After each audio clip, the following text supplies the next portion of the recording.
I'm back and I'm gonna try another game. Oh my gosh, I was having the hardest, longest time trying to find a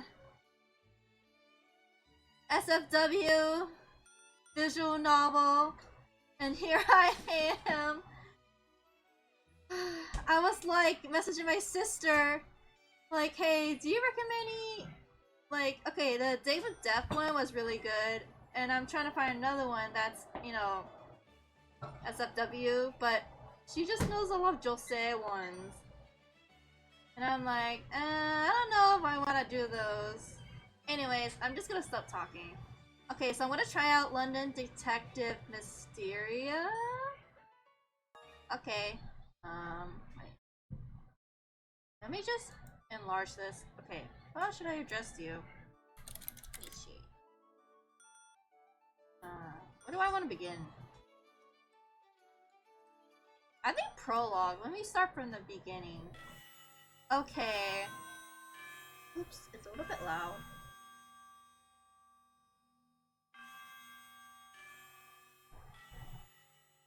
Is it loud? It's okay.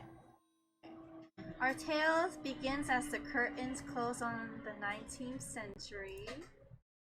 This evening is as ordinary as they come for London, England. Mist hangs thick, clouding the radiance of the moon and modest glow of the gas lamps. Now, a word of caution, if I may. Take care on the streets tonight. It wouldn't do for you to become the target of villains lurking in the shadows. Oh, even Scotland Yard, the pride of our city, has yet to solve the many terrifying incidents that hide comfortably in its seediest corners. Most perhaps would scurry away with this advice, then stroll blissfully into a trap. You strike me as an unusual sort. However, should you find yourself drawn to the unsolvable sorry y'all, I just ate. Steel your nerves and see your case through its end. Take solace in knowing that London is home to more than the purely unjust, for the just find their places among the likes of brilliant detectives and fearless gentlemen thieves. Okay. The curtain may soon close on the 19th century, yes, but upon the resounding chime of Big Ben, a new tale of love and adventure like no other begins! Okay, year 18XX, Whiteley House, London. Wait, can you hear the music? Oh, okay, wait. Okay. My lady, we mustn't tarry a second longer. We're running late. Oh my gosh. Yes! Yes, I know that. It's my dress, you see. It's a bit too tight for my liking. I hear the voice, but not the movie.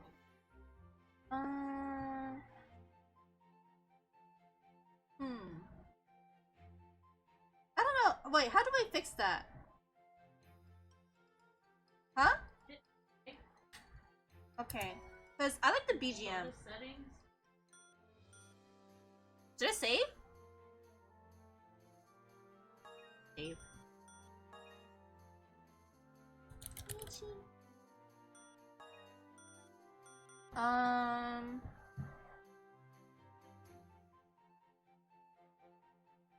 Sound? What? What? Oh my gosh! Go back. Oh my gosh! Go back and save. Oh my god! Look, it says sound. Oh, okay. Turn the BGM. I hear it. Wait. See this? I'm gonna try this out for now.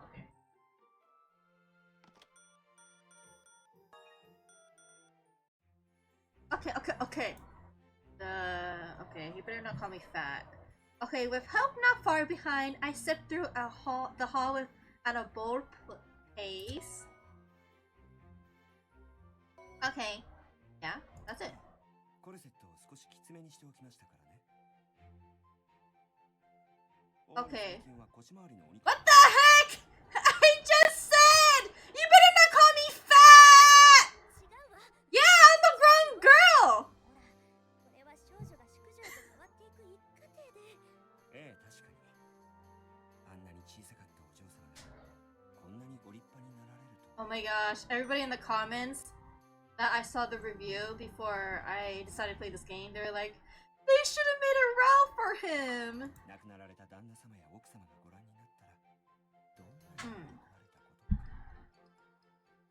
I feel like my parents would be fine with me being fat. この脇腹のちょっと邪魔なんです。 Perhaps a little bit more pride where you strive for a slimmer waistline. Stop! Stop! もう少し緩くできないかしら。夏のヒールももう少し低ければ安定して歩けるのだけど。ダメです。早く慣れてください。いいですか。今日は女王。 Wait, I'm dressing for the Queen's B-Day?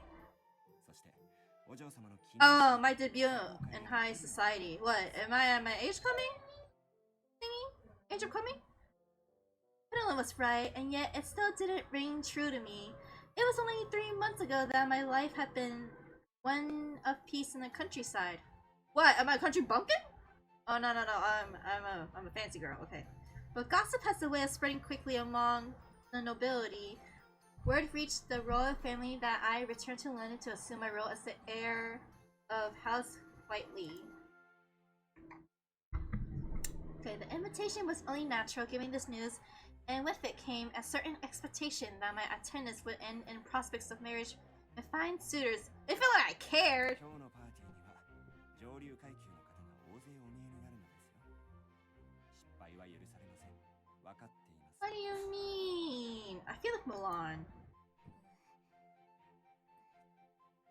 確かに第一印象はとても大切だと思う。I like the MC character design. Very cute.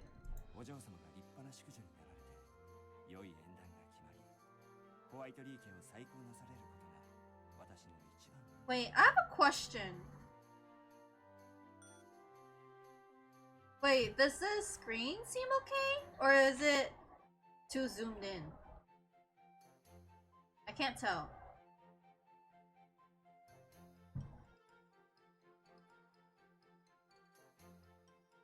Maybe I should exit it.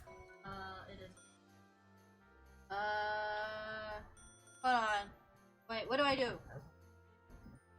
Oh my gosh. Stop me. But it looks fine right now though. Because it shrinks. Ah. It shrinks when you. Oh, let me do that.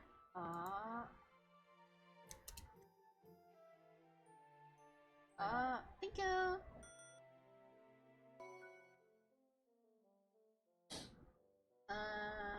Okay. Thank you. This marks the beginning of your becoming a woman of refinement, marrying a perfect gentleman, and revealing House Whitley. Whiteley? そして Whitley? 亡くなられたロバート卿オリビア様のご恩に報いることなんで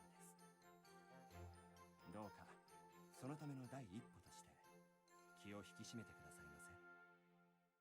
そのホワイトリー家に代々伝わる首飾りに恥じることのないようお願いします。 I tapped at the precious heirloom around my neck. もちろんよ。お父様とお母様から託されたホワイトリー家は私が守らなきゃ。 Oh, damn. 生 She き an orphan? 場ですがまずはレディーとして最低限のたしなみだけは忘れないでください。そんな心配しなくても大丈夫よ。いいえ、ロンドンの紳士淑女から見ればお嬢様はまるでそう田舎のおてんば少女。 He just called me a country bumpkin. まあ、That's enough, Pendleton. Pendleton. Oh, Pendleton. Pendleton? I'm gonna call you Penny. As head butler of House Whitley, it falls upon his shoulders to care for my every need. He's honest, perhaps a bit too honest, but there's no one in the world more attentive. He also takes time to educate me in numerous subjects as my personal tutor.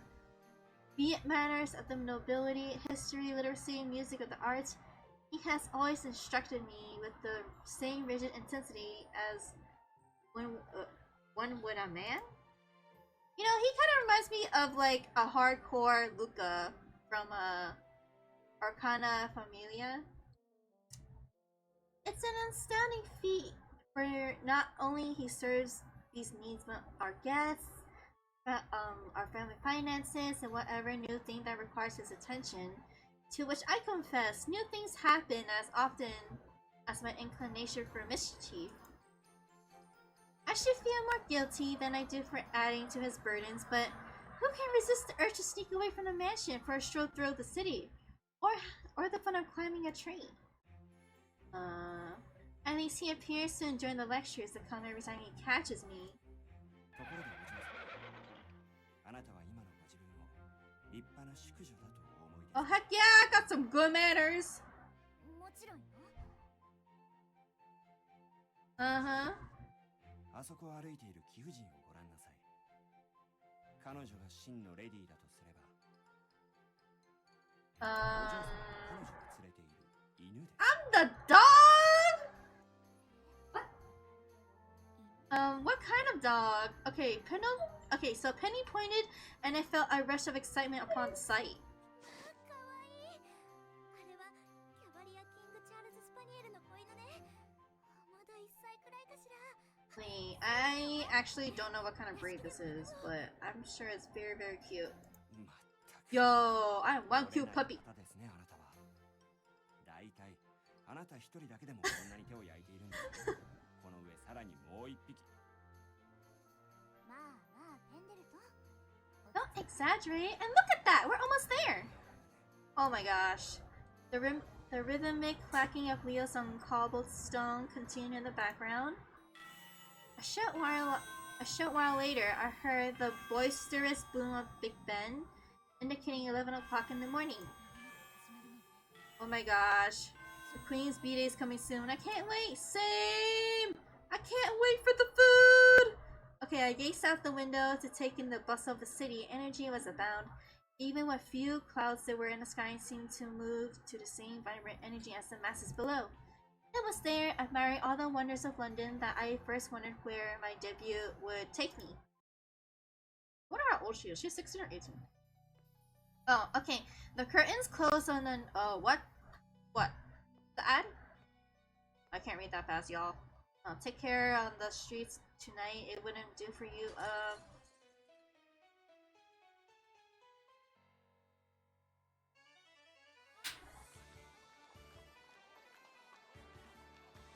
Oh yeah, I forgot it's just a prologue.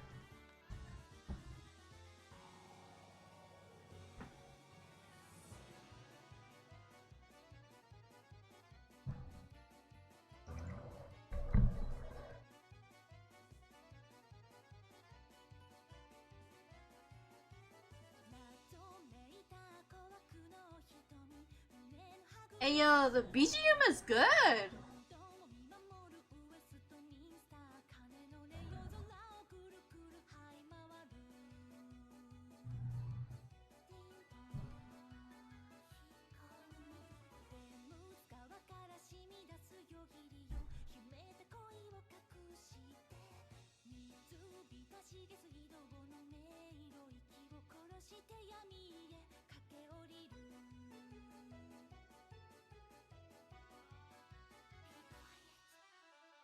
Oh no, I forgot how my teeth. 「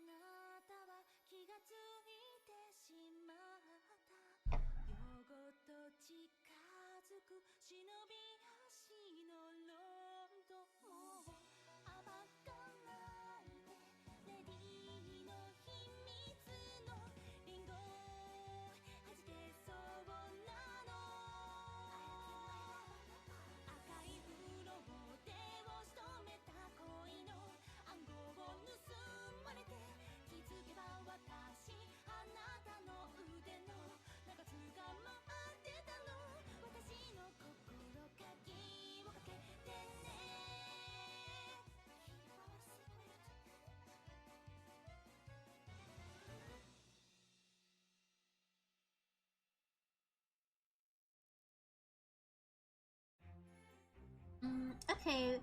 We soon arrived at the Buckingham Palace, home of Her Majesty the Queen. R.I.P.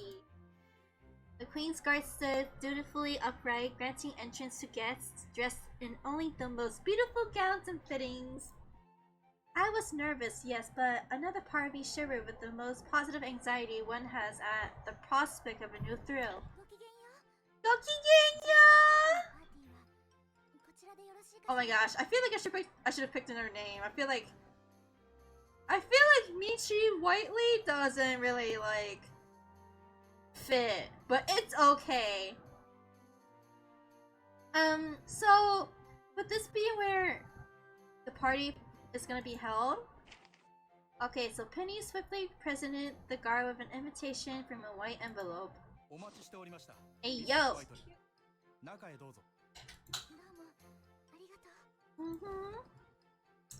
Just as I've been often instructed, I gathered my skirt the tiniest bit and curtsied. The guard was kind enough to escort us, and it took us no time at all from there to reach the enchanting halls of the palace. Ooh!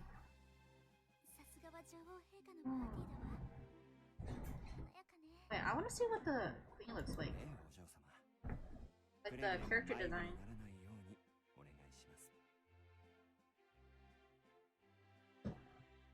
Beneath the vaulted ceiling, champagne flowed and tables were bountiful with exotic fruits, exceptional tea leaves, and delectable baked goods. Yo, I'm here for the food. A smile here, a reserved laugh there. Distinguished gentlemen and dignified ladies come serve. Fervently, always in character, but in a way that was sincere, to one free of judgment. The air was perfumed with sophistication that could have overwhelmed me were I any less prepared. Indeed, it was a party for the aristocracy. Hmm. じきに参られるでしょう。今日はシャム国国王から送られた猫を連れて。 Some can't give her a cat. You know she's a dog person, right? Yeah, I didn't know they had a cat. Oh, it's very recent. I just know she has like a bunch of corgis, but then she stopped like adopting more because she knew she was gonna outlive them all. Sad. Okay, well, today's more than a simple gathering then. What better occasion than a birthday to strengthen the bond between royals? The decor dazzled, and there was no better compliment to it than all the gowns of the guests in attendance. Oh yeah, let me drink up! The man presented a tray with several amber-colored champagne glasses. Never mind, I can't drink. I didn't even have to hold it very close to my nose to catch the glass's rich aroma.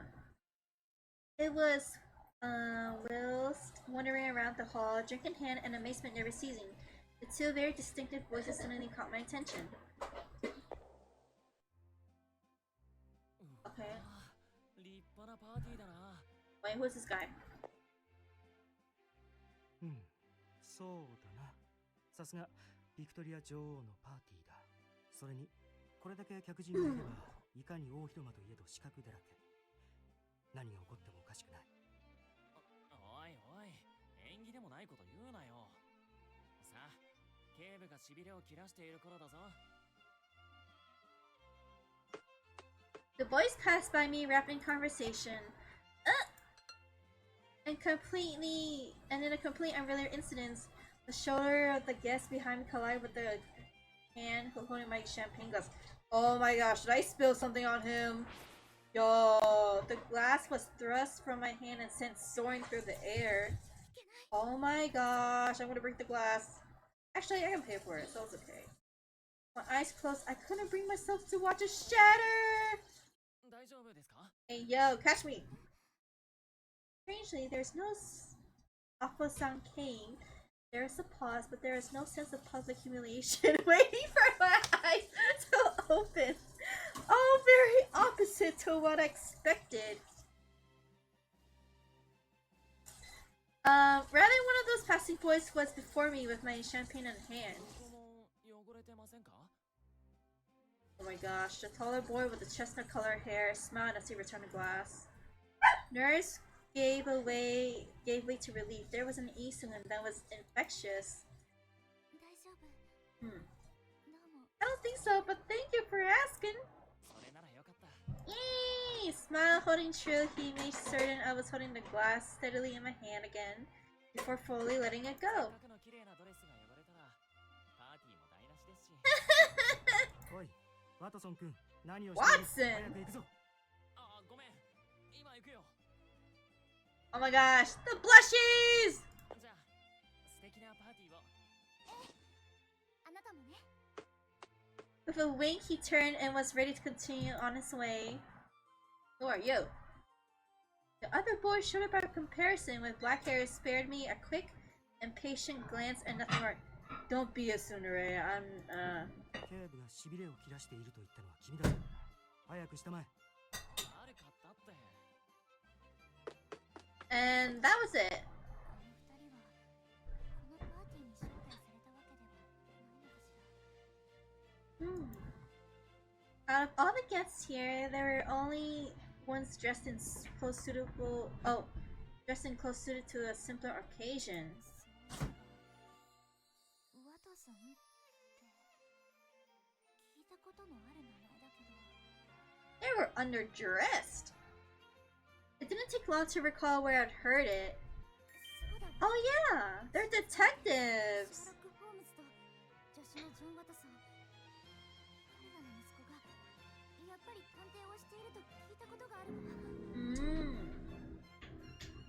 うことはおそらくワトソンジュニアでしょう。 Watson ジョン・ワトソン Jr. 息子ですね。 Wait, John Watson was a professor? 今のがワトソン・ジュニアそれじゃあ一緒にいるのはええ、もう一人 Ah. シャーロック・ホームズの息子です。彼がホームズ・ジュニワトソンの息子も The junior. ホームズ・ジュニアの助手をしているとか。 Ah. ア二人のあの様子 Ah. 招待客 Maybe they're solving a case. そうね多分そうではないかと。そもそも彼らは貴族の出ではありませんし、 Hmm. もしや彼らを必要とするような事件が起こったのかもしれませんね。 You know, just by his character design, you know what he reminds me of? Just because of the similar colors, coordination. Kind of reminds me of Royal Tudor Hein. The super younger prince. Yeah. Let's see. Maybe they're here to solve a case. 事件ですって Hey yo, I'm interested. お声がいらっしゃいます。失礼でも気になるわ I'm curious. Okay, if Holmes and Watson Jr.'s were here, you know, yeah, there must be a reason. That childish urge to investigate further was grown. Of course, Penny was here with me, and he would never allow it. Well, better to beg for forgiveness than ask permission, as they say. ねえ見てペンデルトン上品で華麗な夏花のアレンジメントさすが華やかなパーティーにぴったりね Wait, 飾りたいわ adorable flower arrangement. A summer flare? Is it a sunflower? I pointed to the flowers decorating the hall. 全く女王の愛する白いバラを Oh, white roses. 気品のあるアレンジメントは見事なものです。特にこの彩りのセンスは大変素晴らしい。ぜひとも参考にさせていただきたいです。 What? For a mansion? それに葉と花のバランスも絶妙で完璧。あ、それはさておき。とにかく今日は英国にとって大切な記念すべき日ですからね。何か事件が起こっては。ってお嬢様？ But what am I doing? はあ、少し目を離すとすぐに。 Oh my gosh.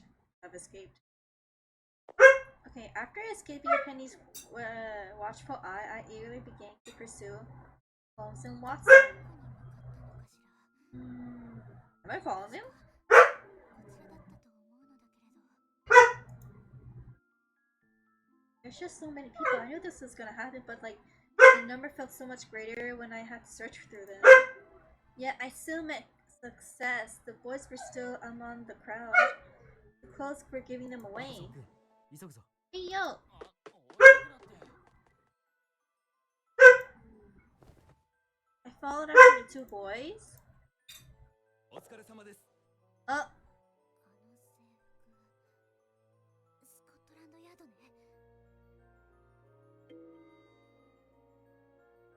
our proud London Police Department was none other than Scotland Yard, save for save for the City of London itself. The jurisdiction covered the entirety of Greater London. けれど王族の警備なら訓練を受けた近衛兵がいるはずだわ。ヤードは But where's CO? ここで何をしているのかしら。 Just kidding. レストレード警部はどちらに？はい、こちらでお待ちです。どうぞ。ありがとう。They gave their thanks to the officer before briskly passing him into a room deep in the palace. どうやらヤードが彼らを呼んだようね。警官は焦っているみたいだけれど、やはり事件が起こったのかしら。 Of course there's something happened, but what is it? As I consider the possibilities, the extravagance of the party and eager whispers in anticipation of Her Majesty's arrival faded into the background. Then a terrible thought occurred. まさか Oh. 女王陛下に関わる重大な事件が起こったんじゃ。 Maybe someone wants to assassinate her. 気になるわ。 There was no suppressing my growing curiosity. I made certain no one was looking, for I motioned toward the room and slipped behind a curtain. いや、急に呼び出してすまなかったね。君のお父さんにも連絡したんだが、あいにく他の事件で飛び回っているようでね。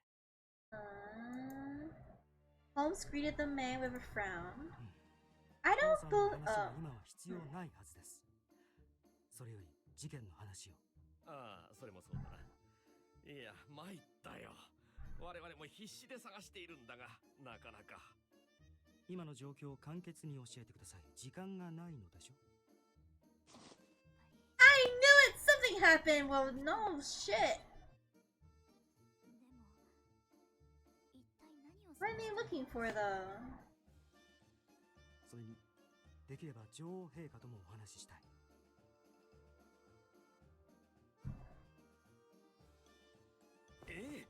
女王陛下と直接かね。いくつか陛下に直接確認したいことが、早期解決のためにご協力を。I'm gonna put this over here.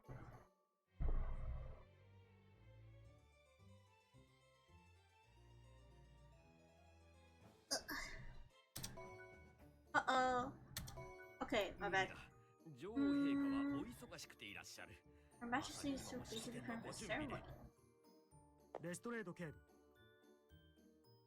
Holmes' stance was one of assumed superiority, but the assumption was correct where the inspector crumbled immediately. 聞いたところによると、警部が今年受け持った事件のうち、5件が未解決となっているそうですね。Oh shit, he's belittling him! まず1件目。ピカデリーの路上での絞殺事件。時間は夜8時。スコットランドヤードは移民者による金目当ての犯行と断定しました。しかし、検視官によると、被害者は首を前から絞められている。おかしいと思いませんか？単純に金目当ての犯罪なら、後ろからこっそり近づき首を絞める。つまり犯人は前から堂々と近づき、前から首を絞めることができた。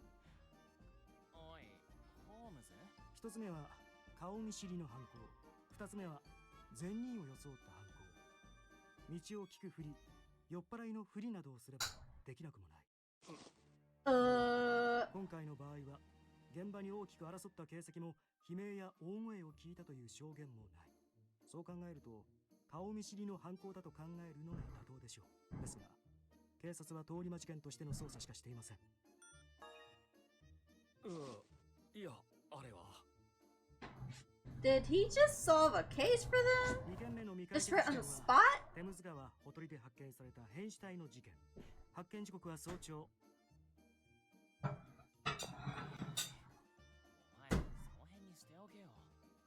かし事実だ。だからってお前時と場合を考えろって。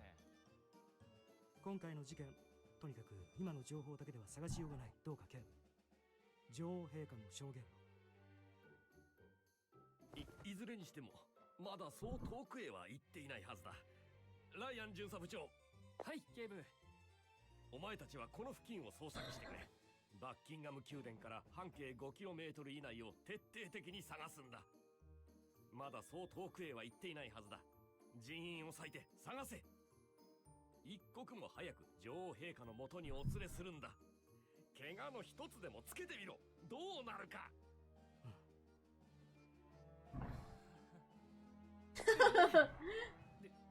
ですが警部、しらみつぶしに探すわけにもいきませんし、捜索範囲にも限界が。これは1分1秒を争う事態なんだ。急ぐんだ。 Her? Then it must be a relative. 部室の誰かが誘拐されたの？ Then a sudden flicker of worry upon discovering too much came to me. I grew concerned, restless. How could this have happened? And here of all places? What a thought! Breath held, I composed myself once more and listened closely for more info. 警部、女王陛下がお見えになります。石頭を解き伏せる手間が省けたな。お前が言うか。ならみんな一歩下がって女王陛下に敬礼。いいえ、そのままで結構よ。Wait, is she an old lady, young lady? Oh my gosh, wait, she's not bad.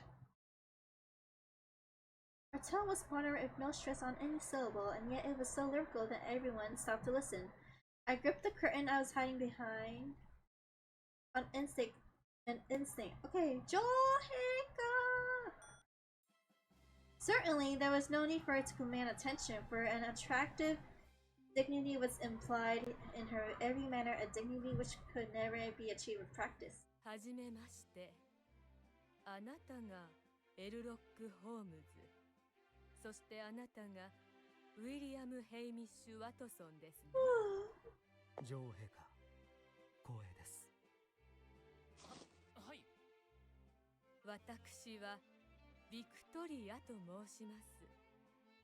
今回の件、よろしくお願いしますね。Hey, yeah, I think that she has cute buns. お任せください。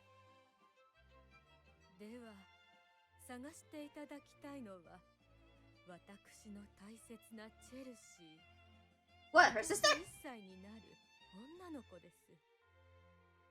Oh no! No, I think that's, I don't know, some relative. That name was new to me. 女王陛下のご息女ではないのね。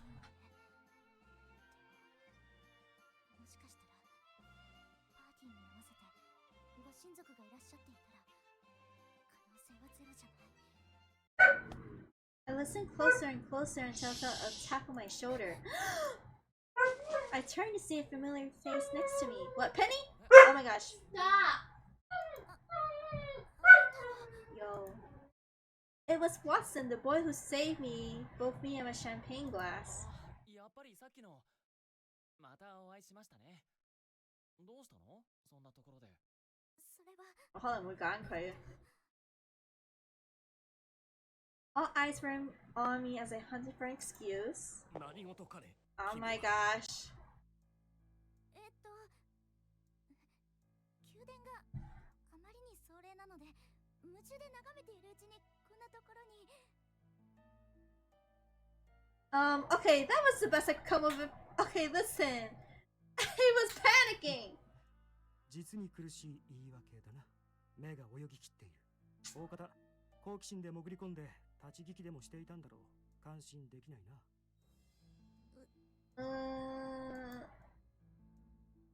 He spoke to me the same way as he did to the inspector, with complete unfiltered arrogance, and a sharp-featured face framed by dark hair that could have done with a trim. Or it might have been a respectable length, but only for him. It softens the angles of his nose, chin, eyes, which were all very intimidating in sections but uniquely handsome when arranged together. The description on this. Oh, stop that, Michi! Now isn't the time to be admiring boy.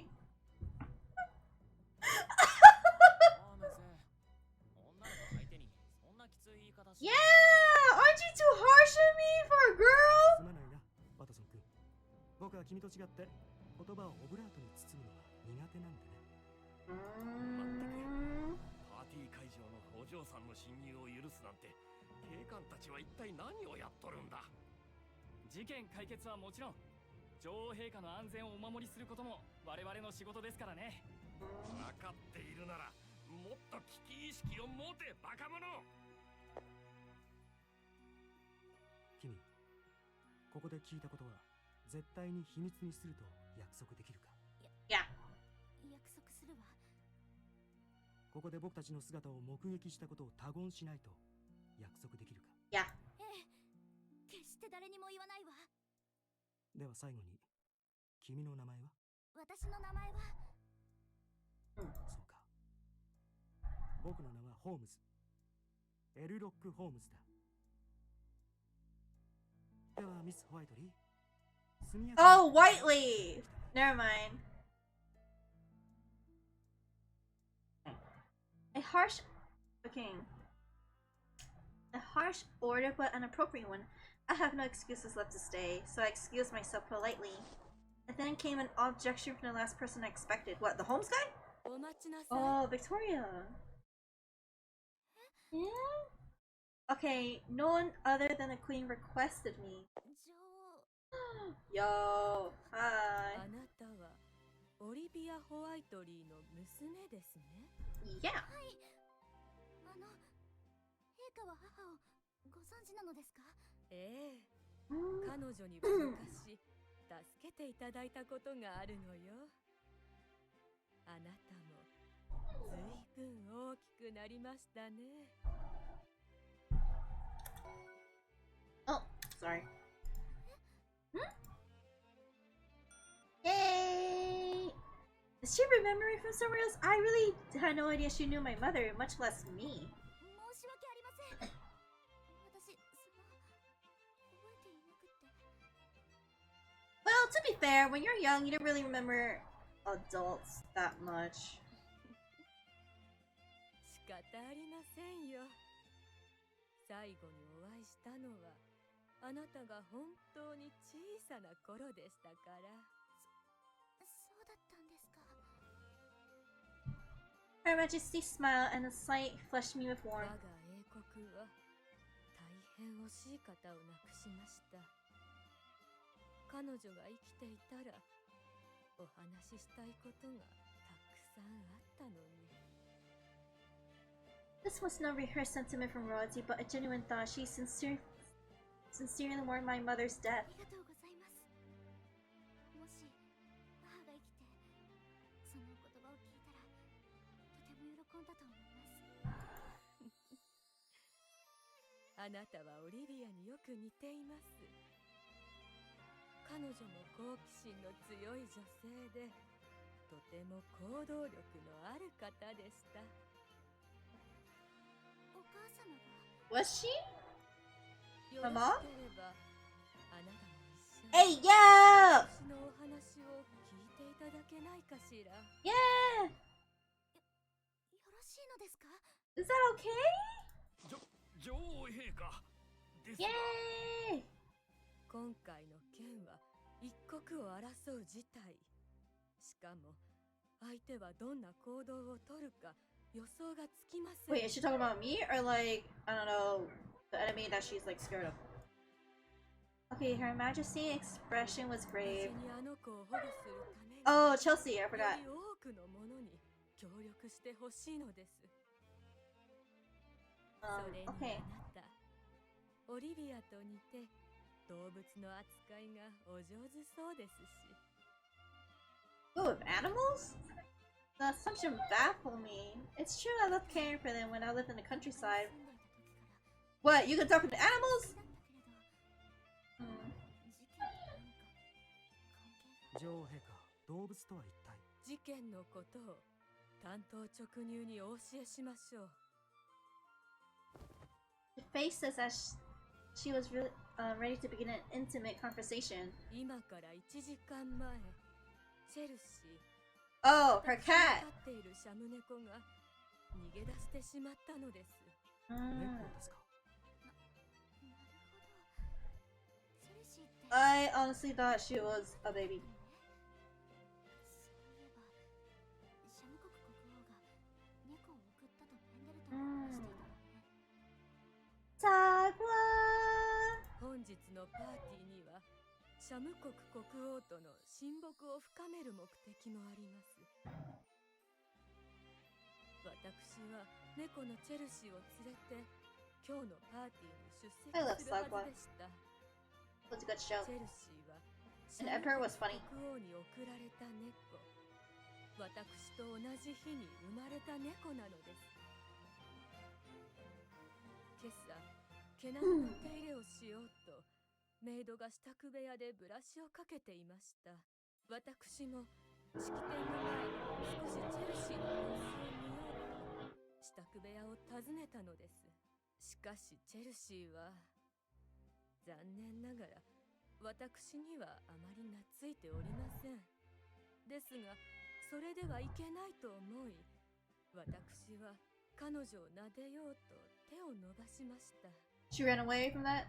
チェルシーはやはり私が触れるのを嫌がって、わずかに開いていた窓の隙間から外へ飛び出して、そのまま逃げてしまったのです。兵伝いにハイドパークの方向へ走り去る姿を見たのが最後。それが今から1時間ほど前のことです。 I couldn't help but think about how ordinary and concerned this was. She was a queen, a woman of poise and worldly power, but at the same time, simple human with compassion. 猫が懐かなくて困っていたなんて。女王陛下にもそんな可愛らしい悩みがあったのね。 Her heartache moved me. How could I not help her? I want to help her too. 女王陛下をお助けできれば。なるほど。お話はわかりました。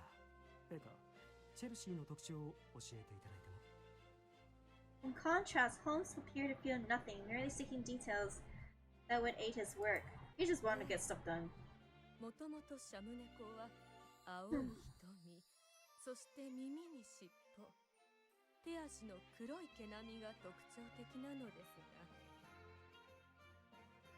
チェルシーの場合は尻尾だけ白の毛並みです。そして彼女の首輪にはこう刻印されております。シャム国とイギリスの末長い繁栄を願ってと。本日はシャム国王もお見えになります。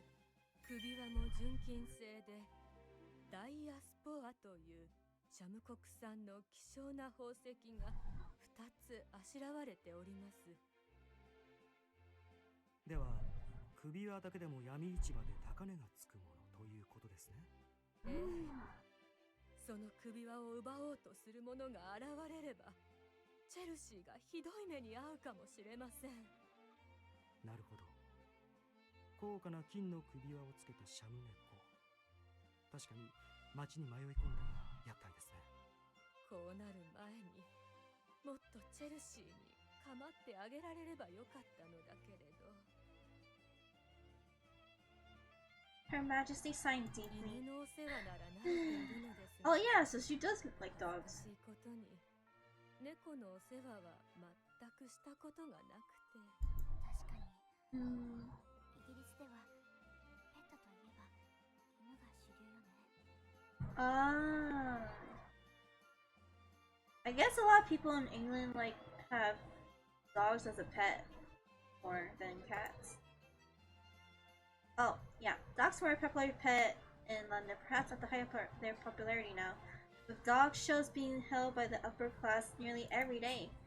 Cats, however, don't really have much excitement about them and were a rare sight. チェルシーが庭に飛び出したのもきっと私が怖かったからなのでしょう。ですが彼女の機嫌には構っていられないわ。なんとか14時の式典までにチェルシーを見つけたいの。シャム国王との親睦のためにも1歳になったチェルシーの姿を見せなくては。あなた、そしてホームズ・ジュニア、改め Wait, て what about Watson? お願いします。どうかスコットランドヤードと協力し、この私に力を貸していただきたいのです。もちろんです、女王陛下。ですが、こちらのミス・ホワイトリーに関しては。What's wrong with me? 私は I am interrupted Holmes before I could stop myself. Oh. 私は彼とホームズと違って探偵でもなければまだまだ世間について何も知りません。だから経験も何もありませんけど、それでも私は女王陛下のためにお役に立てるようなことがしたいです。こら、こんな時は嘘でもいいから真っ先に任せてくださいと言っておくものだぞ。そんな無責任なこと言えません。あなたは自分に嘘がつけないのですね。ますます彼女にそっくり。That small warm smile of hers returned. 女王陛下、レストレード警部、建前も大切ですが、私の前で嘘をつけというのはあまり感心しませんよ。いえ、めっそうも。自分に正直だからこそ他の者が気づかないものに気づけることができます。私はあなたのようなまっすぐな気持ちを持つ者を信じ頼りにしたいと思うのです。そう、私が過去にオリビアを頼りにしていた時のように。 Wait, you ever rely on my mama? それにあなたのその胸の首飾りがきっとあなたを導いてくれるでしょう。 You recognize this? 首飾りが I glanced down as she mentioned it. ホームズ・ジュニア、彼女の考えがあなたを助けるかもしれません。ええ、お言葉通り。I don't know, man. I feel like I'm too ditzy to help. But sure. Okay. As nervous as I was, Her Majesty's kindly smile gave me the push I needed. 女王陛下、頑張ります。精一杯力を尽くします。 Oh, yeah. Okay, and with that, I became part of the team in search of Chelsea. いや、しかし驚いたな。まさか女王陛下が君に協力を頼むなんて。Same. ごめんなさい。貴族のご令嬢にこんな言い方失礼だですよね。そんなこと気にしないから普通に話して。年も同じくらいでしょうし。ありがとう。そうだ、まだ自己紹介してなかったね。 Did you have? ミッシュ・ワトソン。 Oh, okay. ワトソンって呼んでくれよ。ミス。名前で呼んでもらって構わないわ。よろしくね、ワトソン。ああ、こっちこそよろしく。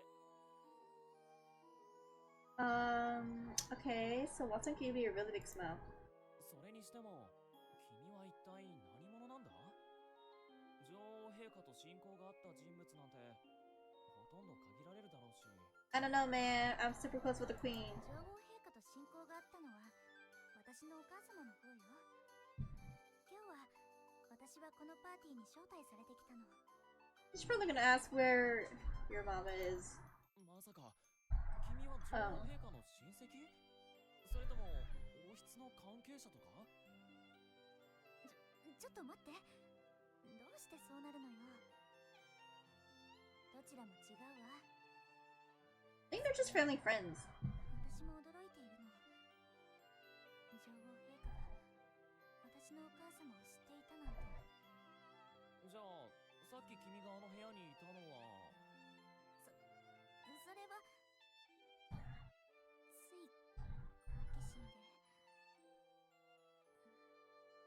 まさかこんなことになるとは。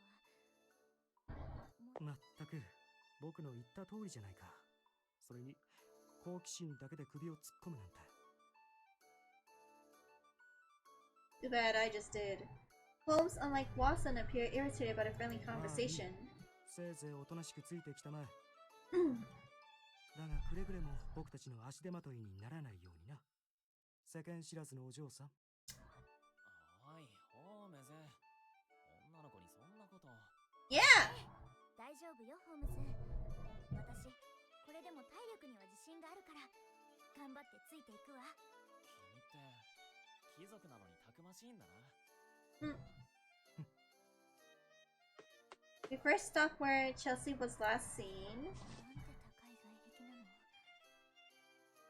でも、猫にとってはここを登るのも渡るのも簡単なことなんでしょうね。Lestrade arrived not much later with someone new by his side. 彼女は女王陛下の猫の世話をしていた Oh ね。 yeah. I think one of the maids were like brushing that. チェルシー様は逃げる直前までブラッシングをしていました。 Chelsea 慌 sama. てて Oh 追 my いかけたの gosh. ですが、見失ってしまって。では早速教えてください。あなたが最後にチェルシーを見たのは。ええ、確かこの辺りです。 She pointed to the corner of a wall. わかりました。足跡を探してみよう。ワトソン君、手伝ってくれ。 What's so cool? わかった。我々もこの付近に目立った足跡がないか探してみよう。では僕たちは東側を探しますから、警部はあちらを。白い長毛も近くに落ちているはずです。ああ、任せてくれたまえ。私は犬の嗅覚と称された男だ。すぐに見つかるさ。 Okay, Inspector Lestrade and his officers were off towards the west. よし、俺たちも探そう。彼らには見つけられないだろうがな。なんでだよ。これを見たまえ。 Holmes pointed to the ground. It was covered in human footprints, and between them was a shimmering something. He bent down to pick it up. それは土で汚れてしまっているが、これは紛れもなくダイヤスポアだろう。 What the heck is a diaspore? 実際に見たことはない Oh, が、 it's a gemstone. 黄色がかった透明な石で斜方象形に属している主な結晶の構造は。ホームズ、それは今度でいいから、今は猫を。そしてそこにあるのが猫の足跡だ。 Next, Holmes pointed from the ledge and traced downwards. 本当だわ。足跡が昨日の雨のおかげね。ここから外壁を飛び越えたのかしら。猫の跳躍力には目を見張るものがあるからな。だがこの外壁の高さを一息では越えられない。 The logical sound. The trail ended before a tree at the wall. 確かにここで足跡が途切れてるわ。でもホームズ、この足跡が野良猫のものって可能性もあるだろ。別にロンドンにいる猫は一匹じゃ。それはありえない。あれを見てみた。外には侵入者対策として木は植えられていない。だから外から入ることは不可能だ。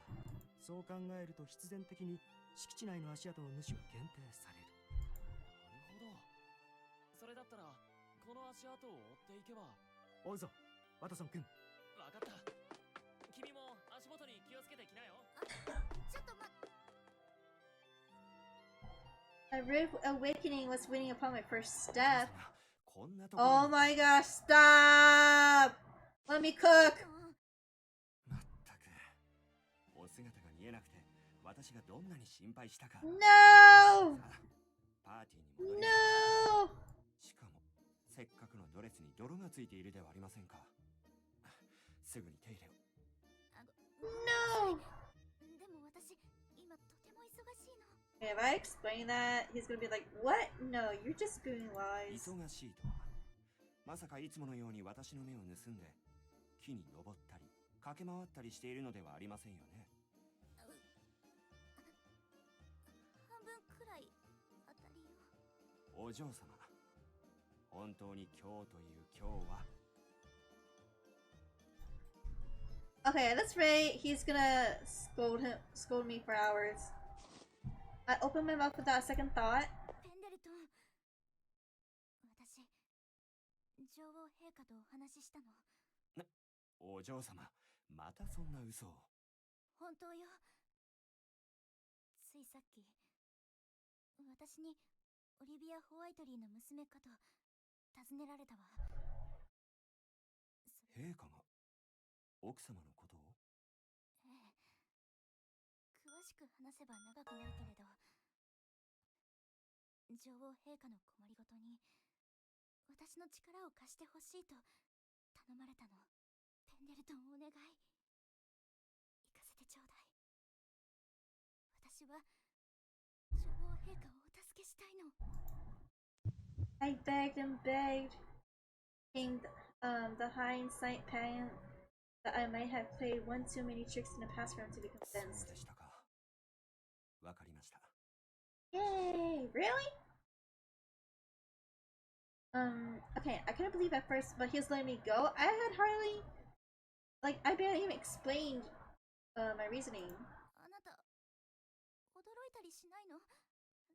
女王陛下に会って急に頼まれ事をされたなんて少しは疑うとか。疑ってほしいのですか？それなら私も本気を出しますが。いや、それはちょっと。でしたら何の問題もないはずです。イエーイ！お嬢様の気の済むようになさってください。ありがとう。でも、せっかくパーティーの支度もしてもらったのに、ごめんなさい。いいえ、それよりも大切なことを頼まれたのでしょう。女王陛下の頼みを断る愚か者は。I mean, I wouldn't have been dilly-dallying if it didn't interrupt me. ありがとう、ペンデルトン。それじゃあ早速だけど、一つ頼めるかしら。はい、なんなりと。うまくいくかどうか、あまり自信はないのだけれど。Oh my gosh. 待って、二人とも。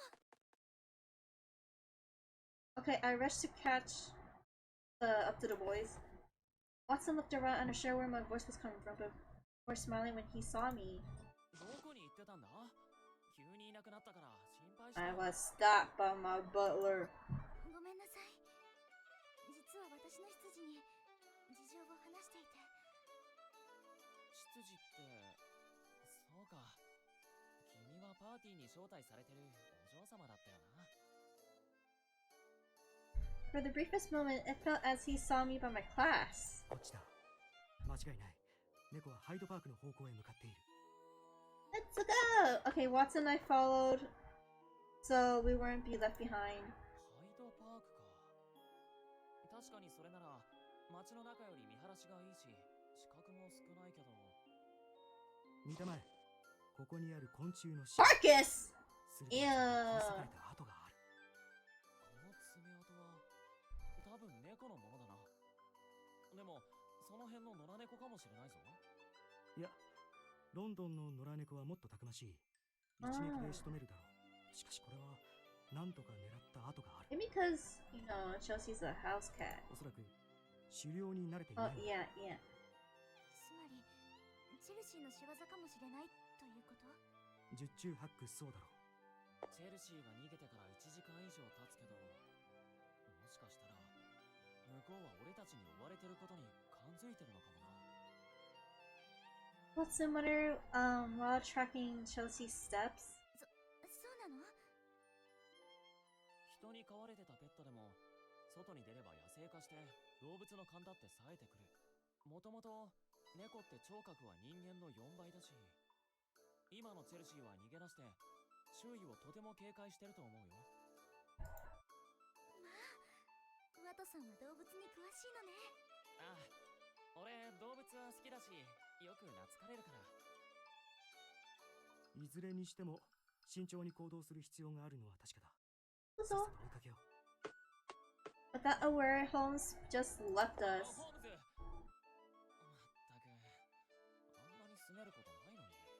すねる？ホームズが？ That, and I couldn't even recall anything else that would bother him.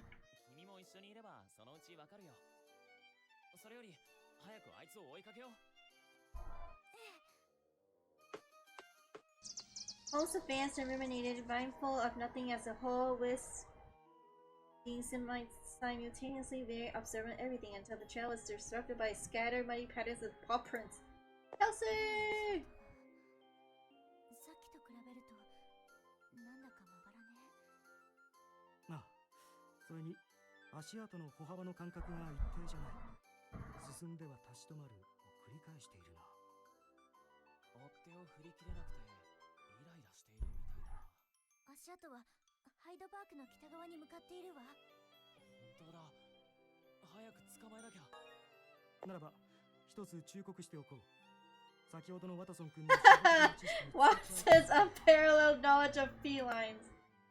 It was the same tone he was using before moving ahead. なんだよ、ホームズ。俺が得意げになったこと根に持ってるのか？僕が君を根に思っている面白い冗談だ。そもそも君は無能なレディを喜ばせて得意げになるような器の小さな男なのか？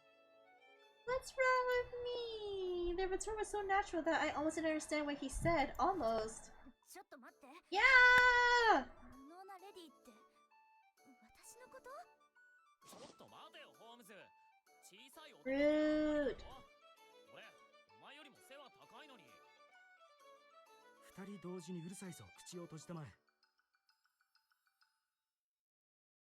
He forced past the issue he started by returning to the mystery at hand.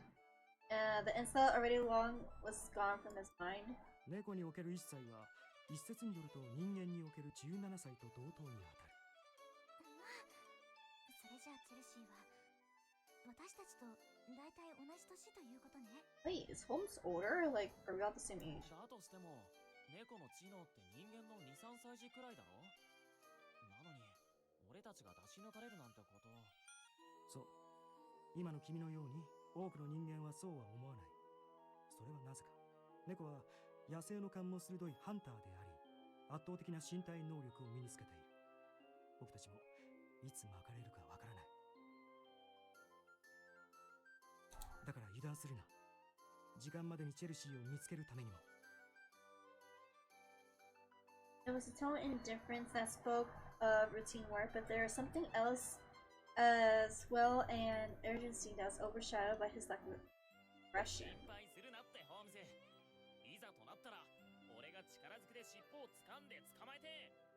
そんな乱暴なことをしてはダメよ、ワトソン。猫の。そうだな。事件の犯人の尻尾を掴むならまだしも、女王陛下の猫に無体な真似はいただけない。そうだな。二人の言う通りかも。Watson just stood there, sleeves rolled up and ready to go on offensive, before Holmes and I stopped him. As he let his arm drop in defeat, Holmes' attention shifted. Watson was quick to notice. 待て。そうか。そういうことか。どうしたんだ、ホームズ。見たまえ。ここで足跡がきれいに消えている。その先に続く足跡もない。Look where he pointed. 本当だわ。だけど、 Maybe she got kidnapped. に飛び移るにも、この周囲には木も何もない。長距離を飛ぶにしたって。いや、半径5メートル以内にも着地した跡すらないなんて、どういうことだ、ホームズ。バックトラックさ。来た時の足跡をきれいにたどって、そのまま Oh, 後 never ずさ mind. りしたんだ。She got kidnapped. 全くずれずに同じ足跡をたどったってのか？そんな器用なことが。いや、可能だ。同じ足跡をたどって戻り、どこかで近くの草むらや固く足跡のつかない他の場所へと飛び移る。これは野生動物が捕食者から逃れるために使う方法だ。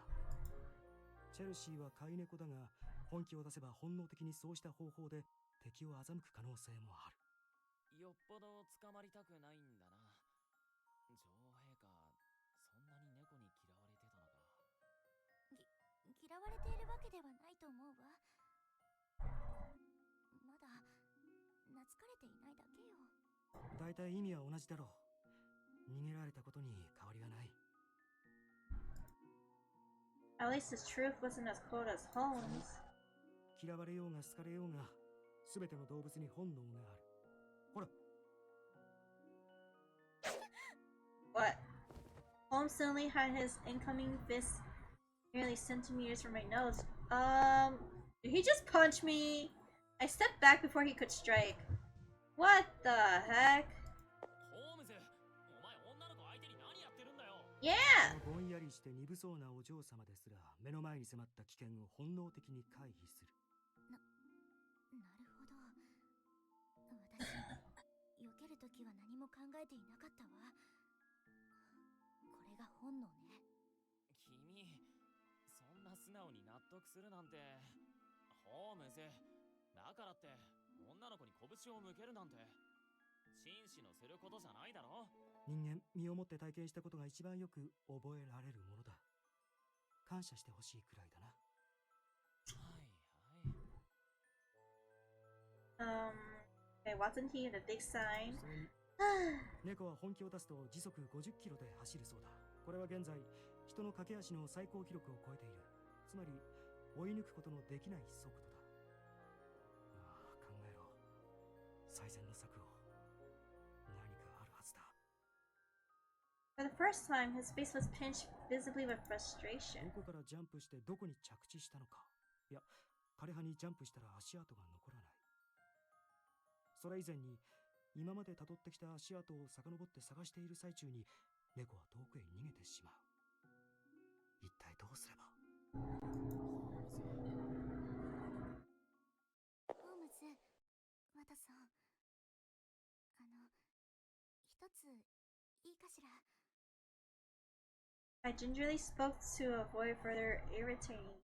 うまくいくかどうかわからないけれど、私から提案があるの。君に何か考えがあるのか？一体なんだ？こちらから猫の方を呼んでみるのはどうかしら。ミス・ホワイドリー、君は何をわけのわからないことを。Think so stupid. 待てちょうだい。ちょうど来たみたいだわ。Okay, the sound of a carriage rattled from behind us. お嬢様、お待たせいたしました。He quickly stepped down from the carriage. 約束のもの。 Yay! はい、ちゃんとこちらの馬車に積めるだけ積んでおります。What? それじゃあ早速ここで枝に火をつけてちょうだい。はい、お嬢様。He went to burn the plant. What, fireworks? Oh, silver vines. 東洋のアジアの方に自生している樹木よ。私の屋敷の庭に生えていたものを枝を切って持ってきてもらったの。そんな貴重そうな木、切ってよかったのか？屋敷に来た東洋の商人からいただいたものだけれど、今は緊急時だから仕方ないわ。The stems and leaves caught on fire one by one, a stream of smoke お billowed. い、何を考えてるんだ。公園内は火気厳禁だぞ。こんなところで木を燃やすなんて。ですが、今は緊急事態ですので、失礼します。Okay, so Pendleton kept on burning at a steady pace to keep the fire under his control. My hopes were soon rewarded when slowly, a curious cat approached from a nearby bush. Immune as it edged closer and entranced by the rising smoke. これはもしかして。Oh! Hey, it's Chelsea! この匂いのおかげよ。 I think. No, well, not this one. 別名アクチニディアポリゴナム、通称猫の好物なの。匂いだけで引き寄せられてくるわ。猫が寄ってくるぞ。よかった。豪華は半信半疑だったけれど、オス猫には特に効果があるそうよ。女の子のチェルシーにも聞いてくれるといいんだけど。Gentle mewing can be heard here and there as time passed. However, gentle turned to empathic here and there, turned into everywhere. Huh? Okay. Then to our astoundment, the situation took an even more unusual turn. なんだこいつらなんか様子がおかしいぞ。狂ったように踊り始めた。これは一体。ええ、引き寄せられるのはいいんだけれど、人間がお酒を飲んだ時と同じ状態。つまりそれでこんなにふにゃふにゃに。Watson picked up a cat, affectionately rubbing against his legs. しばらくこの調子が続くけれど、時間が経てば元に戻るから。しかし、もし見つかったとしてもこんな状態では、とても式典は無理だろう。Too bad. Holmes tried to pet Cat too, but rejected him in favor of Watson. まさかこんな酔っ払いの猫を女王陛下と一緒に公式な場所に引っ張り出すなんて。大丈夫。チェルシーの姿が見えたらすぐに捕まえて火を消すの。そうすればそんなに酔わせずにチェルシーを捕まえることができるわ。Hopefully. Oh no, not hopefully. Okay, if that's so, then it might work. それでも手遅れになったら。そうならないように手を尽くしましょう。まずは見つけて捕まえることを考えなきゃ。お嬢様、最悪の場合、麻酔銃の使用は可能でしょうか。そうね。やむを得なければ許可します。なぜ君が許可するんだ。もうホームズ、少し黙って見ていてちょうだい。君こそ黙りたまえ。おい、それよりあのシャム猫、宝石付きの金の首輪をしてないか。Ah, Chelsea! Watson was the first to see the new cat approaching. 首輪に白い尻尾。間違いない。チェルシーだ。やったわ。ほら、こっちにいらっしゃい。Chelsea was staggering, but she was too tempted by the smell in the air to resist. I carefully opened my arms as not to frighten her and caught her. Ayo! Finally, we caught you! 心配させて悪い子ね。やったじゃないか。それに金の首輪も無事だ。More and more cats were poking their heads from bushes and hiding places, completely surrounding us. さあ、戻りましょう。式典に間に合えばいいけれど。We met with an inspector who was coming from the opposite end of the park. おい、君たちは何を。 Listen, it was an emergency. Oh my gosh, I told you! Okay, he was at a loss by the sight of burning plants and a massive invasion of cats. He stared, eyes and mouth wide open. I told you it was an emergency! Thankfully, what caught him the most was the cat nestled in my arms. まさかホームズジュニアチェルシーを捕まえたのか。ねえ、お察しの通りです。まあ、猫を捕まえたのは彼女ですが。He pouted as he forced the confession. なんだと？お手柄じゃないか。Yeah. それにすぐに猫を女王陛下のところへお連れしなくては。Yeah. ペンデルト、行きましょう。Yeah. では恐れ入りますが、スコットランドヤードの皆さんで火の始末をお願いします。わかりました。任せてください。 Yeah. チェルシー様に敬礼。 All the officers present rushed before the carriage to give us a proper salute. 受けるなんて気持ちいいものね。敬礼を受けているのはお嬢様の腕の中の猫です。わかっているわ。調子になんて乗っていないわよ、私は。We sat up in the carriage this time. Chelsea was more than happy to stay curled in my lap. So I get to keep her. あの子変わった子だったな。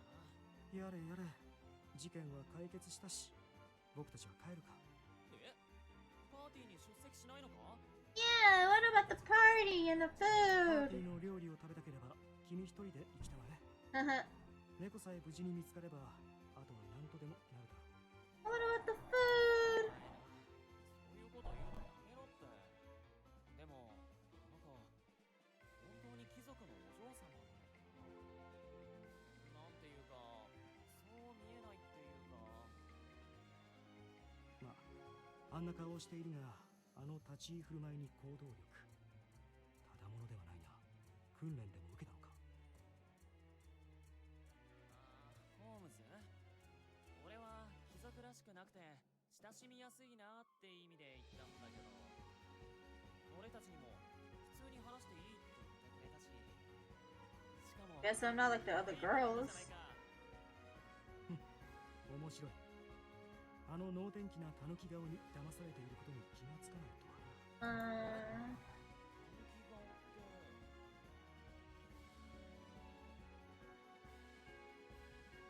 気が変わった。僕たちもバッキンガム宮殿へ戻ろう。彼女がまだ女王陛下の料理をつまみ食いしているかもしれないからな。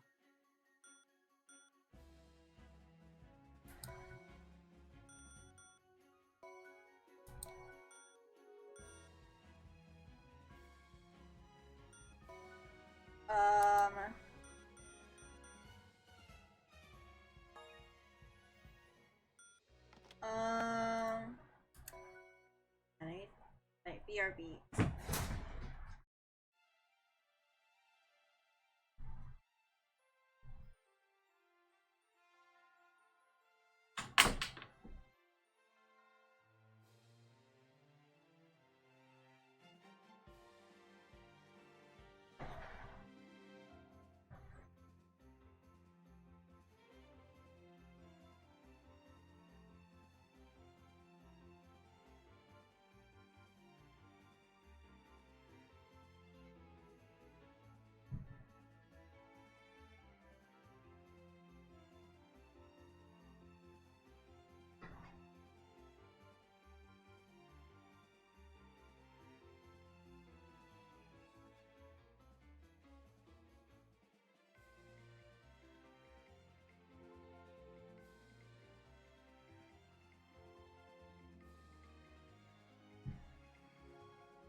Okay, I've changed my mind. We should go back to the fucking palace. I'm curious to see if she's nibbling away food as we speak. What do you mean? Actually, that's something I'll do though. 皆さん、今日はお集まりいただき感謝します。美しきこの大英帝国に栄光あらんことを。そして良き友人と信仰を温められる良き日に感謝いたしましょう。Okay, the ceremony has begun as we speak. The figure of Her Majesty smiling all her natural grace lighting the entire room. The band carried on with the same energy, playing a jovial tune while the crowd applauded to her speech. Her Majesty's watery eyes soon found me among the guests. I was being escorted by the Scotland Yard. Her wonderful smile broadened. ここで可愛らしい友人をご紹介しましょう。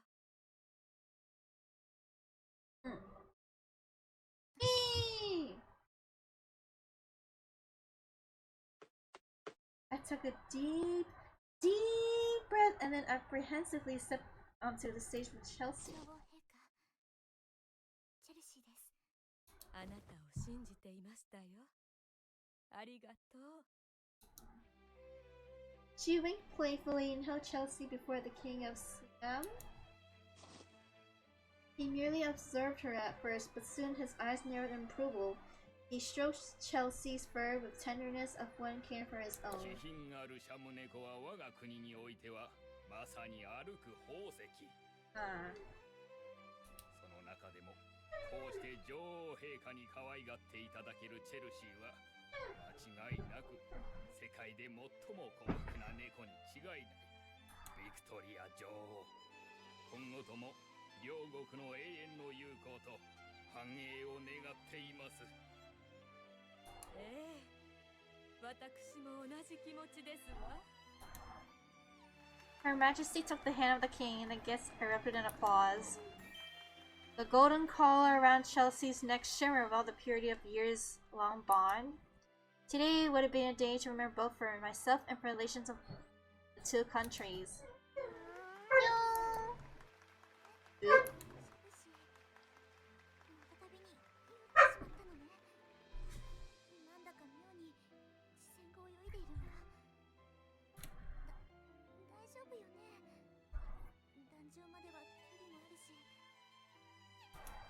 やれやれ。猫はまたたびのせいでベロベロじゃないか。いいやん。ま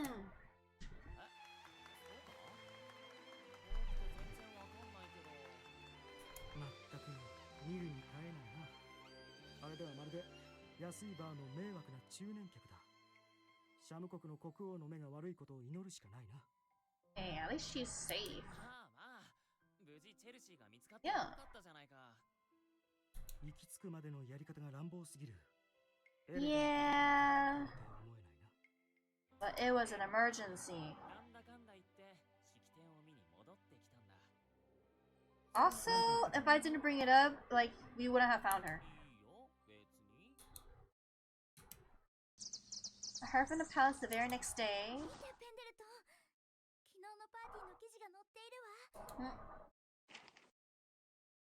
はい、私も先に拝見しております。写真にはお嬢様も写っていますしよかったですね。でもなんだか恥ずかしいわ。この記事がロンドン中の他の家でも読まれているなんて。ええ、コルセットをきつめにしておいて正解でした。それじゃあ私がすごく丸いみたいじゃない。この新聞はお嬢様の人生における最高の思い出として取っておきました。それじゃあ今がピークでこれから下り坂みたいじゃないの。それはそうとお嬢様に先ほど Well, I got another case?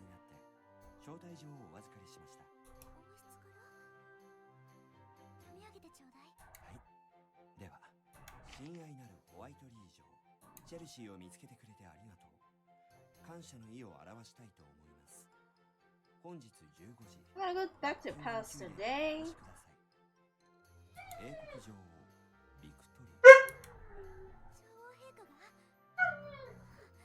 どうしましょう。 Go! ぜひお伺いしましょう。すぐに御社に用意をさせます。Wait, what should I wear? お待ちしていましたよ。Oh. Oh, I would never turn it down. 昨日のお話はすべてスコットランドヤードから聞きました。チェルシーが無事に戻ってきたのはあなたのおかげだわ。お役に立てて光栄です、女王陛下。私からハリントン学園へ推薦状です。もしあなたの事情が許すならば、これを持ってハリントン校長を訪ねなさい。I was thinking about for her words. I never expected anything like this. 英国中から探偵の卵たちが集まるという。Wait, am I supposed to go there? ハリントン学園ですか？ Oh. そうです。でも私が探偵だなんてとんでもないです。それに女の子が学校なんて。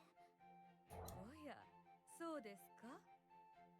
ですがハリントン学園にはまだそれほど多くはないですが、女学生も学んでいます。Okay, despite my doubts, Her Majesty's smile didn't falter. You know, I bet when I go to classes, like Holmes Jr. and Watson Jr. are gonna be my classmates. 見聞を広め、将来のために勉強することも普通になるでしょう。I don't wanna study. 私は今までずっと田舎で世間のことを知らずに過ごしてきました。勉強は執事が私に必要なものを教えてくれていただけ。そんな私でも学園に通えるのでしょうか。ええ、問題ないわ。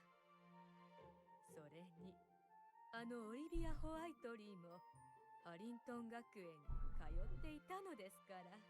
お母様は Wait, my mom? What's a detective? ええ、優秀だけど慎み深く、誰からも頼りにされる素敵な女性だったわ。そして私も困った時には彼女に助けを求めたものです。女王陛下がお母様に。今日はあなたにこの指輪を贈りましょう。内側に私の名とあなたの名、両方を刻印してあります。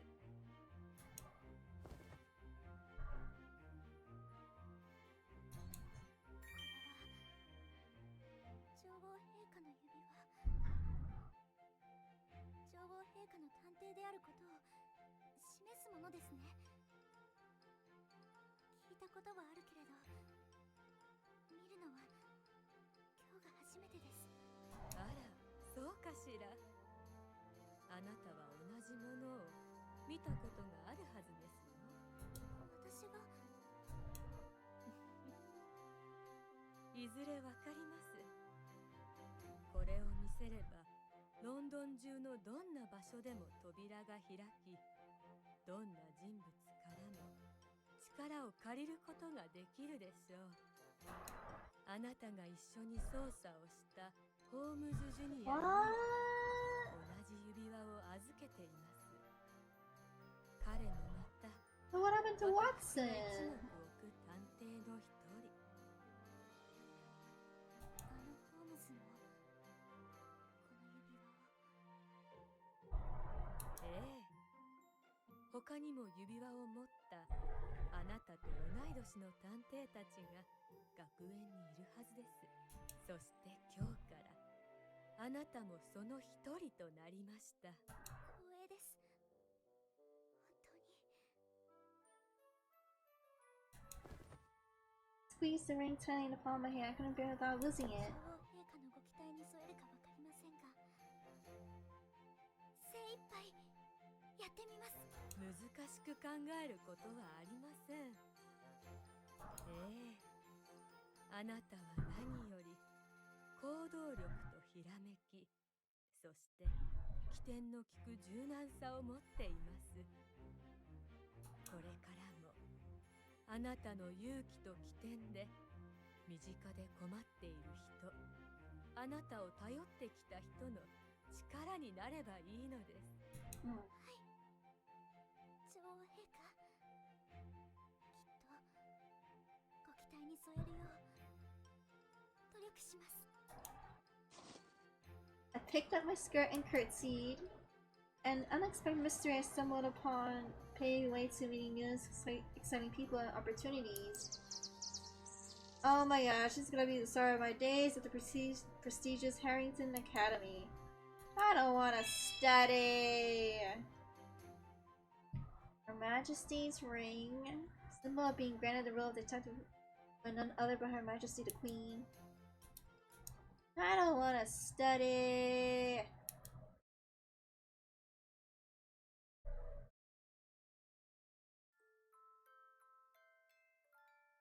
ハリントン学園への入学。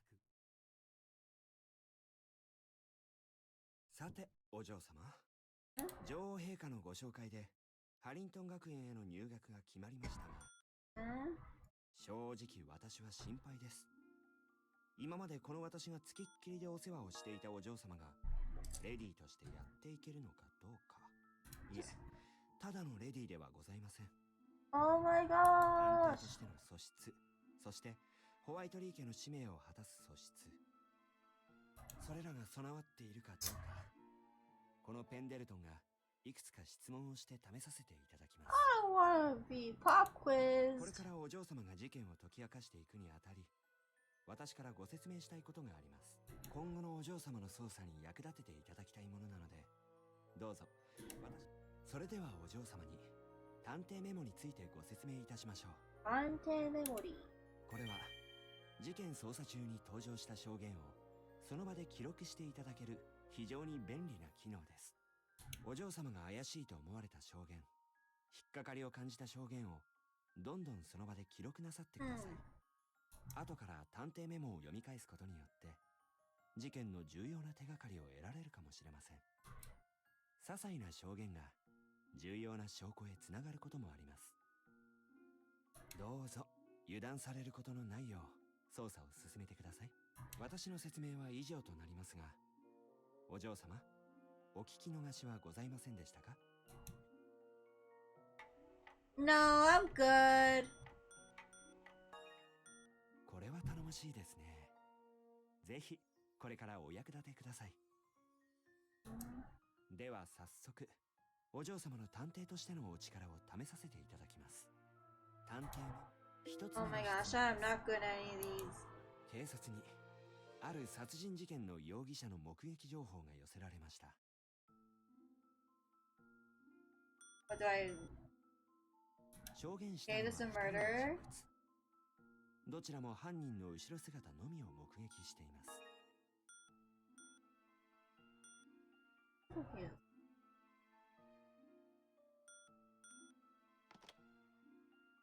一人目の証言は次の通りです。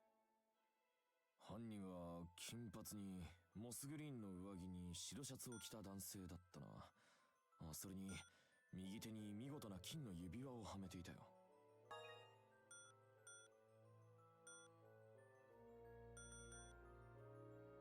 Oh, wait, hold on. Hold on.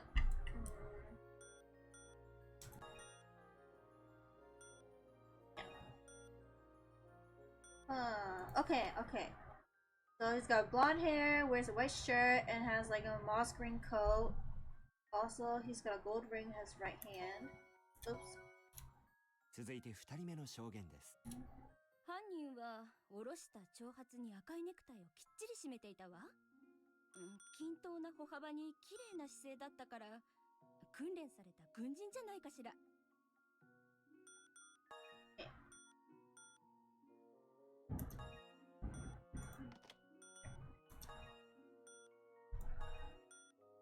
Okay. Long hair with a red tie. この二人のどちらかは明らかに嘘の証言をしています。 False. そう、お嬢様は I don't know who the liar is.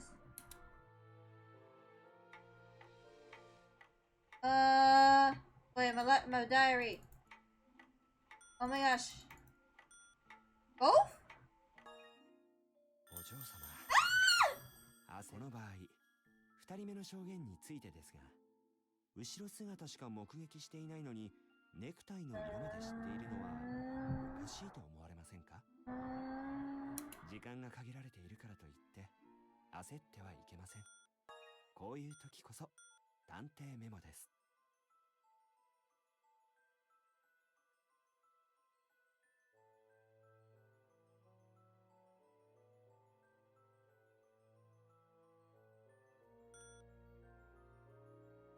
Wait, I'm so confused. Can I go back?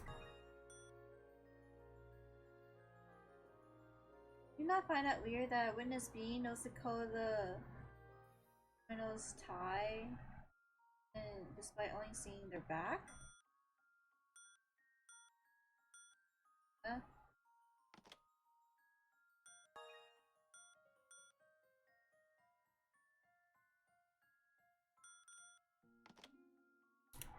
では、二つ目の質問です。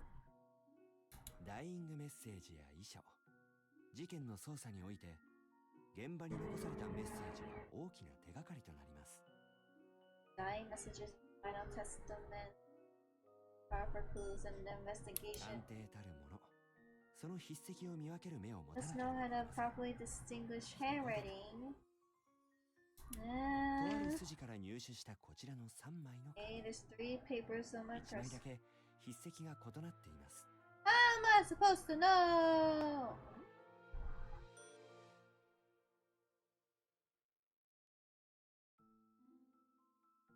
お嬢様、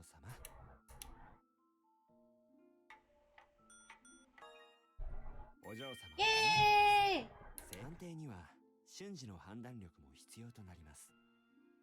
今後もこの調子でよく物事を観察していただきますよう。続いて3つ目の質問です。お嬢様、どんなことがあろうとも答えは一つ、選べる選択肢は一つだけです。ある貴族がコレクションと称して8つの宝石を There's a guy that has 8 お屋 gems. 敷からその宝石が And い these くつか gems 集ま were ってしまい stolen ました。 from the ス mansion. コットランドヤードが捜査したところ、なんと窃盗犯が3名も上がりました。話によると3名は偶然にも同じ日に別々に宝石の窃盗を試みたようです。盗んだ宝石の数について犯人たちは、俺は3人の中で一番最初に宝石4つを盗んだ。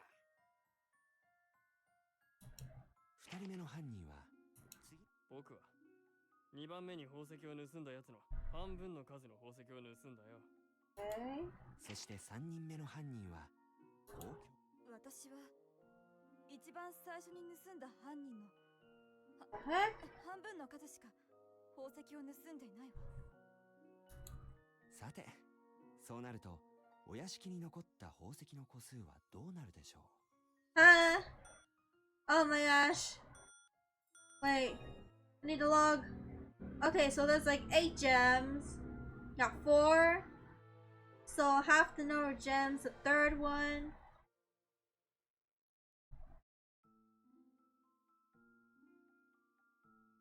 I don't get it. Uh,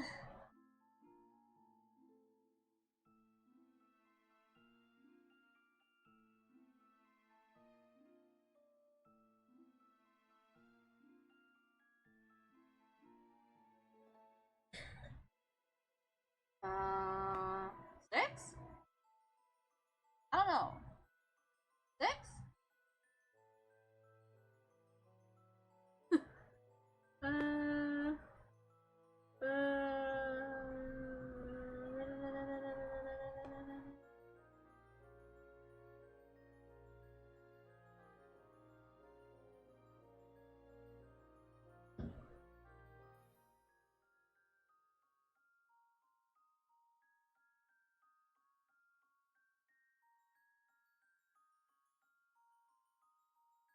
I don't know. Don't know.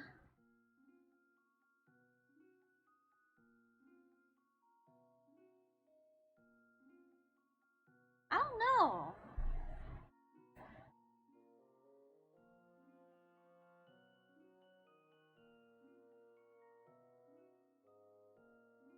I don't know. What, 6?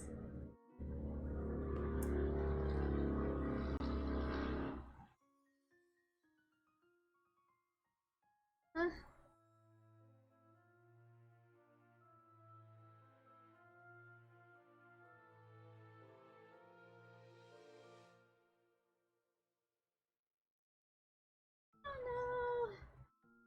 no, I'm stuck.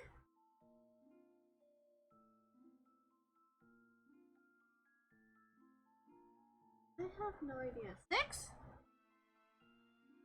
Okay, so the first one has like 4.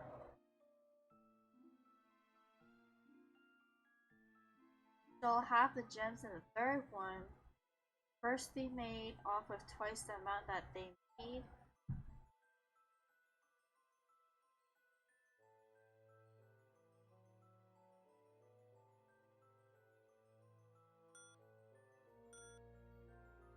Wait, hold on. If there's 8... I don't know. Okay, there's A at East. Oh, but the first one got 4. And B stole half the number of gems the third one. Is there none? First thief made off with twice the amount they have. Twice the amount? Wait. The first thief made twice the amount they had. So the third one stole 2?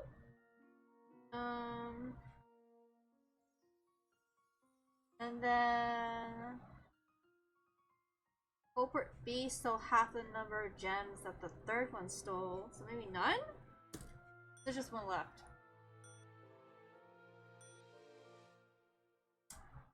I'm confused. Okay, so there's like 8, right? Okay, there's 8. Culprit A stole 4 gems, so that's 4. Culprit B stole half the gems the third thief stole. Culprit C stole... No.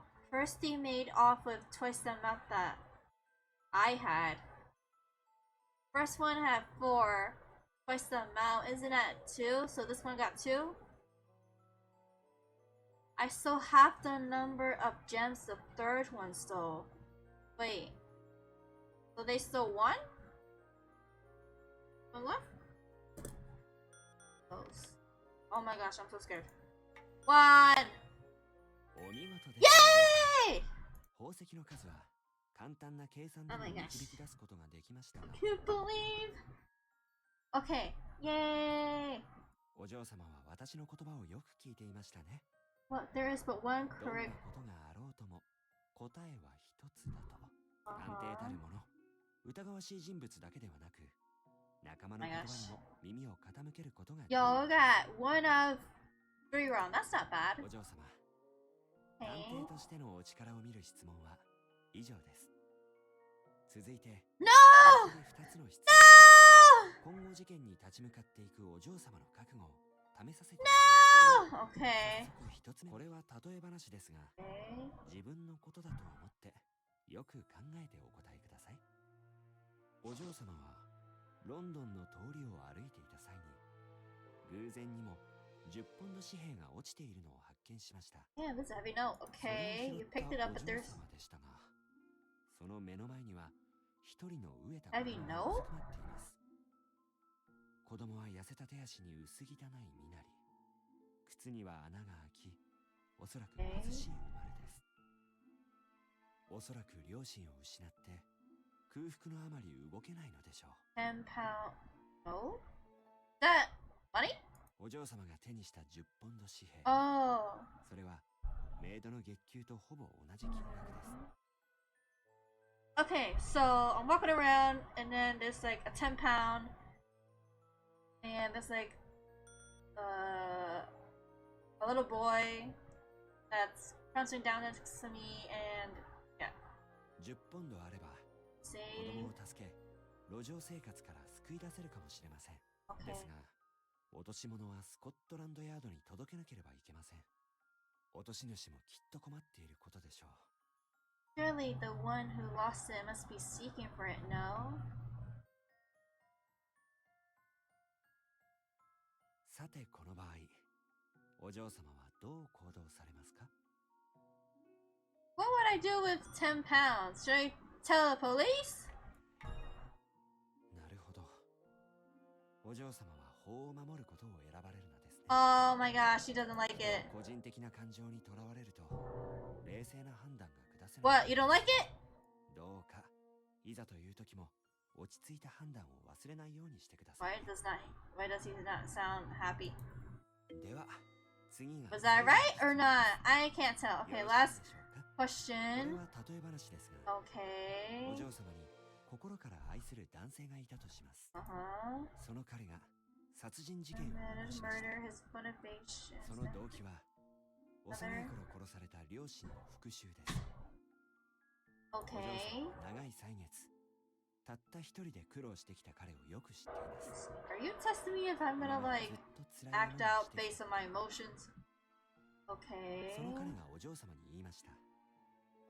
国外へ逃げて一緒に暮らそうと。国外に逃亡すればお嬢様は共犯者扱いされ、そして逆に彼に自首を進めればお嬢様のさてこの場合 What would I do? What would I do? そうですか。お嬢様はあくまで法と秩 You 序 know, I wonder if I got none of them correct, if he's still gonna let me go to the academy. I have no idea. 立派なお Yay! それを Okay, that's 心 fine. にならばきっと事件にも立ち向かっていけることでしょう。私からお嬢様への質問は以上です。そうですね。今のお嬢様はギリギリ9大点。 Okay, don't give me any more. 合格といったところでしょうか。今後の学園でのお嬢様の成長をこの私も見守ることにいたしましょう。ですがお嬢様、決して調子に乗らず気を緩めることのないようにお願いいたします。さあどうぞ。お嬢様のお好きなオムレツです。 My favorite omelet. It's good. Oh my gosh, I don't think I could eat veal so early in the morning.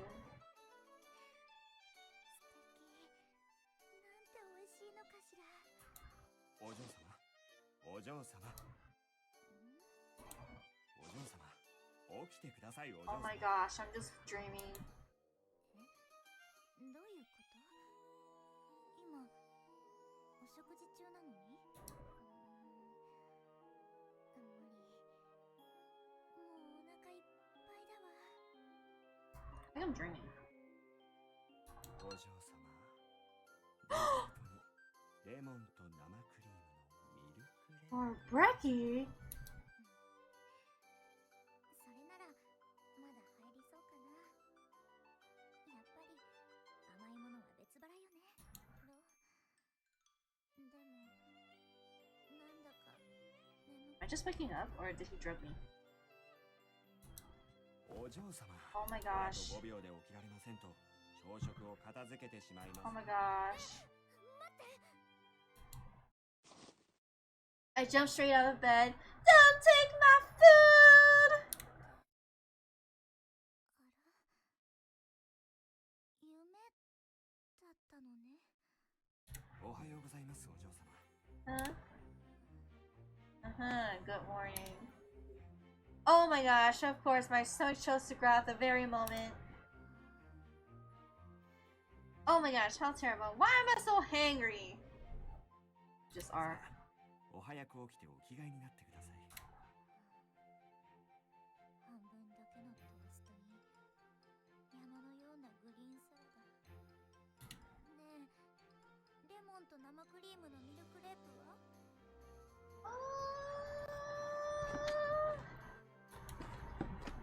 まだ寝ぼけていらっしゃる。 No! Where's the brekkie? Cherry?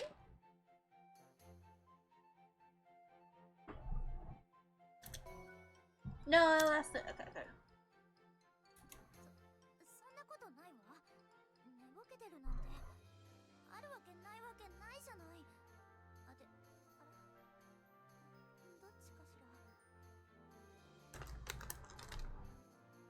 どうでもよろしい。さあアリシア、お嬢様を学園の制服に着替えさせて。 Alicia? Who's Alicia? That unicorn? Oh. さあお嬢様、スカートのサイズはきつめですから朝食を食べ過ぎないでくださいね。 No!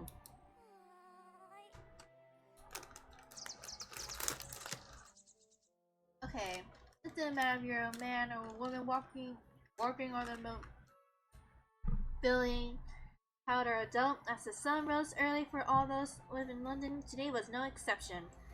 It should have been as ordinary as days previous, for most of us certain. Only for me did the morning feel foreign, as it marked the beginning of my life as a student. I don't want to study. I've always been educated under Pendleton's strict tutelage, and he rarely approved of me leaving the mansion without sufficient cause. Rather, he did not approve, but I allowed myself a bit of freedom whenever his back turned. There were times when I needed to play outside, fish, or climb trees. Oh yeah, how I craved to be overrun by nature's scent. If only I weren't scolded to no end by Pendleton once he found me. Complaining his scoldings is a childish grievance. Of course, I always knew that my life had been one of security. But it was not too much to ask for a fresh new world of friends whom I can wax silly notions or a love that takes my breath away, was it? No, not for me. I wanted those things. I needed adventure! I inwardly thanked my benefactors that I began nibbling on my toast for my morning brekkie. The dream of receiving education in private school had been a societal barrier I wished to overcome. Pendleton, protective as always, refused every time the topic was brought to light. But he knew he couldn't dismiss a recommendation letter from Her Majesty the Queen. Oh yeah, you betcha. He had personally opened the doors to Harrington Academy thanks for her finding her pet cat. Let's see.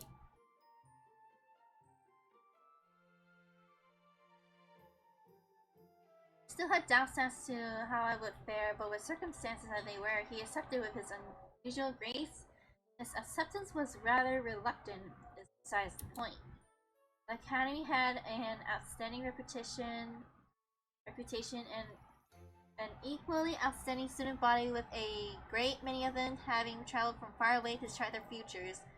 What made us stand out all the more was the unusual curriculum, the detective's course. Oh my gosh, you know what? Next time we get tea, I'm gonna get Earl Grey. I wanna make Sebastian's moon tea. しかしお嬢様、くれぐれもお気をつけください。温室育ちのお嬢様には想像もつかないと思いますが、お屋敷を一歩出てごらんなさい。ロンドンの街は殺人犯や誘拐犯、強盗、窃盗が徘徊する犯罪都市。There he was. He often warned me about the danger in this man, driving himself frantic in the process. It was impossible to stop him once he started. The only best thing to do was not politely and pretend to listen to me. そして学園は若さと青さゆえに嫉妬や裏切り、悪意の渦巻く青春地獄。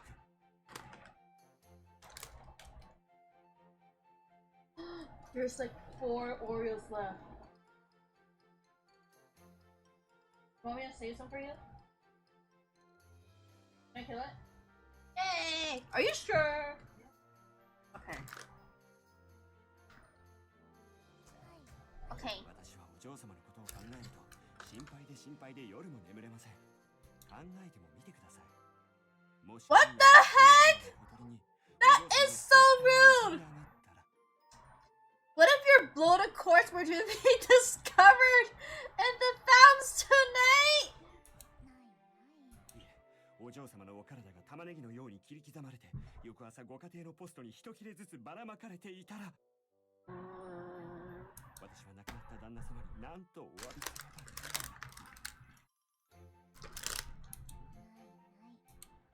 ば。真面目に聞いてます。Listening. とにかく用心に越したことはありません。この点で限りのお嬢様がお守りしています。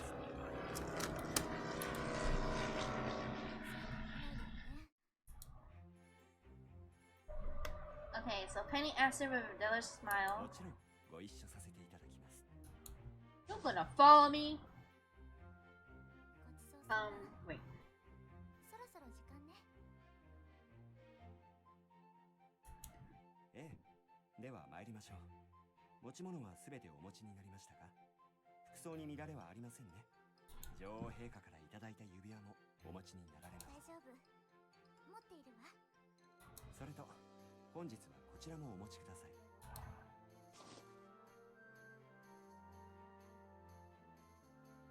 Wait, what? Is that my lunch? 卒業旅行の Oh. 追加金です。そうなの。わかったわ。ありがとう。それでは持ち物は完璧ですね。いざとなりましたら私がお嬢様を。大丈夫だから。さあ、行きましょう。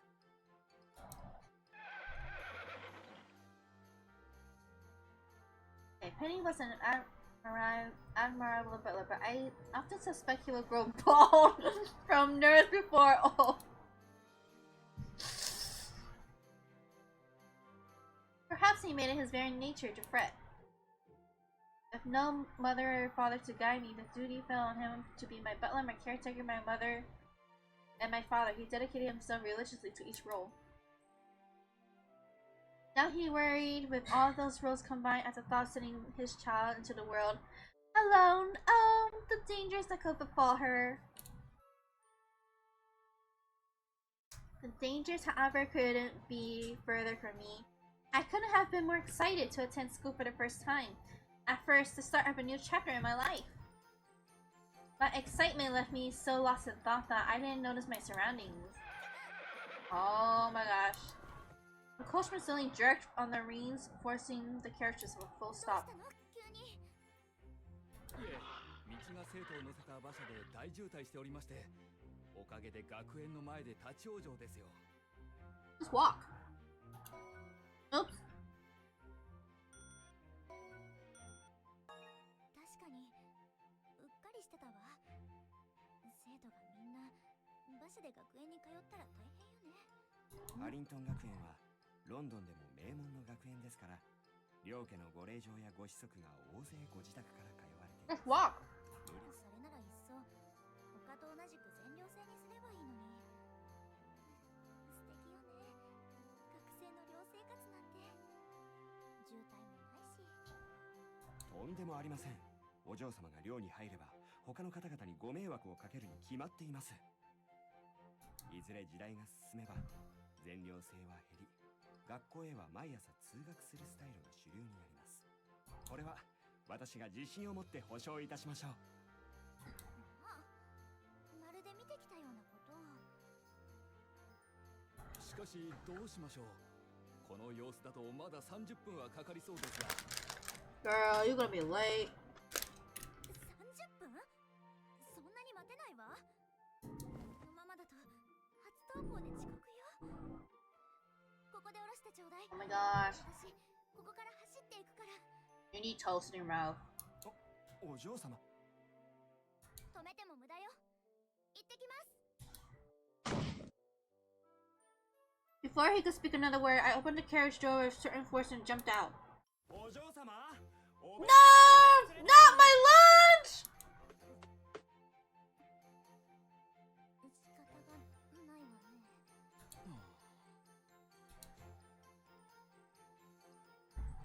I simply couldn't stomach the thought of lunch without lunch. Mood! Mood!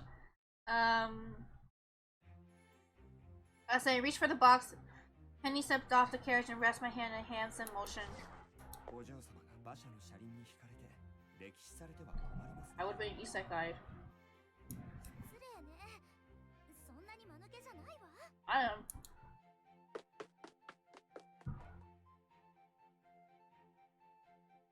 Okay, Penny taking my hand was unexpected, but nevertheless I broke away from him and continued towards the academy.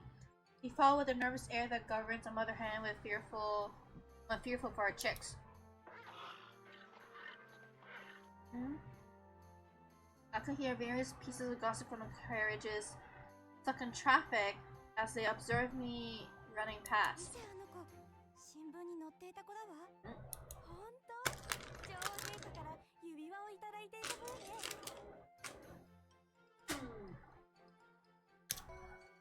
Oops.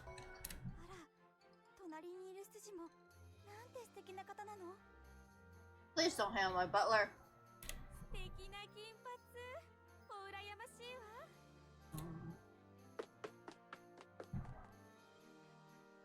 I never thought so before, but Penny was perhaps considered an attractive enough man that most would fawn over his looks. 恐れ入りますが、学園の中は本学園の学生しか入れ I am a student. 私は執事です。Oh.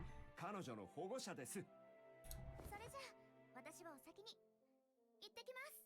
お嬢様、どうかお気をつけて。知らない人についていくんじゃありませんよ。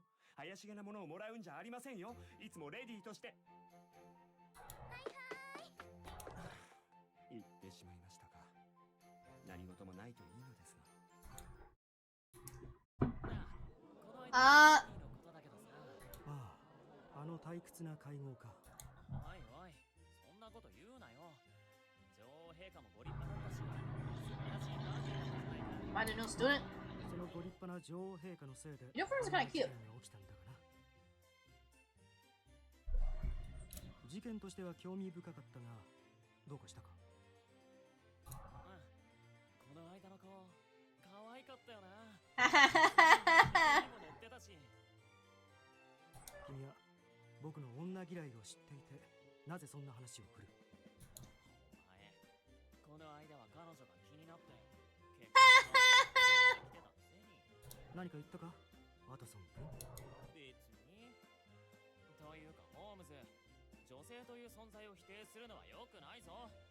君のように女性という存在そのものを好きになるのもどうかと思うな。我が英国ではレディーファーストは男性のたしなみ。お前たち実は女王陛下のお役に立てず、手柄を彼女に取られたってのが尺に触った。つまりお前の好みは同年代よりもかなり年上の。そういう短絡的な理論で僕という人格を型にはめるのはやめてもらいたい。一応レディーファーストは社会の規範であり、正式な式典における英国紳士の礼儀であることは理解している。お前、面倒なやつだな。Bloody headache. これでも一応君より常識はあるつもりだぞ。はいはい、そういうことにしておく。おっと、先生が来た。My transfer student. 皆さん、ごきげんよう。ごきげんよう、マッケンジー先生。はい、今日は皆さんに。Oh, I'm the transfer student. Oh my gosh. さあ、入ってきなさい。I delivered myself to the Academy of Song, Happiness About, but I'm still, I was overcome by a timidness standing in the halls. This feeling became worse having seen the faces of those who became my schoolmates, for each one appeared well acquainted with their academies. They struck me as smart, capable, and I was reminded that I was far too fresh by comparison. They watched me as I watched them, and they whispered feedback behind cupped hands. Hey, yo! 君はどうかしましたか? Oh my gosh, why does he look like that? まさかお知り合いでしたか? You have some rough times, my friend. いえ、知りません。赤の他人です。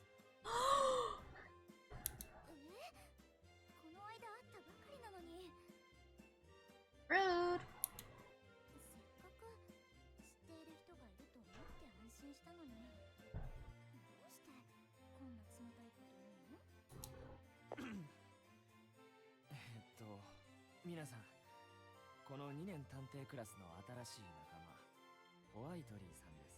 彼女は今まで家庭教師の教育を受けていたので、学園は今日が初めてだそうです。いろいろ。じゃあホームズ君の隣が空いているから。No, I don't want to sit next to him. 先生、僕の隣の席はバーナードです。今日は休んでいるようですが、いいんですか？ He doesn't sit next to me. 彼は今朝学園前で5台の馬車にひかれ、全身打撲で長期入院のため休学しました。I can't eat sick, I'll eat. それでよく生きていたな。Well, I see to myself, I felt a friendly pat on my shoulder. Yo! この学園に編入してきたんだな。あら、ワトソン？お父様のようにお医者さんなのかと思ってたけど、探偵だったのね。確かに俺の父さんは医者だけど、俺だってこう見えてホームズの助手で探偵の卵なんだ。そうなのね。これからよろしくね、ホームズ。あなたもよろしく。Boy submitted the briefest of glances before dismissing me entirely. Did I offend you? ホームズは大体こうさ。いいやつだけど、自分のペースを乱されるのは好きじゃないんだ。I don't wanna handle another tsundere. まあ、時期になれるさ。君 Uh, のことを可愛いって言って haha. ワトソン君、それは君の言葉だろう。おいおい、怖いな。そんな白い目で俺を見ないでくれよ。はい、みんな静かに。ところでみんな、卒業旅行の積立金は持ってきていますね。I did. スレイター君、みんなの積立金を集めておいてください。忘れた人は明日持ってくるように。I did. はい。Okay, all at once the students gathered to pass their deposits. 確かに預かったよ。ワトソン君。これは僕の。預かるよ。 Oh my gosh, I better bring mine. Okay, okay. I didn't expect such a small thing as handing my bag to cause distraction, but so it did. その袋は何だ？ It's my deposit! すごいな。白い布にホワイトリーって刺繍がしてある。Was the white bag rare? Watson spoke at a volume that quickly drew attention, conjuring several new curious onlookers in seconds. I observed, oh yeah! Holmes and Watson's brown bags were brown.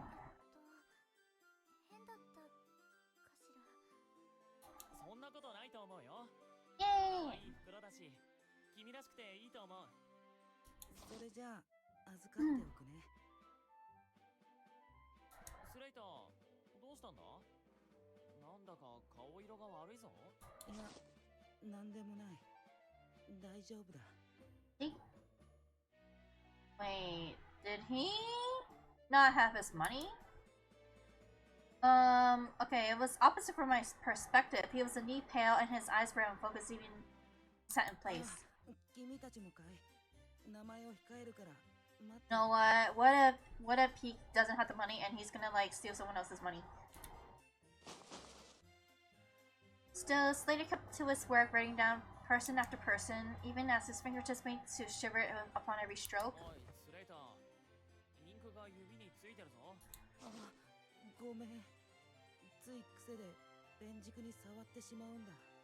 全く仕方ないな、君は。ほら、手先にシミができてしまっているぞ。でも卒業旅行楽しみね。去年の卒業生はどこへ行ったの？ああ、去年は湖水地方を1週間訪れて写生やキャンプを楽しんだそうだよ。まあ素敵ね。楽しそう。 First bell chime. It was now time for first period. I don't want to learn. 最初の授業は私の英国史です。ホームズ君、ホワイトリーさんに教本を見せてあげてください。So he did, sliding the book to me together with an extravagant scoff. これは君が見たまえ、僕はいいから。I don't want to share you either. あなたは見なくていいの？教本はあくまで先生への礼儀として持っているだけ。内容は当の昔に暗記している。Oh, fun. では65ページ。ヘンリー8世の栄光と王妃たちの悲劇から読んでみてください。Okay. 才能あふれる暴君として君臨したヘンリー8世は前王ヘンリー7世の次男であり、英国史における栄光と点を同時に築き What kind of person memorizes a history book? I mean, a textbook. かなりアレンジ入ってるけどまあいいでしょう。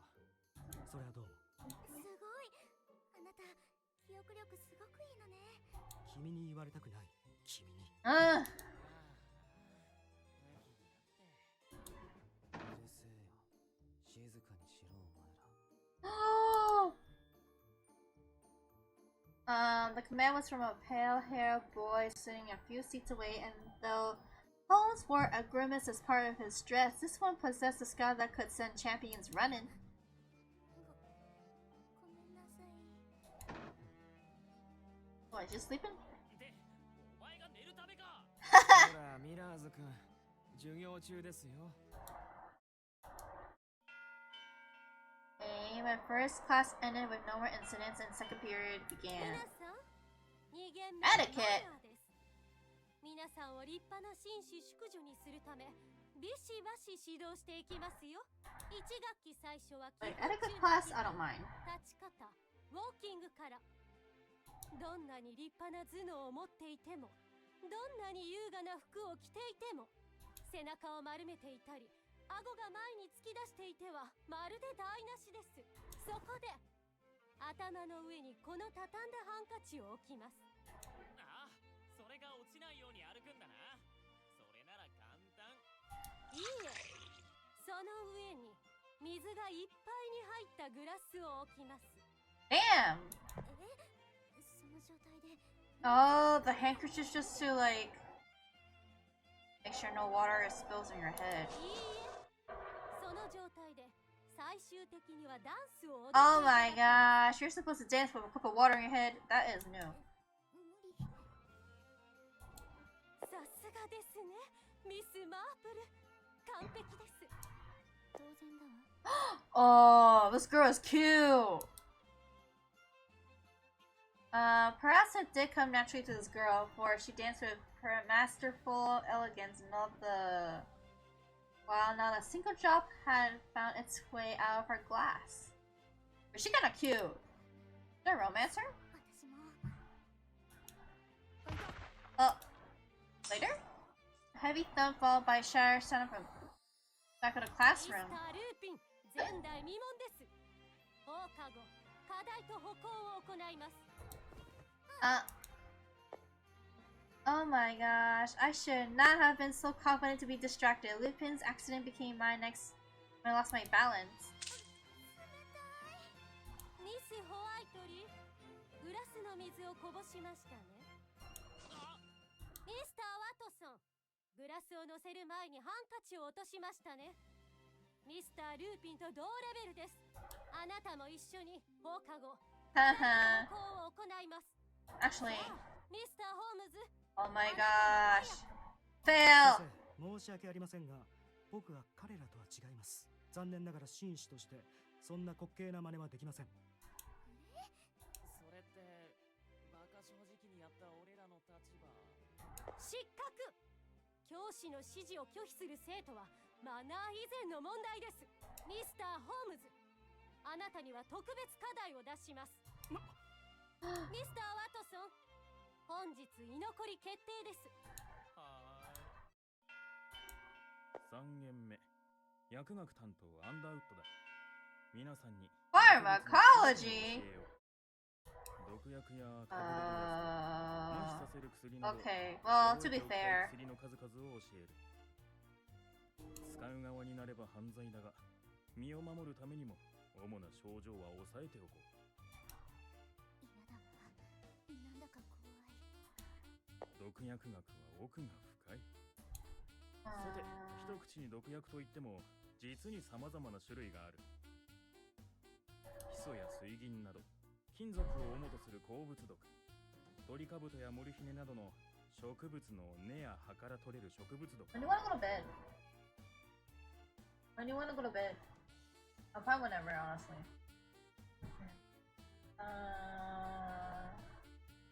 You wanna do...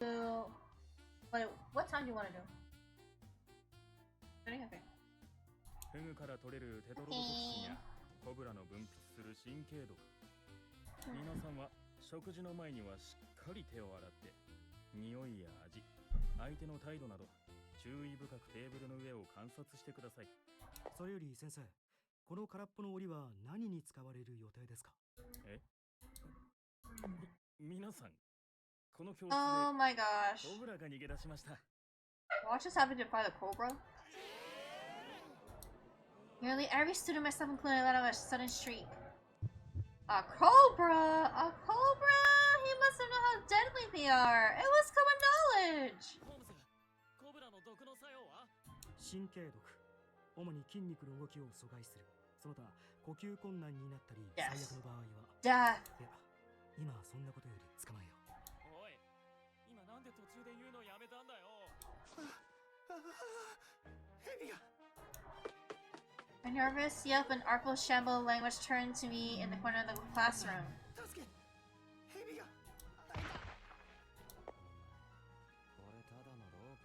Oh. どうしよう。教室中がパニックになってる。ホームズ、ヘビを捕まえよう。俺が頭の方を押さえるから。わかった。危険だわ。大丈夫。怪我をさせたくないしね。君は他のみんなと教室を出て。Oh, wait, it's kind of cute. I noticed. Okay, I noticed that there was a cobra observing me from high on a shelf. Its jaw hung open and still complete stillness, but with that small disjointed vibration, a subtle tremble that came from hunger too unsated to sated to ignore. Oh my gosh. Not the cat. Watson! Okay.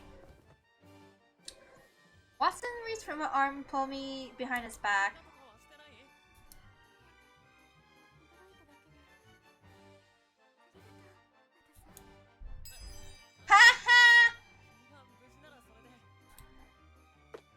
Okay, Watson left my side in a hurry as if to hide his face from me.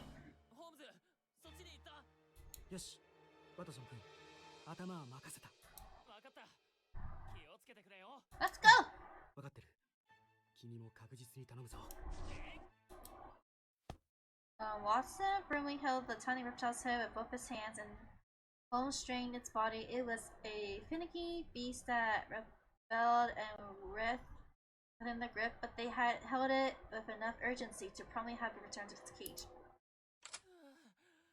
なんとか捕まえたか。よかった。これで安心ね。先生、これはただのシマヘビですよね。は？これ、シマヘビ？正解。よく勉強していますね、ホームズ君。そして、それを知らなかったワトソン君の勇気にも拍手。You know what? I don't know if he's considered a tsundere. I feel like he's more of a kudere.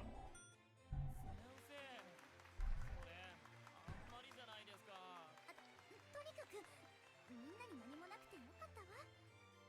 まったく人騒がせな。Like he's not mean like mean. スリリングだったでしょ。皆さんもこれで毒薬学の勉強に真剣になって取り組み、 I don't know actually. 取り直してビシビシ授業を始めます。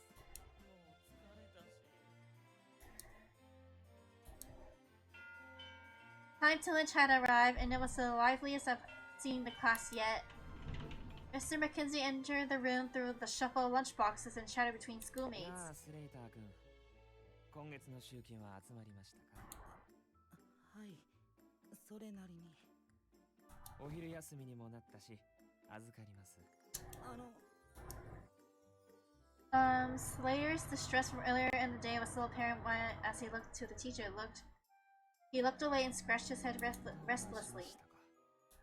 実はお金を入れた革袋が見当たらないんです。 Oh my gosh, you lost everybody's money! 君は毎月その革袋を机の中に入れていましたよね。ええ、前の休み時間まではあったんですが、見当たらなくて。What if he like placed the bag away so we don't have to pay, or they don't have to pay? Okay, students listening to the conversation whisper among each other. Oh my gosh, our money! I like the rest leaned closer for a better lesson, clutching my lunchbox instinctively. How could this be? What news? Yeah. Okay. No. Mr. Mackenzie's expression followed the news was fierce, and his tone as he spoke solemn. みんなの中で積立金の行方を知っている人はいませんか？ No, we just finished catching a snake. それはあんまりですよ。たとえ知っていても、ここで皆が見ていたら言いにくいでしょ。そうですね。ホームズ君の言う通りです。ではみんな目を閉じて、この件について何か目撃したり知っている人は手を挙げてください。 Air was わかり stagnant. ました。目を開けて。 I looked over to Holmes, who was in his correct seat next to me. But he wasn't looking at me. Rather, he studied the room rapidly, concluding his surveillance with a barely audible puff. 君たちを疑ってすみません。ですが、この件で何か知っている人、告白すべきことがある人は、今日中に私のところに来てください。私は授業のある時以外は職員室にいます。以上になります。昼休みだし、昼食をとりなさい。I don't know if I could eat with. I don't know if I can eat in peace when my money's stolen. Whispers turned into outlandish, feared suspicions the second the door was closed behind the teacher. 消えてしまった集金袋。それってもしかして。やっぱりこれって事件よね。しかもこんな。I'm telling you, it's the Slater guy. お昼一緒に食べない？ええ。どうしたの？考え事？大丈夫。なんでもないわ。そう？ならいいんだけど。ホームズも早く食べよう。今日は天気もいいし、よかったら中庭に行かない？ホームズ？ Wait, Watson gripped a moving boy's shoulder. ホームズも行くって。おいちょっとやめたまえ。無理に引っ張るな。Okay, so Watson, Holmes, and I seated among ourselves along the grass in the courtyard. We weren't alone. The day was beautiful, it was clear, and so several others had gathered to spend their time reading books, resting their eyes, or soaking in the sun. Or I suppose they could have found outdoors refreshing when the classroom had been so intense. I peeked inside Watson's lunch. Yo! Hey, yo! Okay, it's a careful arrangement of mimosa salad, mashed potatoes, and several slices of roast beef, and an orange compote for dessert! That looks good! ワトソンのお弁当、手が込んでて美味しそうね。だろ？アパートの管理人さんが俺らの弁当を作ってくれてるんだ。アパートの一部屋を借りてホームズと一緒に住んでるんだけど、朝や夜の食事もつけてくれるからすごく助かってるんだ。お食事がつくのね。素敵。じゃあご家族は？父さんたちは同じアパートを仕事場として借りてる。家はロンドン郊外にあるよ。よかったらいつでも遊びに来なよ。貴族の出の君には狭苦しいかもしれないけどね。ホームズもいいだろ？ I'm coming! Okay, the response was clipped. With nothing more to see, he continued to eat through a thin mouth that could have stretched thinner. Huh? Were anyone to rip him again? And why was this? I was curious. Maybe the case. Maybe he's thinking about. 喋りたいときは必要以上に喋るから。ホームズ、さっきのスレイターの積立金のことを考えているんだろ？ああ、その通りだ。何かが妙に引っかかる。確かにあの時、スレイターがどんなに探しても積立金は見つからなかった。I'm telling you! 慎重な性格をしている。その辺に置いておくことはまず。That's what I've been saying! あんまり考えたくはないけど、クラスの誰かが盗んだとか。どうかな？僕はそうは思わない。そうね。I was a new addition for the semester, but yet such a positive impression had been stamped upon to me. No one schoolmate stood out to me as a thief. お前はどう思ってるんだ？それはまだ言わずにおこう。だが、スレーターは今朝から明らかに様子がおかしかった。That's what I've been saying! ふらつく足元、いつもの彼からは考えられないほどに落ち着きに瞬きが通常時よりはるかに多かった。それは何かを隠そうとしていたり、嘘をついていたりしている時に見られる。先生に集金を指示された時点で、彼は何か気がかりがあるようだった。そうか？俺は特に気にならなかったけど、あれ？今ちょっといいかな。 Okay, just as we were discussing him, Slater had approached to engage us. 今日は災難だったな。それにますます顔色が悪いけど。ありがとう。大丈夫だ。気にしないでくれ。今日は迷惑をかけて悪かったね。同じクラスのみんなに疑いがかかるようなことして。ごめん。それだけなんだ。じゃあ。When he turned to leave, Holmes spoke up. 待ちたまえ、スレーター君。ホームズ。Later listened, turned right back around. 君はもっと大切な相談をしに来たはずだ。そう、例えば先ほどの消えた積立金の話。しかし勇気がなくて相談する決心がつかない。勇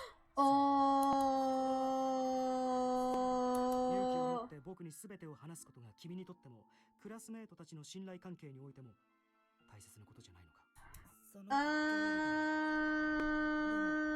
少し込み入った話で裏庭に場所を移してもいいかな。確かにここなら人も来ないわね。ミス・ホワイトリー、君はなぜ勝手についてくるんだ。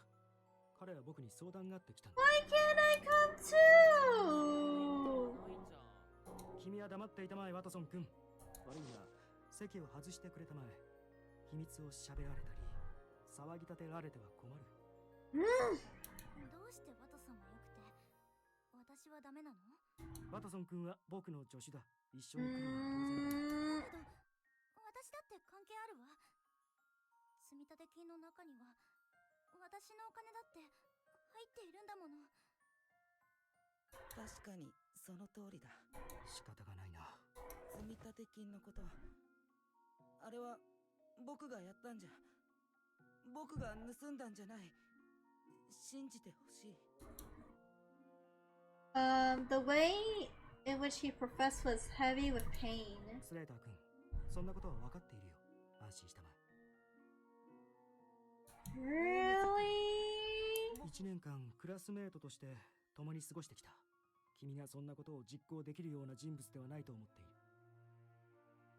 それに君の言動は怯えている人間のそれと同じだ。僕と話しているにもかかわらず、焦点は常に違う箇所を捉えている。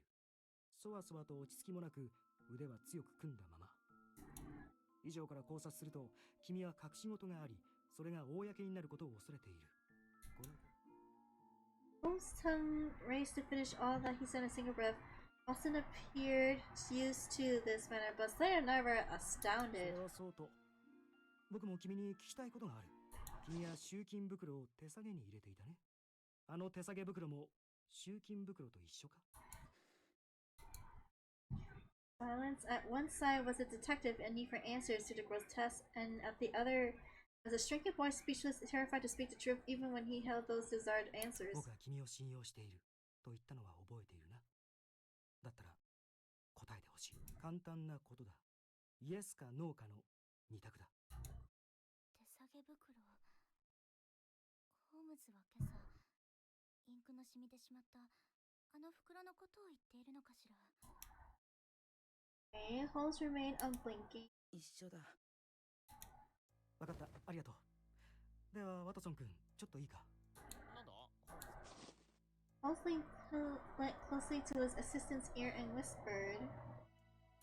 でもこういうことは僕よりも君の方が得意だろう。頼んだからな。ああ、もう分かったよ。すぐに戻るから。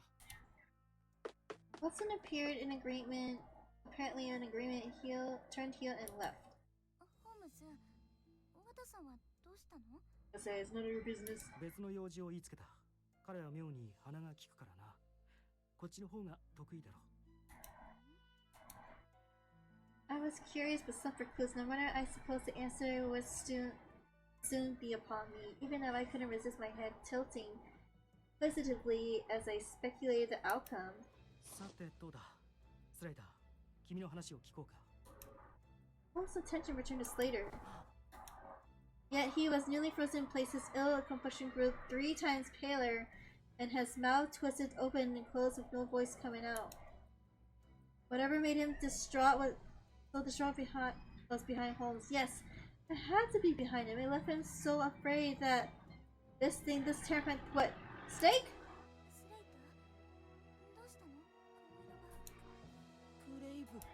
Who? Flat-footed, heavy steps sounded from behind me. I made to see who it was. What, his bully? Oh, I met eyes of a giant. The color of a tartan. His uniform was different from ours, indicating that he was in his final year of 6th form.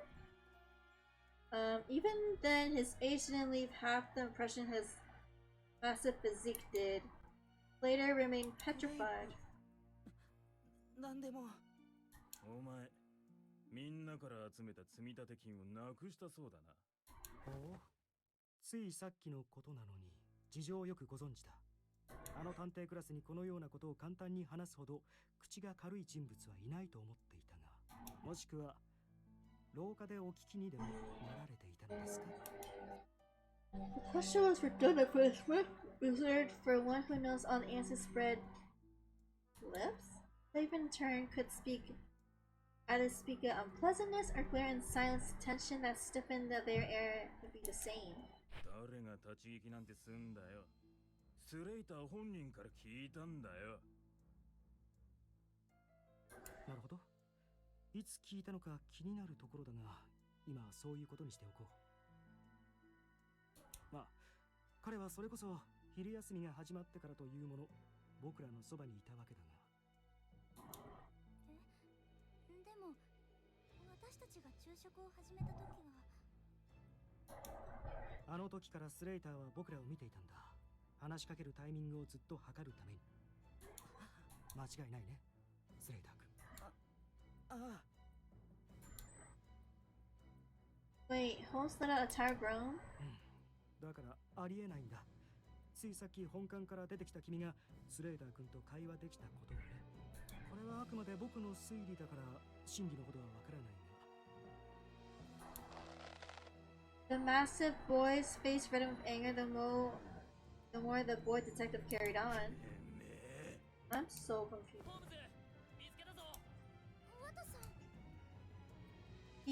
Watson returned quickly as he had left. He hurried us, panting. Okay, he hurried to us, panting as though he ran with vigor the whole entire time he'd been away. But in the incinerator, I recognized the bag that he was holding. There could be no mistaking for it. It was the same bag that Slater was using for collecting the deposits. Fabric was more worn out than I last saw in the classroom. But the reason was no mystery to be solved upon knowing where Watson had retrieved it. さすがだ、ワトソン君。さてと。Holmes fiercely locked eyes with 君 Cleve. にいくつか聞きたいことがある。まずはいつスレイター君に話を聞いたか。僕が考えるに、君は別に話を聞いたわけじゃなく知っていたんだ。スレイター君が紛失してしまったその事実を。The boy grew so deeply red in the face that it was impossible to appear more bruised now. Twisted his eyebrow and skull till he possessed a devilish expression, a face fit for one who could no longer adhere to reason. Oh my gosh, he's gonna punch. 紛失が発覚したのは昼休みだ。その後に知る確率がないとするなら。ふざけるなよ、お前。Clay raised his fist against Holmes. I made to dive. Oh my gosh! I made to dive to his rescue as silly action, but Watson held me to my plate.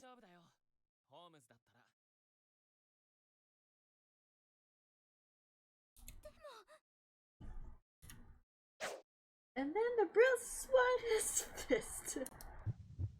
Red hot at the forefront of my mind, he was simply too monstrous and sense for Holmes to be the victor. There was no comparison, and I stood forced to do nothing by Watson, who watched the parade with easy breath. I couldn't bear to watch the oncoming strike. I was so afraid. この爪の先についたインクには見覚えがある。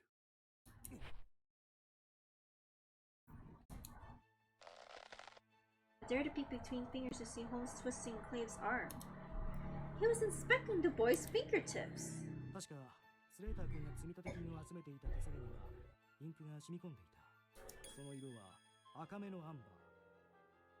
君が普段使っているのは黒のインクだろ。君の袖口が物語っている。黒のインクが長期間付着してできたシミがついているからな。だがどういうわけかこの爪の先に残っているのはスレイター愛用のアンバーだ。どういうことかな？ Clay's darkened face suddenly grew pale. Holmes' reasoning was impressive. I would have been fastened by praises had I not been baffled by a man of his bulk could hold someone so large in place without considerable effort.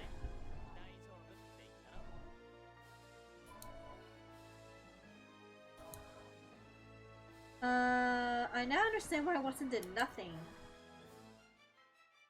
The answer was in her hands. Clay received deposits from Slater. How did the info gathered thus far?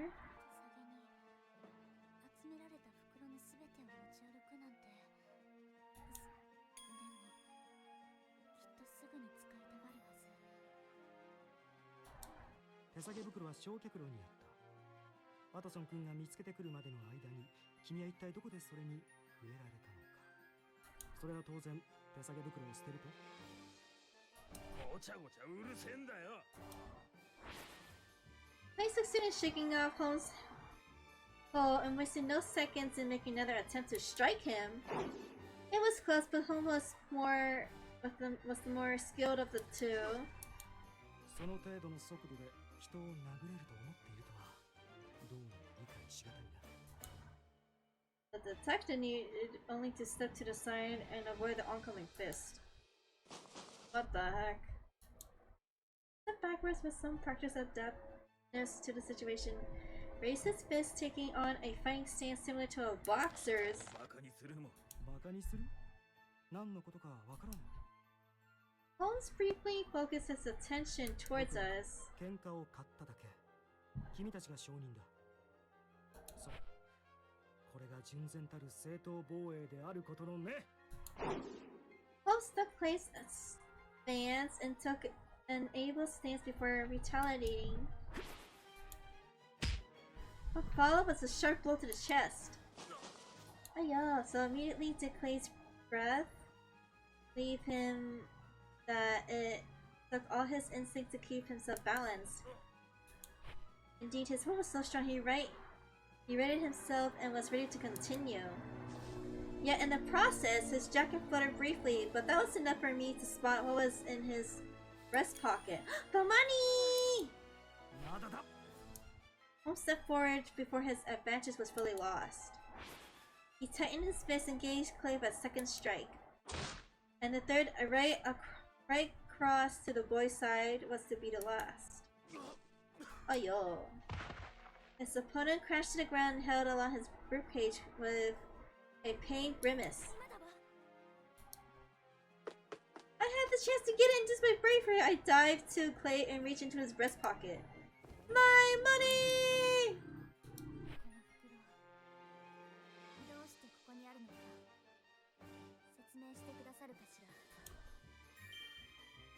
Okay, that's mine. And to be certain, if my own bag was among his belongings, then further proofs were but supplemental. We had our man.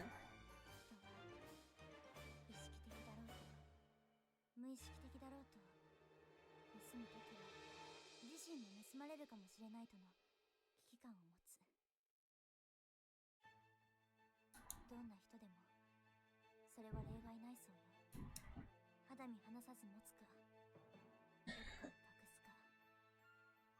どちらにせよ、あれほどの大金すべては持ち歩けない。少しずつ使うつもりだったのかしら。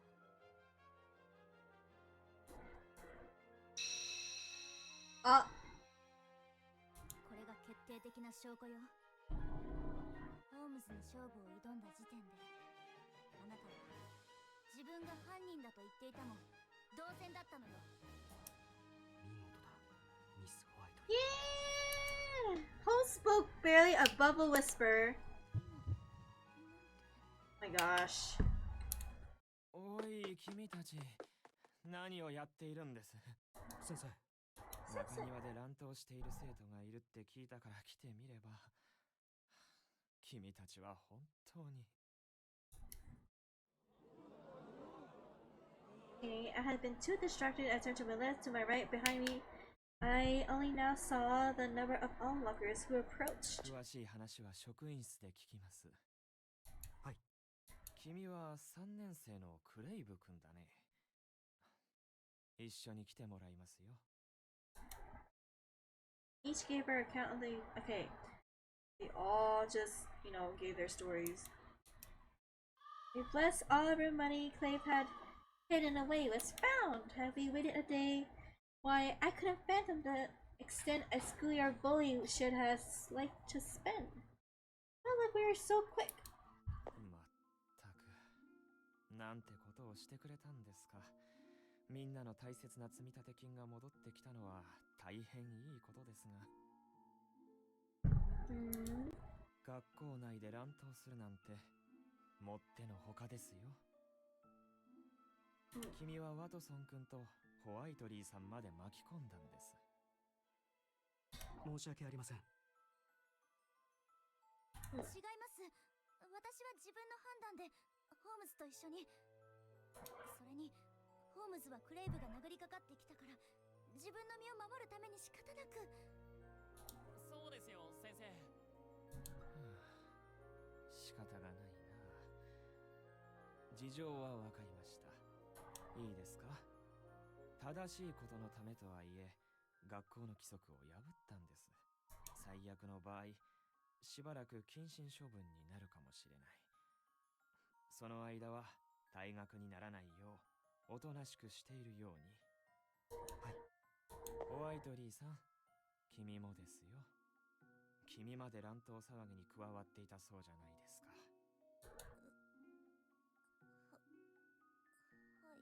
しばらくおとなしくしていなさい。ワトソン君、君はこのままシスレイ先生の歩行に行ってもらいます。わかりました。それからクレイブ・マクラウドについては警察に引き渡すことになっています。隠していた積立金もすべて見つかりました。最後にスレイター君、君は3日間の謹慎です。それに今日のホームルームで本当のことを話して心配と迷惑をかけたみんなに報告してもらいますよ。はい。We retired from the staff lounge after we were dismissed. As we bid Pleasant's goodbyes to Slater, Watson did as instructed and went to attend his supplementary lesson. Holmes and I were left. Neither one of us spoke a word, and an awkward air fell between us. 意外だったわ。ホームズって喧嘩も強かったのね。喧嘩じゃない。僕はあくまで犯人を摘発するために。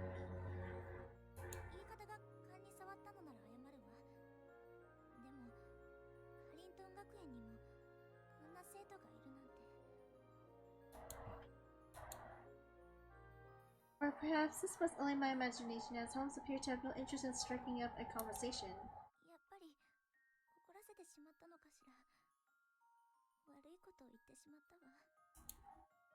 Yet judging by how defiant Clave was when cornered, this couldn't have been the first time this happened. ひょっとしたらスレイター以外にも被害に遭っている生徒がいるのかも。A puzzle of this line of thought with keen interest. When I felt something heavy smack in the back of my head. Miss Whiteley? Oh my gosh, Holmes stared greatly alarmed by such a sight. I could see someone to the... What happened? A figure stood directly behind him, and I wished badly to shout, but I couldn't find my voice. Upon Holmes' gas, I heard another dull smack. That was the last thing I recall before blacking out. What the? My head pulsed and my body was weighted. Oh my gosh, I'm kidnapped. I opened my eyes to be met with darkness. When I tried to sit up, slow as I was to move the back of my head ached from the smallest adjustment. Oh my gosh, where am I? I'm being kidnapped! 殴られたところは大丈夫か？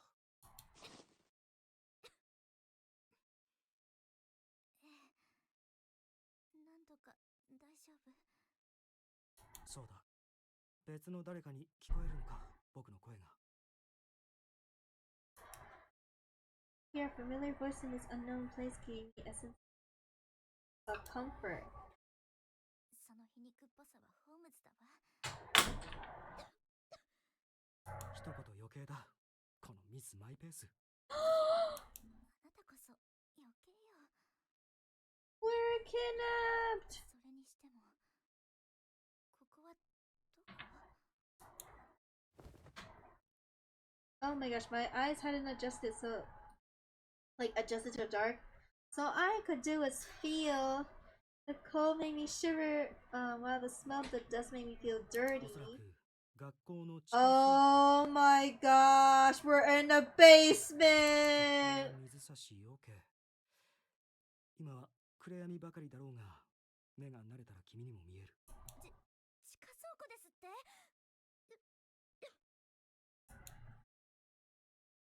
Having as long as I could cause me to inhale hot dust, sending me to a fit of dry coughs. 通りでちょっと埃っぽいと思ったら、外の空気は。ああ、扉には鍵がかかっていて開かない。どうやら。Oh, they're just locked. They're not like tied up. そんなことで嘘をついても仕方ないだろう。君を殴ったのは上級生の一人だった。君に気を取られた瞬間、僕も後ろから別の誰かに殴られた。I think it's Clave's people. きっとクレイブン・マクラウドの仲間だろうな。そん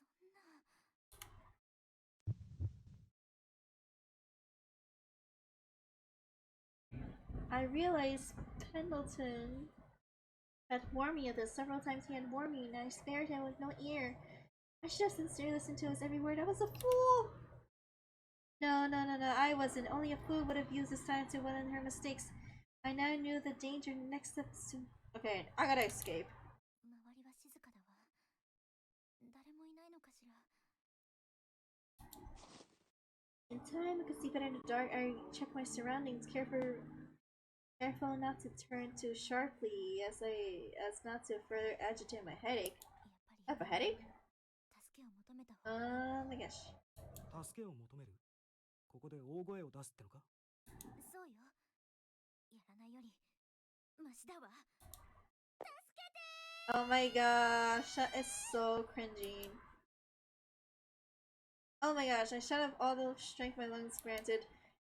Yeah, there's not gonna be any response. What if there truly was no one? もういい。無駄なことをしないで。近くに誰もいないのなら声を出したところで意味はない。この倉庫には窓は小さな天窓一つだ。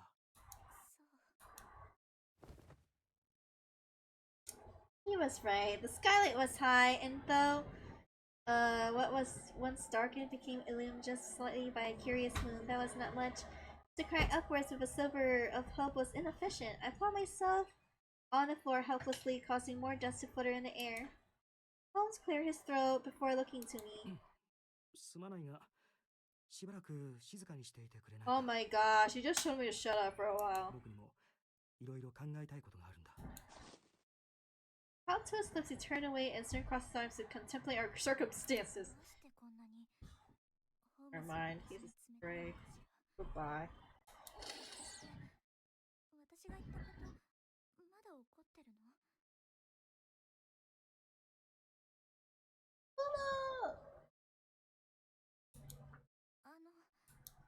なんだ、言ったそばから。ごめんなさい。あなたがが喧嘩をしたなんて言ったから怒ったのかって。ああ、怒ってるよ。1年この学校にいて身近な悪にも気づけなかった自分に非常に腹が立つんだ。 You didn't say nothing with depressed intensity. My heart was moved, so you're not mad at me. でもホームズはすごいと思うわ。スレイターだって困っているなら先生に相談するのかと思ったら、あなたを頼って相談しに来たんじゃない。僕はまだ最後まで見届けていない。ホームズ。 Not my tummy rumbling. That is so embarrassing. 全く緊張感のない。 Shut up! When a girl's hungry, we're hangry! でも待って、私ビスケットを少し持ってるわ。 I want a biscuit too! I procured the still wrapped biscuit from Pocket. It was my favorite brand. What, digestives? It's crumbled. これ半分にしましょう。僕は遠慮しておく。第一ビスケットは粉々だ。そんなものが食べられるか。いいじゃない。割る手間が省けたわ。いや、君が食べるといい。もしかしたらこのまま出られないかもな。これを使うのはどう？砕けたビスケットで鳥を呼び寄せて。意味がない。訓練された伝承バトでもない限り、満腹になって好きなところへ飛び去るだけだ。今日は9月1日土曜日だ。日曜は学園も休みになる。つまり最悪の場合、このまま月曜の朝まで誰もこの倉庫を開けない。 Oh wait, did he just go to school on a Saturday? Big Ben's chime warned us that it must have been 9 o'clock at night. 嫌だわ。もうこんな時間。ペンデルトンが心配しているわ。ペンデルトン。 My butler! 私の執事よ。私は両親を小さな頃に亡くしてしまって。だから彼が親代わりだったの。今頃心配しているわ。今日の15時には迎えに来るって言ってたから。そうか。僕もワトソン君に心配をかけているから。そうね。あんなことのあった後だし。でもワトソンだったらなんとなくだけど。なんだ。二人で街に消えたから詮索してはいけないなんて思ってたりして。 Wait, I feel like are they the main couple? ミス・ホワイトリー、口を慎みた。 He protested, just what I needed. I crammed a biscuit crumb into his open mouth before he could stop me. そのまま飲み込んでよね。水はないから喉は渇くかもしれないけど、でも食べないよりもきっとマシだわ。 Soon after, I fell asleep by eating my half. That sweet vanilla flavor was medicine at this time of distress. 全く君は。でも美味しいでしょ。 I went to thoughtlessly run a finger through my hair only to realize how tangled it was. 髪がすっかりめちゃくちゃだわ。 I was supposed to carry a hand glass, so I took it out to inspect ミス・ myself. ホワイトリー、それは。お母様の形見よ。いつも持ち歩いているの。それを貸したまえ。外に僕たちの居場所を伝えられるぞ。 Holmes carefully positioned himself beneath the skylight. He began to periodically shift the mirror, reflecting the modest moon back to the outside. SOS だ。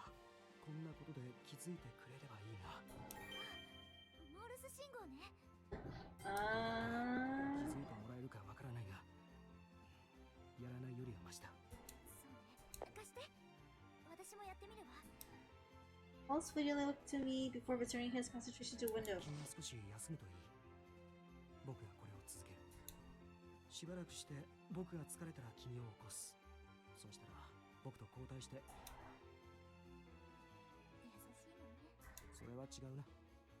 君は結構大雑把そうだし、君の信号じゃ誰も救難信号とは気づかないかもしれないしな。ああ、失礼ね。とにかくしばらく寝ていたまえ。分かったわ。ありがとう。Waited as this motion continued. He was patient in sending the signal, tilting the mirror with precision. Waiting and tilting. How funny that it was not crying, not banging against the door, not birds loaded with crumbs, but just the simple reflection of light that could have been a savior. Tilting, waiting, again and again with measured precision. He continued. He did this all with the same rigid, perfect motion. Perhaps I was more tired than previously thought. As I watched this repetition in silence, my eyelids slowly drooped until I fell into a restful sleep. I could probably be sleeping next time. How much time has passed since then? I was so quiet in a dark, dingly space. Now, only the snores of an unruly Harris could be heard. Holmes laid over her a small blanket he found amongst the storage for tending to the signal again.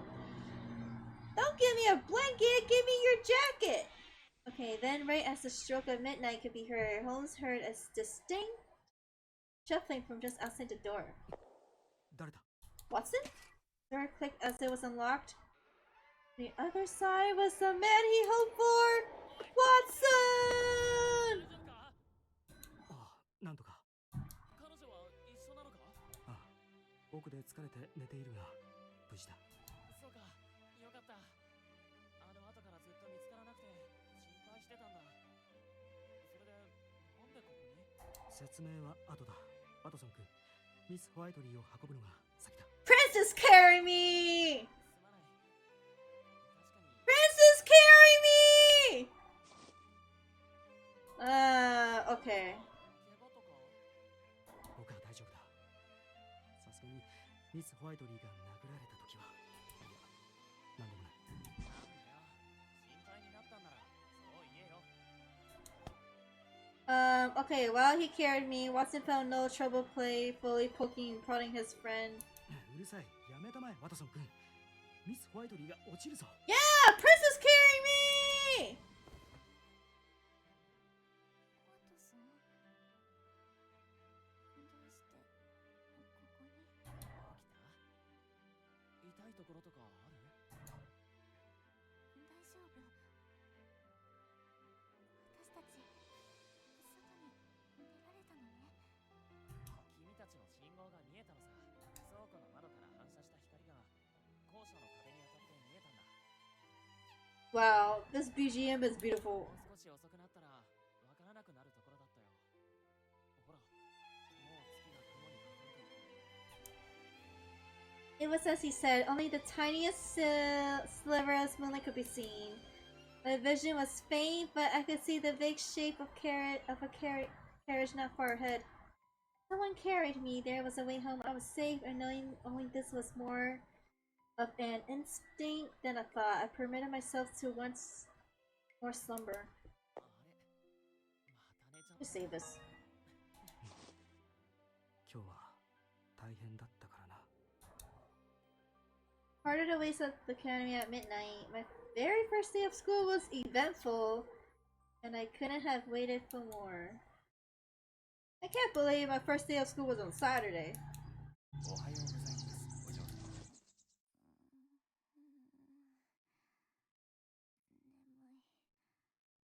今日は土曜日なんだから寝かせて。いいえ、今日は日曜日ですよ、お嬢様。なんだ、それなら。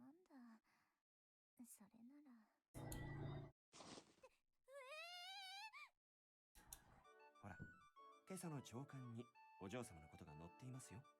I'm on the news again! お手柄。ええ、そのようです。まあ、私も鼻が高いというものです。もうやだ。私だって昨日は死ぬかと思ったんだから。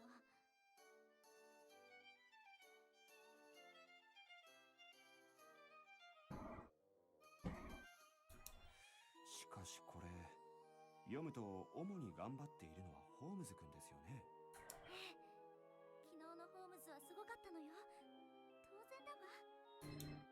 ですがほら、裏面をご覧ください。恐喝、暴行や麻薬所持の罪でクレイブ・マクラウドを報道。少年院へ。彼には学内にも仲間多数おり、近日増えていた強盗事件にも関与が疑われている。彼とつながりのあった貧民街の男たちも逮捕され、余罪を追及中。 Hey, the doorbell rang. Who's at my house? 今回は大事にならずによかったです。マクラウド邸からクレイブが盗んだ金品がいろいろ見つかっておりましてな。念のため確認しているところです。で、何か学園でなくされたものはありますかな？いいえ、警部。私は失ったものは何もないわ。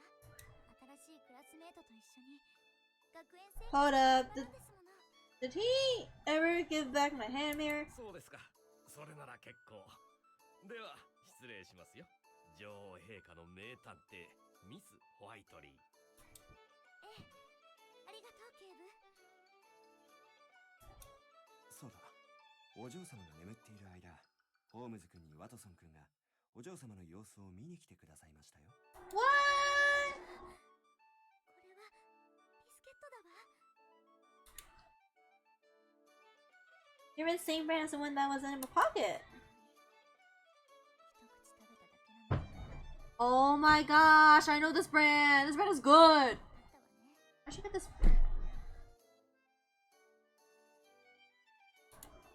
お嬢様、手紙も添えていただいていますよ。何か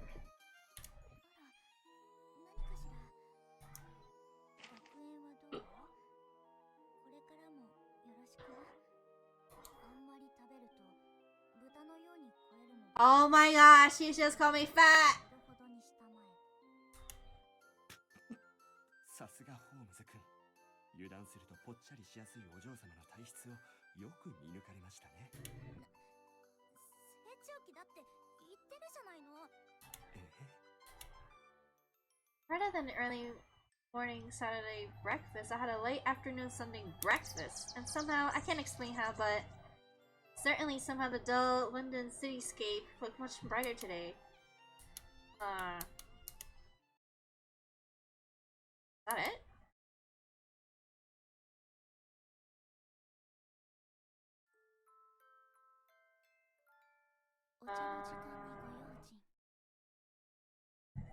Afternoon tea.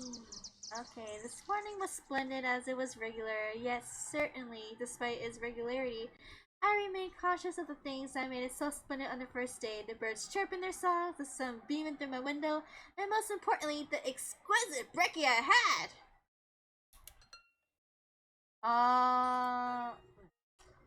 Stack of fluffy flapjacks, delectable omelet, and a dressed salad. What bliss!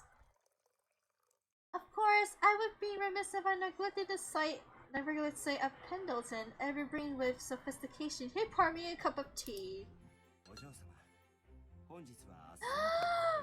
Some tea is pretty good. Yay! Post brekkie consisted of what I hope were ladylike sips in between reading this morning paper, which was on the table once I was ready. This time, the handling was enough to prompt surprise.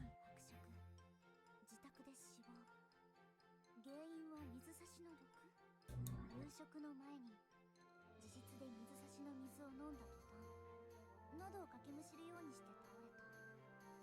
ヒ素による毒殺と思われる。確かに人間は水を飲まずには生きられません。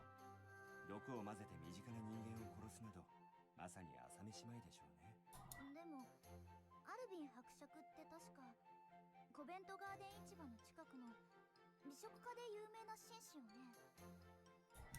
はい、鉄の胃袋の異名を持ち、世界各国の名物料理や珍味を愛好されて、食べ物への礼儀を欠かさず、食前には念入りに手を拭き、清潔を心がけていたとか。そんな彼も最後は口にした毒で命を落とすなんて。はい、なんとも皮肉な話です。Still, I wasn't so struck by the news that my own drinking habits were at pause as I continued sipping once my cup was refilled. やはり手当たり次第に何でも口にするのは極めて危険な行為。今後はお嬢様にも食事そのものを控えていただくのが一番かと思いまして。Terrible sense crept from the pit of my stomach. Pendleton's smile did more to unnerve than ease. しばらくの間、ミッディティーブレイクでは甘いものを控えさせていただきます。どうしてそうなるの？私からお茶とお菓子の楽しみを取り上げるなんて。第一、家であなたが出す食事に危険がある方がおかしいでしょ？ですが、お嬢様は少々食い意地の張ったところがございます。もし私がお嬢様に殺意を抱けば、それこそ簡単にコロリでしょ。何を言い出すかと思えば、コロリって一体。もし私がテーブルの上にさりげなく天狗だけとじゃがいもの芽の猛毒ソテーを出しても、お嬢様は簡単に飛びついてしまうはず。食べないわよ、そんなもの。私だって。今のはまあものの例えですよ。いかにお嬢様が世間知らずで莫大な財産をお持ちでも、私もそこまではいたしません。なんだか引っかかる言い方ね。もちろんです。私はお嬢様にご両親の分まで1分1秒でも長く生きていただきたい。私は毎日1分1秒ごとにそう思っております。そこまで思わなくてもいいけど、まあ私は何でも食べてたくましく生きる。生き抜いてみせるわ。そうですね。それもいいのかもしれません。さあ、表に馬車を待たせてあります。そろそろ学校へ。くれぐれも道で拾ったものや知らない人にもらったものは簡単に口にしないでください。もうそこまで食い意地が張ってるわけないじゃない。ペンデルトンったら、私が世間知らずで食い意地が張っているだなんて。でも身近で毒殺事件だなんて、ちょっと食事が怖くなってしまうわね。ねえ、今朝の新聞見た？殺しても死ななそうなアルビン伯爵が毒殺なんてね。あの手でも毒物なんて誰でも買えるわ。薬局の人が知り合いならヒ素も手に入るし、田舎の親戚に頼めば農薬だって。やだ、やめてよ。なんだか怖いわ。The entire kind was buzzing with talk of Earl Alvin's unexpected death. おはよう。今朝の新聞見た？ You betcha I did. 伯爵のこと？それなら読んだけど。怖いよな、ヒ素中毒なんて。ああ、新聞記事になると中毒症状の詳細までは説明されないことも多いからな。まあみんなが事件を推理するわけじゃないしな。症状が具体的に書いてあったってあんまり嬉しくないだろ。それじゃあ具体的にはどうなってしまうの？ Die. Curiosity was piqued. 基礎なら腹痛、下痢、嘔吐から始まり、やがて視覚障害が見られるようになり、そして最悪の場合死に至る。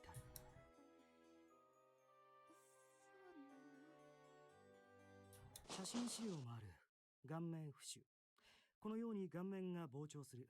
もっともこれは急性中毒の場合で、慢性中毒ではこっちの写真のように皮膚の色素が。We'll spread upon the desk a variety of photographs for all to see. えぐいな。 Fellow schoolmates gathered to browse Holmes' gallery of evidence, only to sour upon first sight. そして貝毒の場合、ホタテ貝が毒化したものなら、唇、顔面の麻痺から始まり、やがて手足に、そして全身に回ると運動障害、呼吸困難となり死に至る。わかったわ。もういいから。アサリ毒なら食後24時間から48時間後に悪寒、嘔吐、皮下出血が。これは皮膚の下で Are you okay? 反転となる。 Are you okay?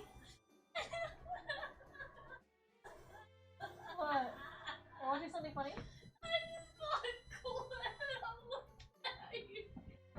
What? Wait, I'm showing you right now. wait. My gosh.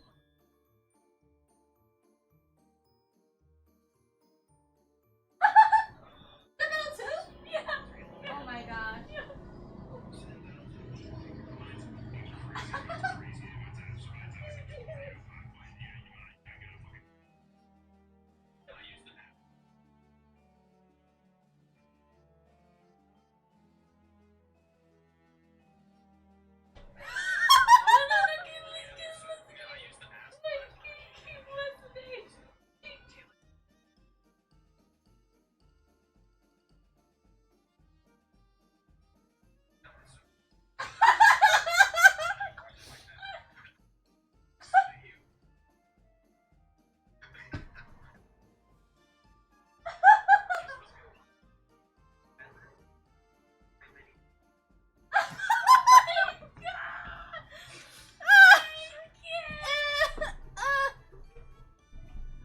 If it were a clam, you would experience chills, nausea, and dark spotting as a result of blood vessels bursting under the skin, all within 24 to 48 hours. やがて歯茎、 Oh. 鼻などの粘膜から出血、さらに重症の場合は神経錯乱となり、やがて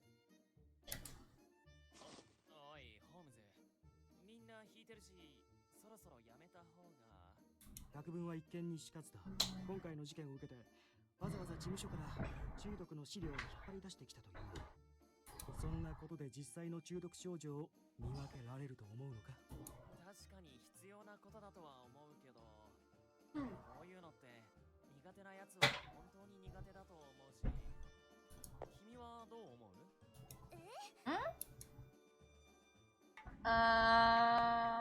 ？Wait, what were we talking about? Shit, what were we talking about?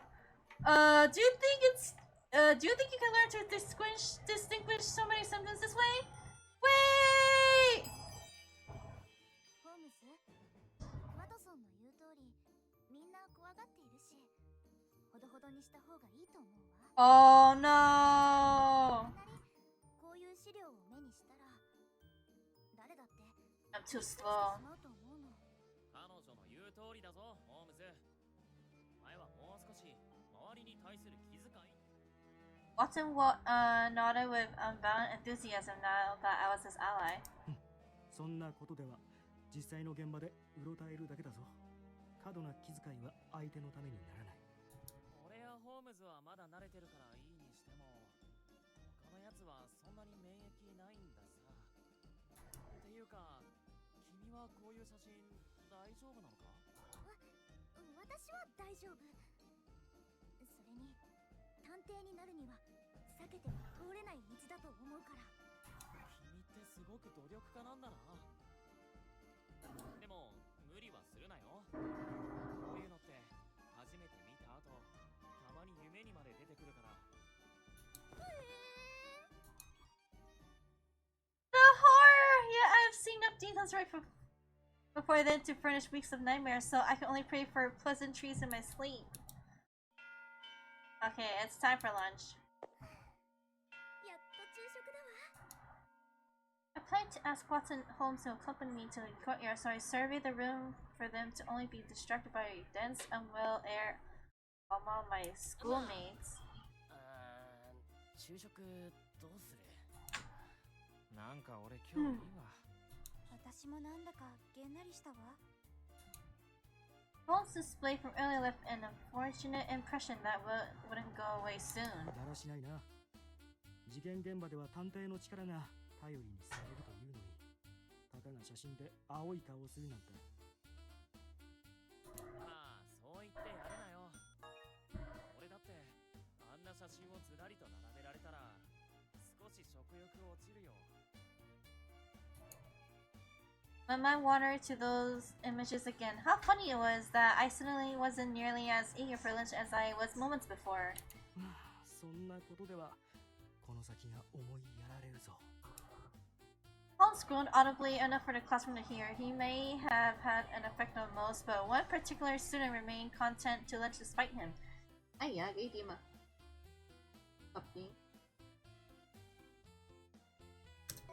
Uh-oh.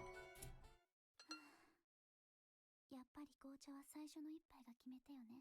今日の気分的にもクイーンズウェアシリーズのティーカップにしておいて正解だわ。The girl, seemingly without a care for her surroundings, had placed her teacup in her delicately decorated desk. Between her tableware and tablecloth, she was equipped less for a classroom, more for a canteen. There leads this girl. Okay, no.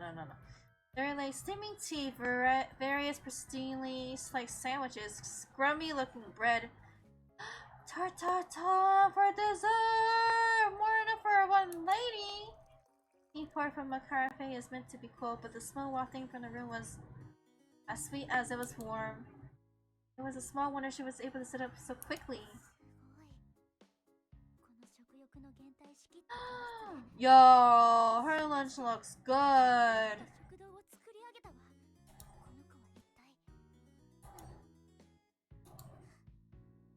Oh my gosh, or Esmond. Hair glossy as spider silk was so refined that not a single hair was out of place. Yo, she kinda cute. Its pale shade was meant to complement a delicately light, unblemished complexion. I saw her uncommonly large eyes made somehow larger than how she stared unblinkingly in my direction, wondered briefly if I may have been scooming to a doll. I dared myself to engage with her. Okay, am I supposed to be a friend?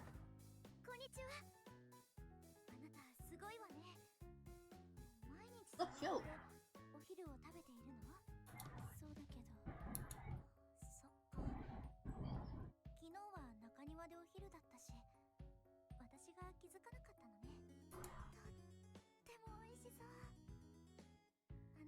I bet she made it herself.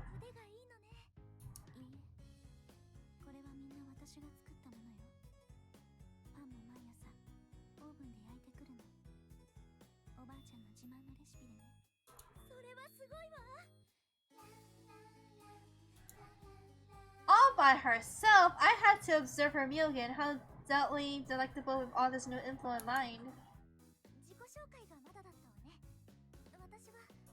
She knows me.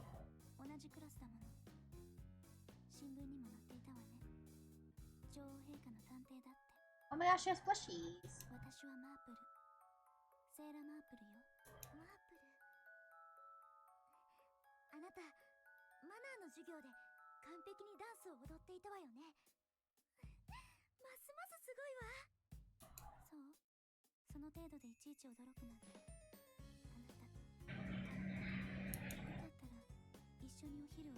Yo, I have my first girlfriend!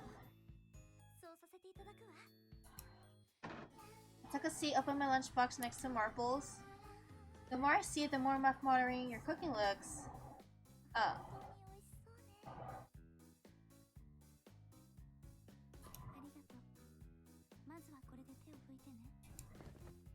Okay, she handed me a napkin.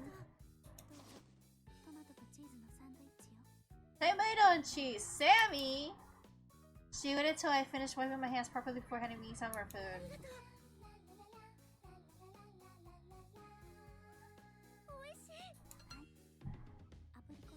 Oh my gosh, an apricot tart! Yo!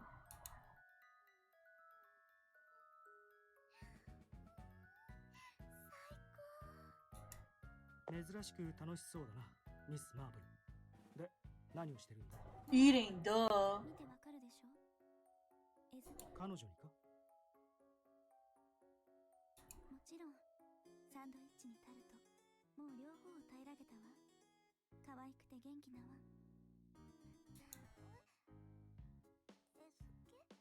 あら、そんなに頬を膨らませて。やめて。I couldn't decide how she prodded my cheeks as if she was being affectionate or cruel. Yet the two of us eating together appeared to soften the atmosphere of the room that was very much needed. なんだかこの匂いでお腹空いちゃったわ。そうね。私たちもお昼にしない？ One after another, students began to take out their lunch boxes. I suppose Marple's relaxed temperament was infectious. みんなおバカさんね。お腹が空いたらいいことなんて一つもないのに。Marple, who had remained expressionless, led to a flushed green till then, presented the smallest of a smile. Hey, yo, she kinda cute. あの孤高のマープル女子が笑ってるなんて久しぶりだな。珍しいな。あれがペット療法というものか。Pet therapy? よく知ってるな、ホームズ。ってそれって失礼だろ。彼女もペット扱いだなんて。僕はそんなこと一言も言っていないぞ。それよりも僕たちも昼食をとろう。I could hear that. もうホームズもワトソンも好き勝手に言って。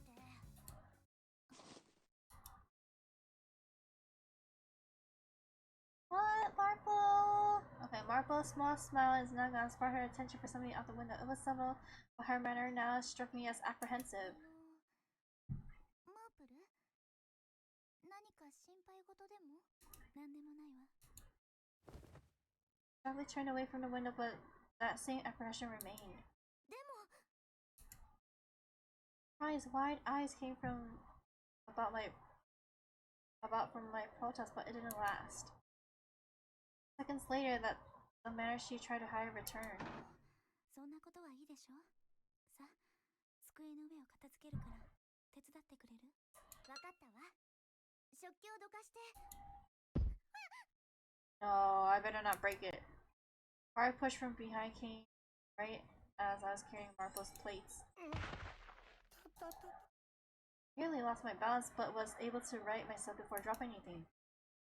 Not so for the one that bumped into me. Sprawled on the floor was a handsome boy with spectacles? What, Slater? この男の子、前にもこんな風に転んでいるところを見たような。すみません、ミス・ホワイトリー。Who are you? Okay, he was positively frantic, much more than anyone else in his position would have been. としたことがまた机の角につまずいてしまって。 What the heck are you?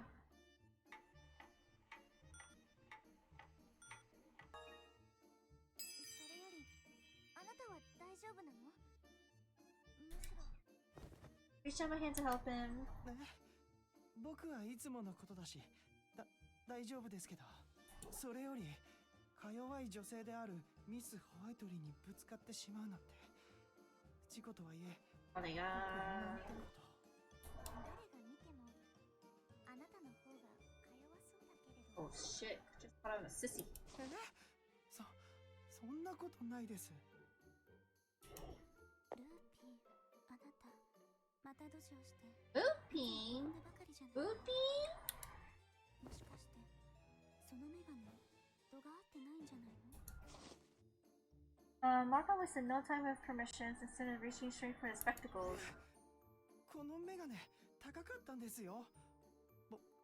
僕のお気に入りなのに、やめてください。あなたのために言っているのよ。いつか4階から1階まで階段を転げ落ちて首の骨でも折ったらどうするの？下手したらそのまま永眠よ。気をつけます。大丈夫よ。その時は私がしっかりと受け止めてあげるわ。うわー、頼もしい。僕、強くて頼もしくて優しい女性って憧れます。あなた本当にホワイトリー家のお嬢様なんでしょうね。実は田舎で狼を追いかけてたくましく育った。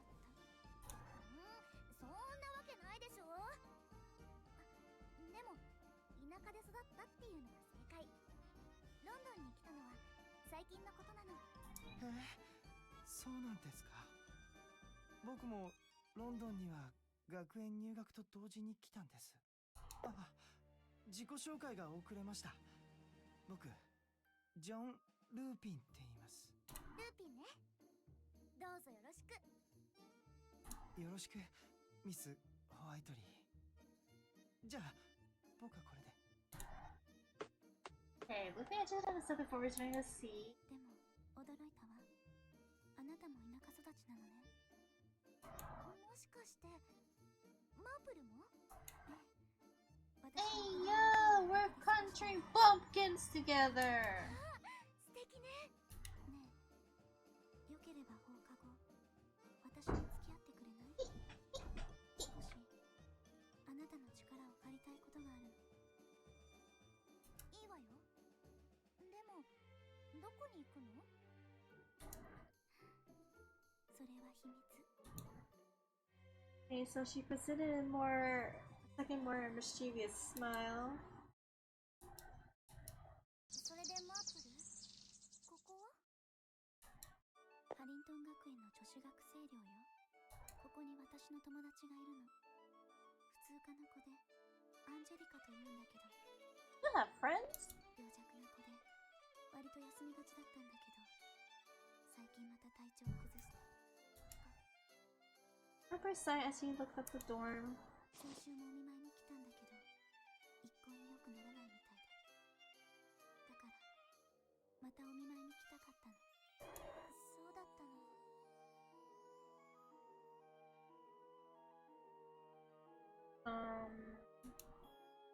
ょっとして、マープルが心配そうに窓の外を眺めていたのは。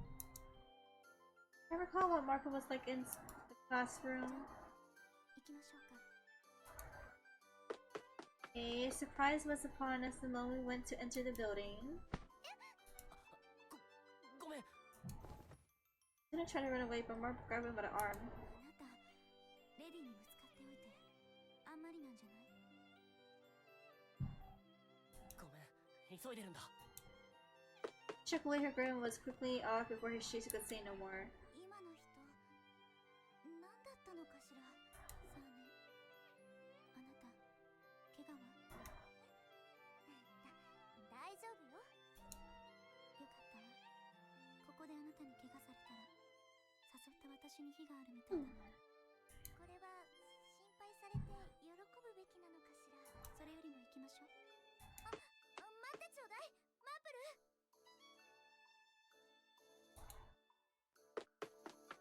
He followed her into the dorm. セイラ、よく来てくれたわね。Sitting in bed wearing a thick coat over her neck was a young girl. A sparkling smile awaited us the moment she saw her guest was Marco. そのまま楽にしてちょうだい、アンジェ。まさかその子。Delicate gasped as she spotted me behind her friend. 紹介するわ。彼女は同じクラスのミス・ホワイトリーよね。女王陛下の探偵って新聞に載ってた。ええ、私のこと知っているの？もちろんよ。セイラに聞いてみたらクラスメイトよ。なんて軽く流されちゃったから、きっと聞いてないのかなって思ったんだけど。ありがとう、セイラ。別にそんなつもりで連れてきたわけじゃないわ。それにしてもこんな超有名人に会えるなんて。そんな超有名人だなんて。 Celebrity! My eyes were burning from embarrassment. 嬉しいわ。私はアンジェリカよ。よろしくね、アンジェリカ。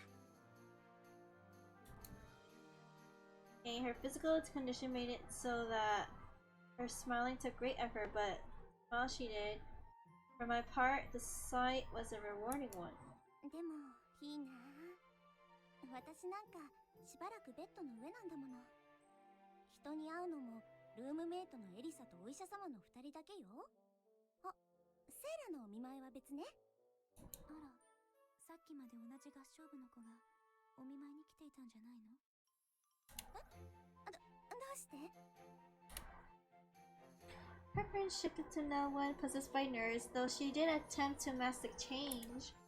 この前お見舞いに来た時はアンジェはベッドの横になっていたけど、は上着を羽織って座っていたし、それに部屋の窓の近くの床に真新しい泥の跡がついているわ。アンジェは学園の合唱部の部長でしょ。私たちのように放課後に部員の子がお見舞いに来たんじゃないかと思ったんだけど。その泥はきっと私のルーム I メイト think some boy visited her. 喉が渇いたからお茶でも入れようかと起き上がったんだけど、ちょうど彼女が帰ってきて代わりに入れてもらっているの。 Doubtful the way Angelica's pupils danced. I thought there was a different story. ごめんなさいね。私ったら勘違いしちゃったわ。まったくセーラは考えすぎなんだから。でもそうね、早く学園に戻りたいわ。部活にも行きたいし。 Air around her became heavy with a lonely gloom as she mumbled. 具合はどうなの？ええ、ずっと吐き気が続いて、お腹も痛いし、あまり食欲もないの。違うお医者様にも相談してみたら。あら、あなたもそんなこと言うの？悪いけどそればっかりは譲るつもりはないわよ。でもあなたがかかっているお医者様、あまりいい噂を聞かないわよ。What, she like the doctor? 噂は噂でしょ。セイラったら心配性ね。あ、心配性といえば私のルームメイトもそうなのよ。彼女少しでも食欲が湧くようにって大好きなお菓子を焼いてくれたりするんだけど、ちょっとしか食べられなくて、大好きなお菓子が食べられないのは。The very thought depressed me. もっと栄養のあるものも食べなきゃ。次の差し入れは野菜スープにしようかしら。でもセイラの手作りならそれも悪くないかも。じゃあそれは次に来た時ね。今日はあなたの好きな焼きメレンゲを持ってきたわ。 Meringues! Marco, against her scoldings for better food, was swift in producing a carefully wrapped packet of her own sweets. でも今は食欲がなくて、後で食べさせてもらうわね。 The vigorous knocking on the door interrupted us. Opening immediately after. アンジェ、お茶を入れてきたわよ。あら？お客さん？ The girl entered the room twinkling with a question in her グッドタイ eyes. ミングよ、エリサ。ちょうど友達がお見舞いに来てくれたの。そっか、この間のセイラのお見舞いはエリサがいない時だったものね。アンジェ、この子がひょっとして。お察しの通りよ。紹介するわ。エリサよ。私のルームメイトで同じ合唱部なの。よろしく。セーラマープルよ。こっちは私のクラスメイト。はじめまして。あなたの話はアンジェから聞いているわ。彼女のことも新聞で知ってるし。そんな光栄だわ。エリサ、セイラが焼き菓子を持ってきてくれたの。よかったら食べて。ええ、ありがとう。それじゃあ2人の紅茶も入れるわね。 No time at all, the four of us were intimately gathered with cups in hand. エリサはね、スコーンとかジャムも手作りして I くれてるの。 want scones too. 中でもエリサの作るクロテッドクリームは絶品よ。香ばしいアーモンドの香りがスコーンと見事にマッチして。おだてたって何も出てこないわよ、アンジェったら。でも病人だからってアンジェを甘やかしちゃダメよ。ご心配なく。彼女のために麦のおかゆや野菜スープも私が作っているのよ。ちゃんとアンジェの嫌いな人参やセロリも食べさせているしね。オートミールだって作ってるのよ。ブーブー。ちゃんとお医者様の薬だってね。Ew, I hate oatmeal. お医者様の食事療法？うん。少し歩くと気分が悪くなってくるから。学校の近くのフォー診療所からお医者様が往診してくれてるの。そうだったの。早く良くなるといいわね。ええ、私もクリスマスコンサートに向けて練習したいわ。部長としてみんなの練習も見てあげなきゃいけないし。 Christmas concerts are fun. アンジェは部活にだけはとても責任感があるものね。あらエリさん、部活にだけっていうのは一言余計じゃない？まあ一理あるかもね。早く良くなって部活の練習にも復帰できるといいわね。Marco grew much lighter, much friendlier, and she conversed with these girls. In truth, visiting a girl's dormitory was a first for me, as was visiting a friend's bedroom. I became distracted by nearly everything around me, head turning this way and that to inspect what precisely made this place feel like Angelica and Elisa's. ねえアンジェリカ、部屋の中見てもいいかしら？私は構わないわ。ね、エリサ？ええ、別に。ありがとう。I approached the two trophies that I noticed on a shelf as soon as I stepped in the room. Each one was labeled Silver Prize Springbird Award. ねえアンジェリカ、このトロフィーは？それはコンテストで銀賞を取った時にもらったものなの。ええ、1年生最後のコンテストの時に。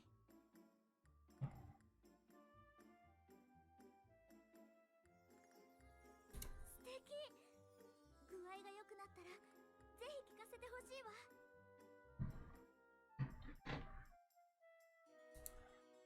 I wandered yet again before catching something else on the shelf. There was a tiny brown bottle with a label I've never seen before. What the heck is that?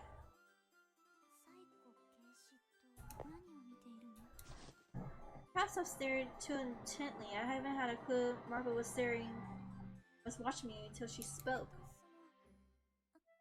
これ何かなって思って。 Took the bottle from the shelf, showed it to her. それは私の薬ね。小さい頃から通ってるお医者様なんだけど、漢方だったかしら。何か特別な配合にしてあるってお話だったわ。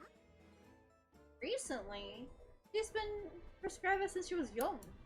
漢方っていうのね。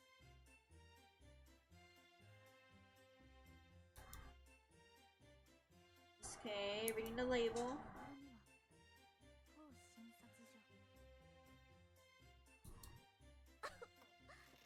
ちょっと不思議な香りがするけど、慣れてしまえば。アンジェリカ。Oh my gosh. Very suddenly, Angelica was attacked by a fit that refused to stop. Just between grew shorter and shorter, causing panic for her company. Oh my gosh. Oh my gosh. Oh my gosh. Oh my gosh, her fears worsened. Angelica stepped over! Oh my gosh. Convulsions, vomiting, slipping in and out of consciousness. Instinct told me that something wasn't right. We left Angelica's room. ねえマープル、アンジェリカの症状なんだけど。マープル？え？あ、ごめんなさい。何かしら？ The remaining days as we walk back to the academy. アンジェリカの症状なんだけど、どんな病気なのかしら？まだ分かってないみたい。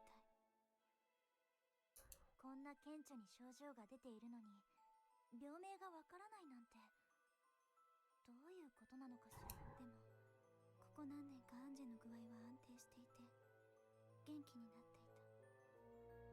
薬の量も減って普通に暮らしていけるまで丈夫になっていたはずなのに。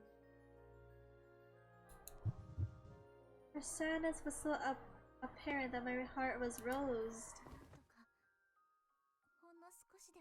Hey yo, what if the doctor's like making her worse? If she gets better, he get no money. なんとなくなんだけど、今朝ホームズが見せてくれたあの資料が気になって。ありがとう。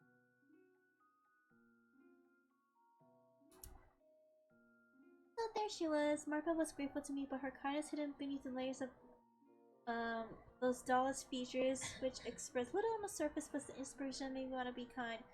Aww, she's so cute. せっかくお友達になれたんだもの。これくらい。それじゃあ今日はもう遅いし、ちょうど明日はお休みだから明日から調査開始ね。え、まずはどこに？ちょっと調べたいこと。 Yeah, I'm going to the apartment. 事務所に行こうかなって。Let's go! Who should I talk to? Holmes. ホームズに意見を聞いてみたいの。あの資料を持ってきたのはホームズだったし。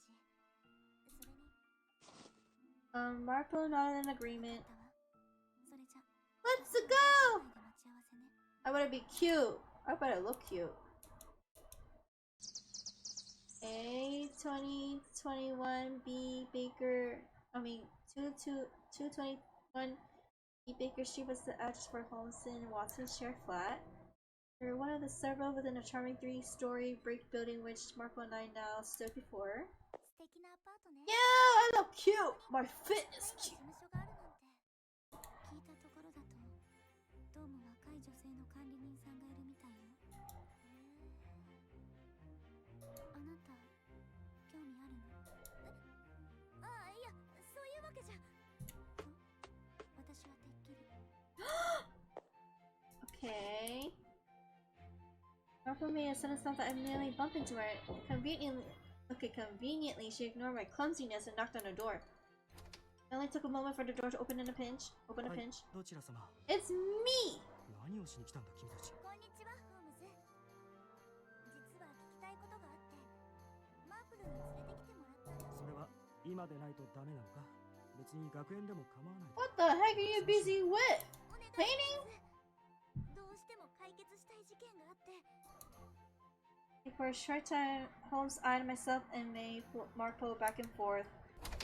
He then signed his common exasperated sign and opened the door to allow us in.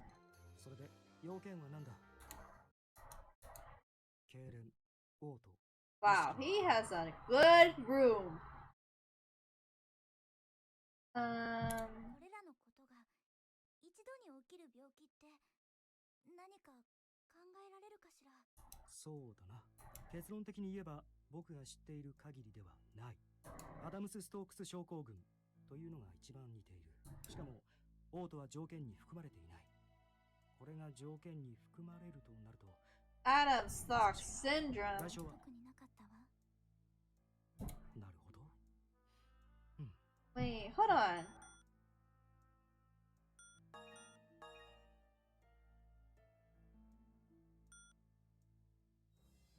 Convulsions, vomiting, slipping in and out of consciousness.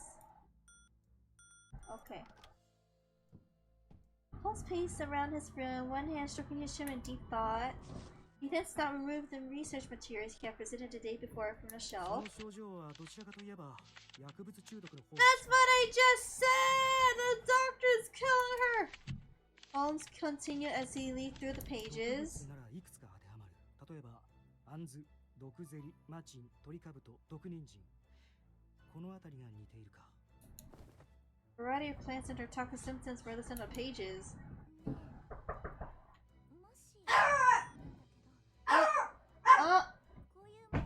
Wait, everybody, I gotta go. Thank you for tuning in. Bye bye.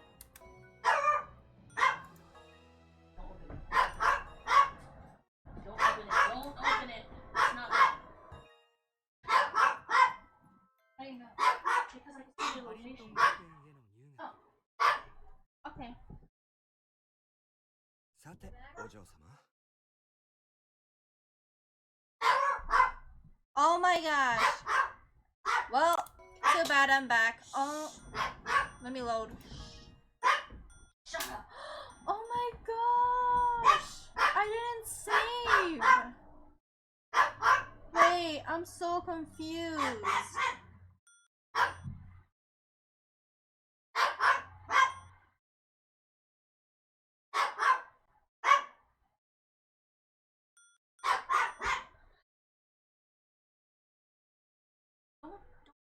Open the door when you hear a knock. Wait, Cherry. It's not them. Didn't save. I quick saved though. So what is the shortcut one? On the I top? don't know. On the top right? What is the short?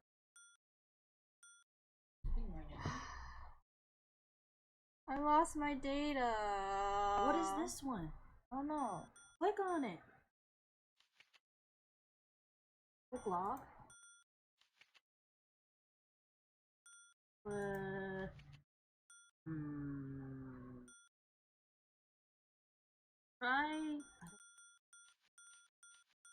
Wait, this one's cute. It's probably in that one. Which one did you save under though? Wait, I'm on.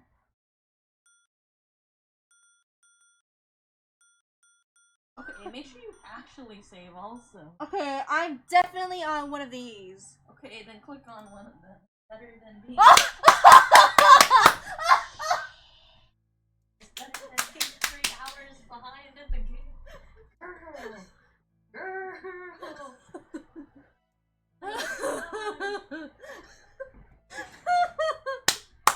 Okay, how do I actually skip this? I mean, how do I actually save this part?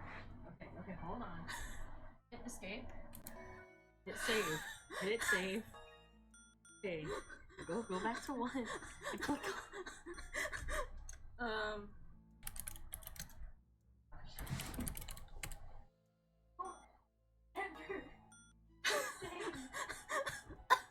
You know how annoying it is when you didn't save your progress in a game? Okay. Actually, this game is really good. There's a lot of like cases. Very interesting. Anyways. Okay. Wait. What? Okay, I just know. Okay, I'm pretty sure Angie's being poisoned or something like that. What could it be? Okay, Holmes paced around. Okay, I just said that.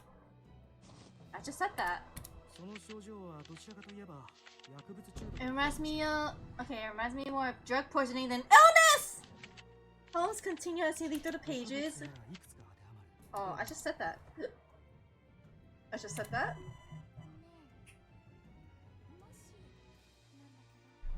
Wait, just to be certain, how simple would it be to make some of these plants with medication? Yo!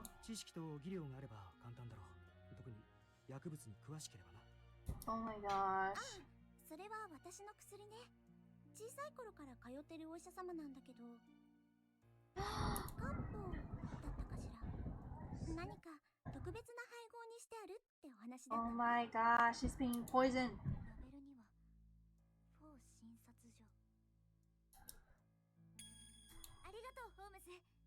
今度お礼にお菓子を持ってくるわ。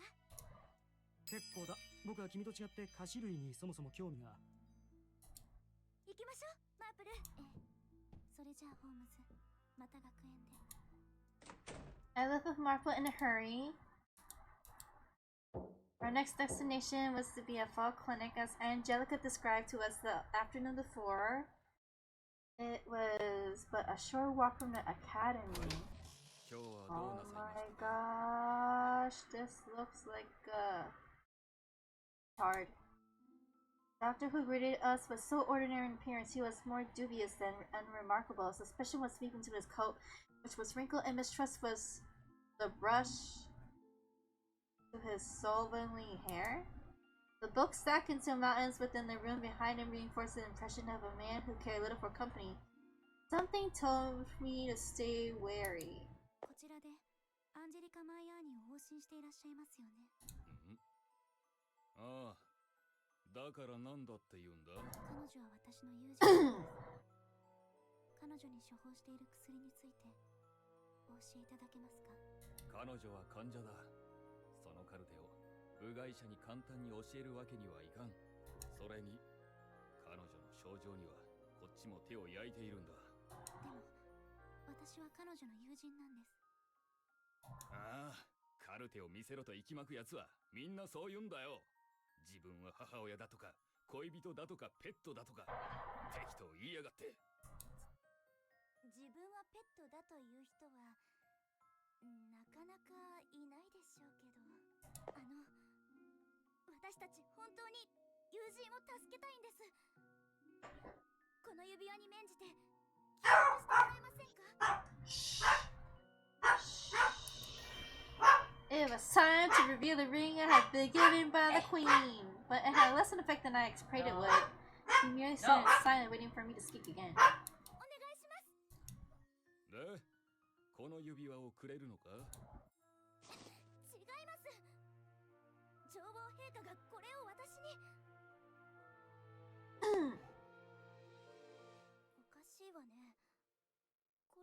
ばみんなに捜査に協力してもらえるって。ふん、お嬢さん頭が弱いのか。悪いけどここではその Oh my gosh, he just called me psycho. 失礼ですが、あなた新聞は読んでます？悪いが俺は新聞は読まない。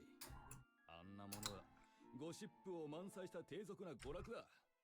全く信用ならない。なるほどね。残念だけど新聞を読んでいない人には女王陛下のお願いは通じないわ。女王陛下が指輪法則を協力するようにと訴えたのは新聞の一面だもの。確かに私も新聞で読んだわ。それにしてもあんまりよ。この時代に新聞を読んでいないなんて。デリカシーが。 Wait, is there someone that doesn't read the newspaper in this day and age? I don't read the newspaper. それはリテラシーじゃない？そっちよ。 I read the news, but not on the newspaper. まさか間違って使っていたの？ええ、まあ。いいから用がないなら帰れ。こっちも暇じゃないんだ。Sus. Against their best efforts, the door had been slammed in their noses before we managed to step inside. Sus! Okay. 納得いかない結果ね。もうスコットランドヤードを呼んであの人を逮捕してもらおうかしら。落ち着いて。マープルは悔しくないの？もちろん悔しいわ。けど焦ったっていいことないわよ。はい、待て。もう私はワンちゃんじゃないわよ、マープル。冗談よ。そう飛びつかないで。でもあの医者が犯人だとしても動機がないわ。まさか患者に薬を試しているなんて信じられないし。そうね。それが本当ならとっくに事件を起こして患者だって来なくなるはず。じゃああなたはどう考えているの？今回のアンジェの容態のこと。それは。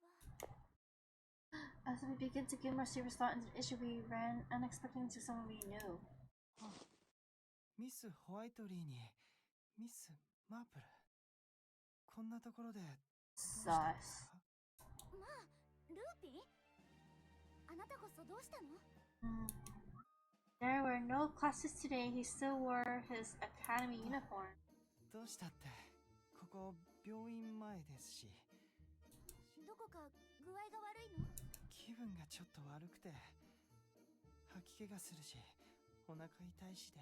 ここ学園から近いし通院してたんです。今日も学園の図書館に寄ったついでに今から行こうかと。アンジェと同じ容体ね。大丈夫なの？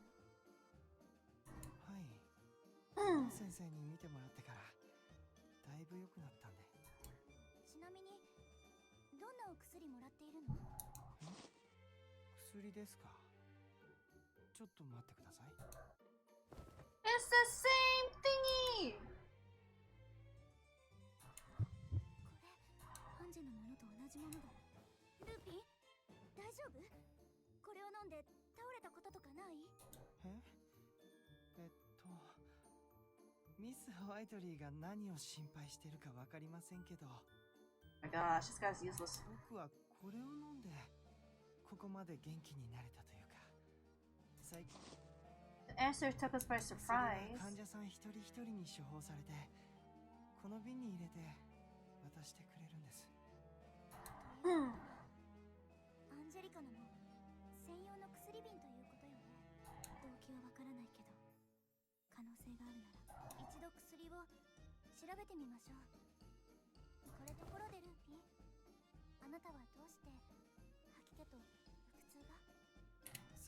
それがアパートの大家さんに日頃学生さんは大変でしょう。He got food poisoning. になったんですけど、その後吐き気に見舞われて大変だったんです。原因は大家さんが山で取ってきたキノコの料理で。ルーピー、まさか何か閉じして大家さんの機嫌に違いますよ。大家さんや他のアパートの人も一緒に食べて、みんな本当に大変だったんですよ。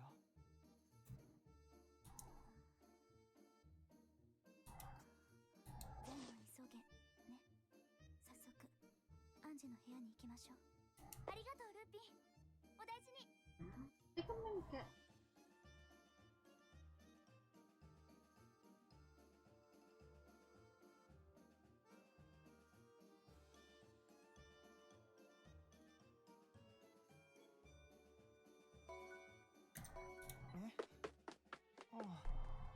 ありがとうございます。Okay, it's only been a day since Angie collapsed. Marple was gentle when she knocked on the door. Neither of us wished to disturb her unduly. She was able to get some sleep. The door opened slowly. At least it was on the other side. ちょっと借りたいものがあっていいかしら。ええ。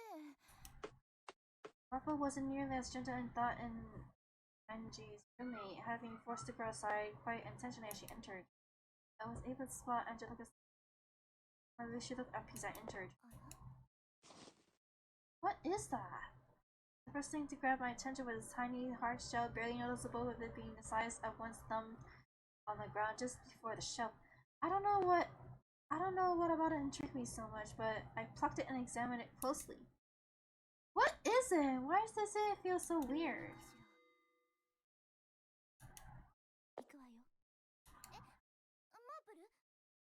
It's gathering evidence. 調べるには十分な量を持ったから大丈夫。 Marple showed us a small bottle. ほら、置いていくわよ。ちょっと待って、マープル。どこで調べるつもり？簡単なことだよ。実験好きな人とお医者様の卵のところに行けばいいんだもの。それってホームズとワトソンのこと？ Oh!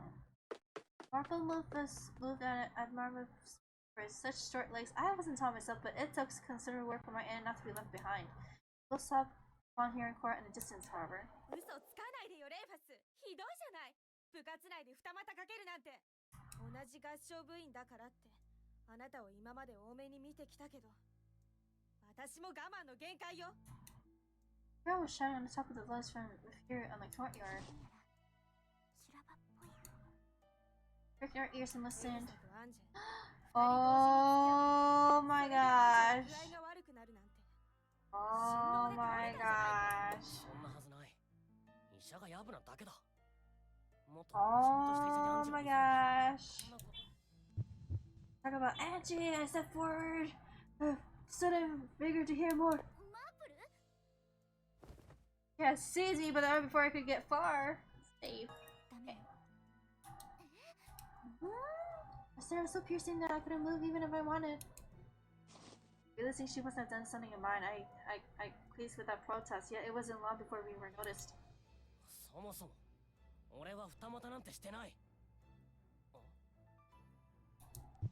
They looked directly at me.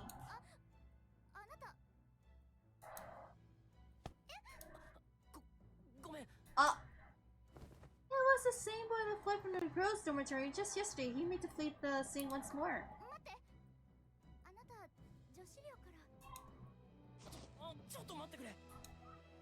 Okay, he hastily cut me off.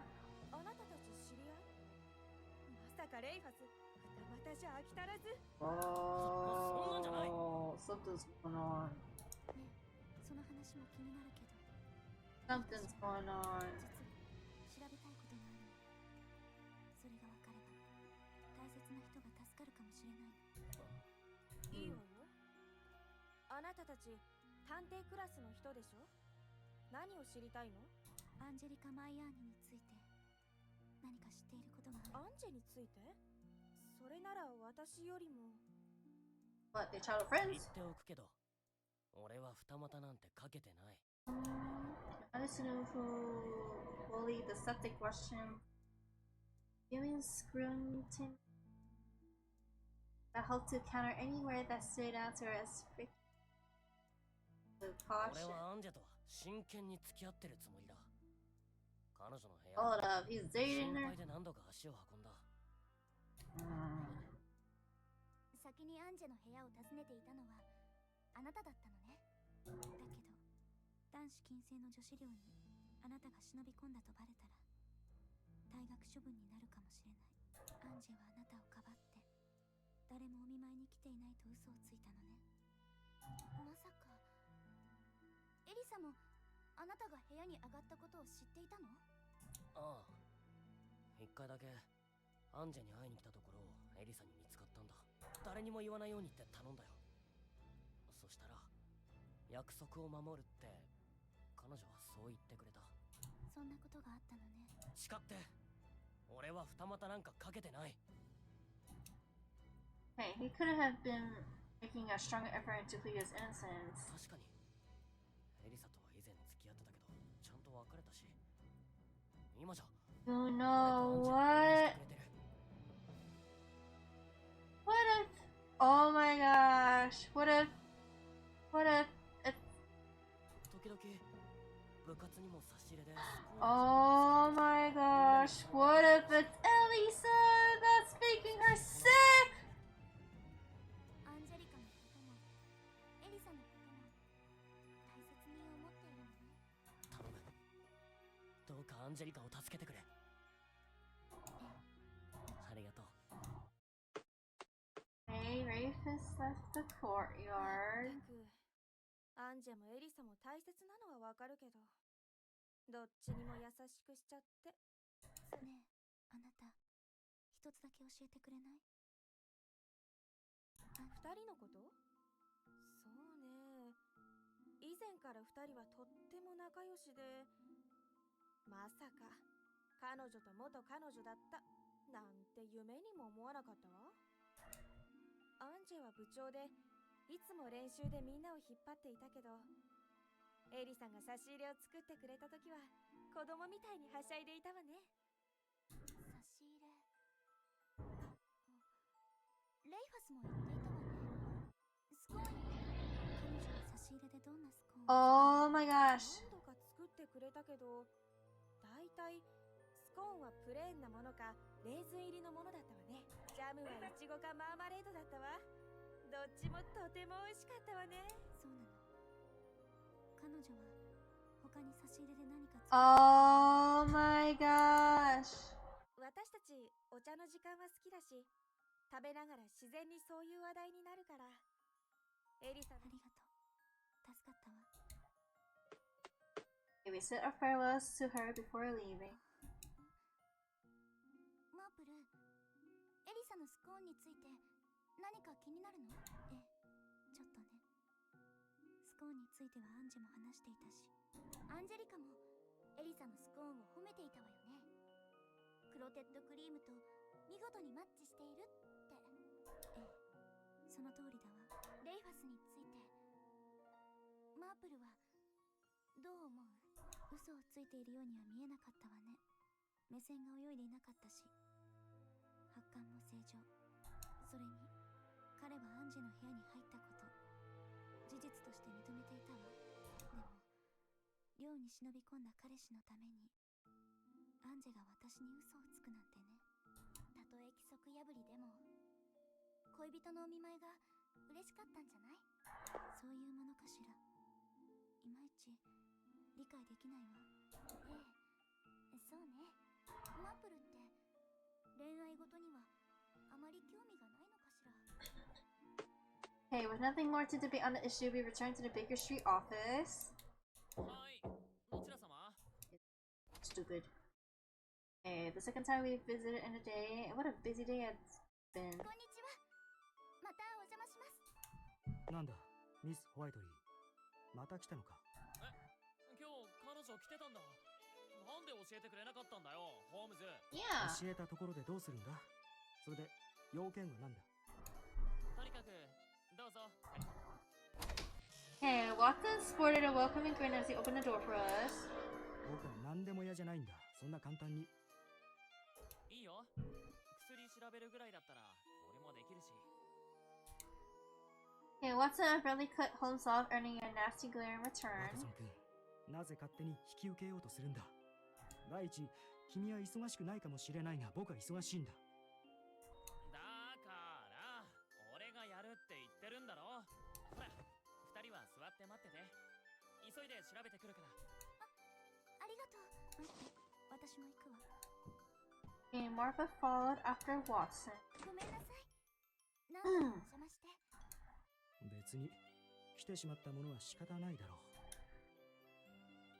Hey, awkward silence. There was more for us to do than wait. I thought. I reached into my pocket for the shell. I returned. I find Angelica's. Is that an almond? I placed it in there in a rush since Marco wanted to leap. Holmes was quick to become curious. I don't know. It looks like a nut. ちょっと拾ったんだけど。ちょっといいか見てみたい。He gave the shell to Holmes. It was a tiny thing, but he still inspected it with every possible angle he could, flipping it around, feeling the texture on the surface and tapping it. It's a nut! Oh. Oh! It's an apricot seed! 杏仁という柔らかい部分がある。けど未成熟な杏仁にはもともと分解されると毒に変わる成分が。Okay. Hold up. Hold up. Okay, the shell of an apricot seed. When you break the shell, you're gonna find an apricot kernel inside. Okay, fun fact, a decomposed unripe kernel can lead to prussic acid poisoning when mixed with gastric fluid. あ、だが無毒化することもちゃんとできる。東洋では Wait, but there's possible to remove the poison. There's medicine in the East that makes use of the kernel. 使い方次第だ。おー。使い方次第で簡単に凶器になってしまう。なるほど。じゃあこれはアンズの種を割ったその。結果出たよ。これ自体に毒とかそういうのはなさそうだ。Watson appeared from the back, cheerfully shaking the small bottle with Marco not far from behind. 調べる手順にも特に問題はなかったと思うわ。さすが。違うって。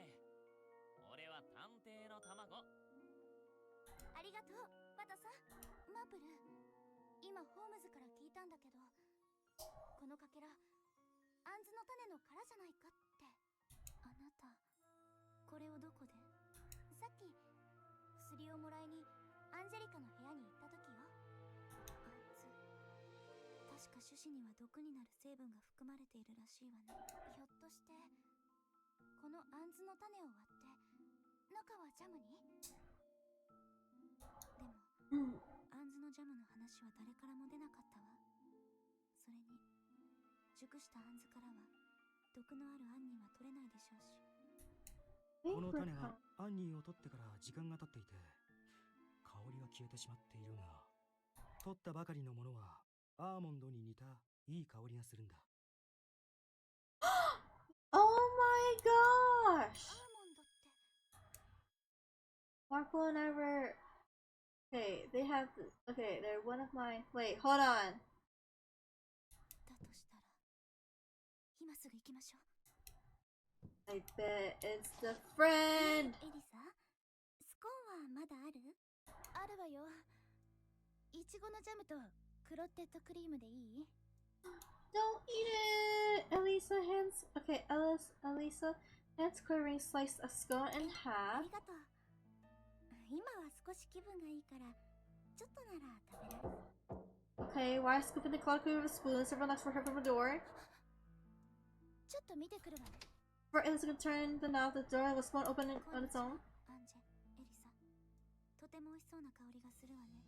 ミス・マープル。 I accompanied her as she barged in. 二人ともいらっしゃい。 Yo, you are being poisoned by your BFF! 押しかけてしまってごめんなさい。 At the scent of the warm tea, scones jammed, the cloud clean permeated the room. 時間だったの？でも、それはアンジェに。エリサ、私は構わないわよ。私、少ししか食べられないだろうし。darkness manifested over Elisa. The darkness, this anxiety grew by rapidly in the seconds between Angelica's consent and Marco reaching out. But she let out a shriek as she went to seize the cream from Marco's hand. It dropped with a clack to the floor.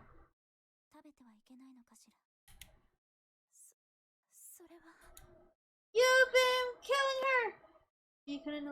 She couldn't answer. Her eyes flickered to where she couldn't keep focused on any one of us present. Joko remained perplexed as much as she concerned, seemingly aware that she was the only girl not understanding what just happened.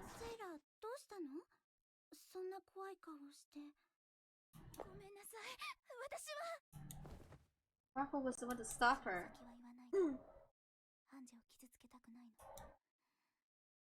Oh! Marco leaned close and whispered a chilling calm to her voice into Elisa's ear. せっかくのエリサのクロテッドクリームを落としちゃって。瓶を落としちゃうなんてセーラにしては珍しいわね。でもエリサが許すなら私も多めに見てあげるわ。アンジェ、エリサの手作りは何でも美味しいもの。私エリサが作ってくれるものなら何でも大好きだし。Whereas Elisa was nothing more than awestruck. Soon her hair was downward expression masked by her fringe and her shoulders beginning to shake. Yo, I bet you were poisoning your BFF because she stole your man. Okay, hold up.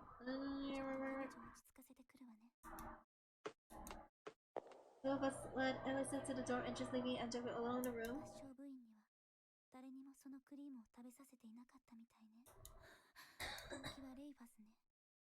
That's what I just said! だって最初に付き合っていたのは私だったのに。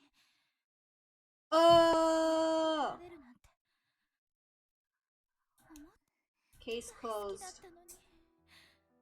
どうして私じゃなくてアンジェを選んだのかって。アンジェに紹介しなきゃよかったってずっと後悔してた。彼と付き合ってることをアンジェに隠してた。私も悪かったのかもしれない。だけどまさか彼がアンジェを選ぶなんて。Aww. What it felt like the first time Elisa looked directly at us, eyes glossed over tears that had yet to fall. しばらくアンジェが学校を休めば彼の心を取り戻せる。最初は軽い気持ちだったわ。体調を崩して学校を休んでる間、彼は私だけのものだから。でも実際は違ったのね。休むようになってから彼はアンジェのことばかり。今まで以上にどんどん仲良くなっていったの。でもだからっていけないって分かってたけど後戻りできなくなって。Elisa collapsed and broke into heavy sobs. アンジェはいい子だわ。私から見ても純粋で眩しい子よ。正直にあなたたちの関係を話していれば結果は違ったかもしれないけど、このままずっと続けていたらアンジェは死んでいたかもしれないのよ。人を好きになる気持ちは誰にも止められないわ。それに話そうと思った時にはもう遅かった。Hi! Oh my gosh, your name is very interesting. Ibrikia Rizzler Phantom. Hi!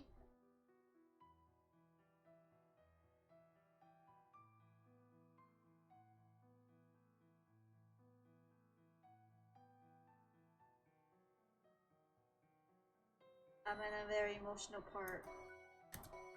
惨めな気持ちになりたくなかったの。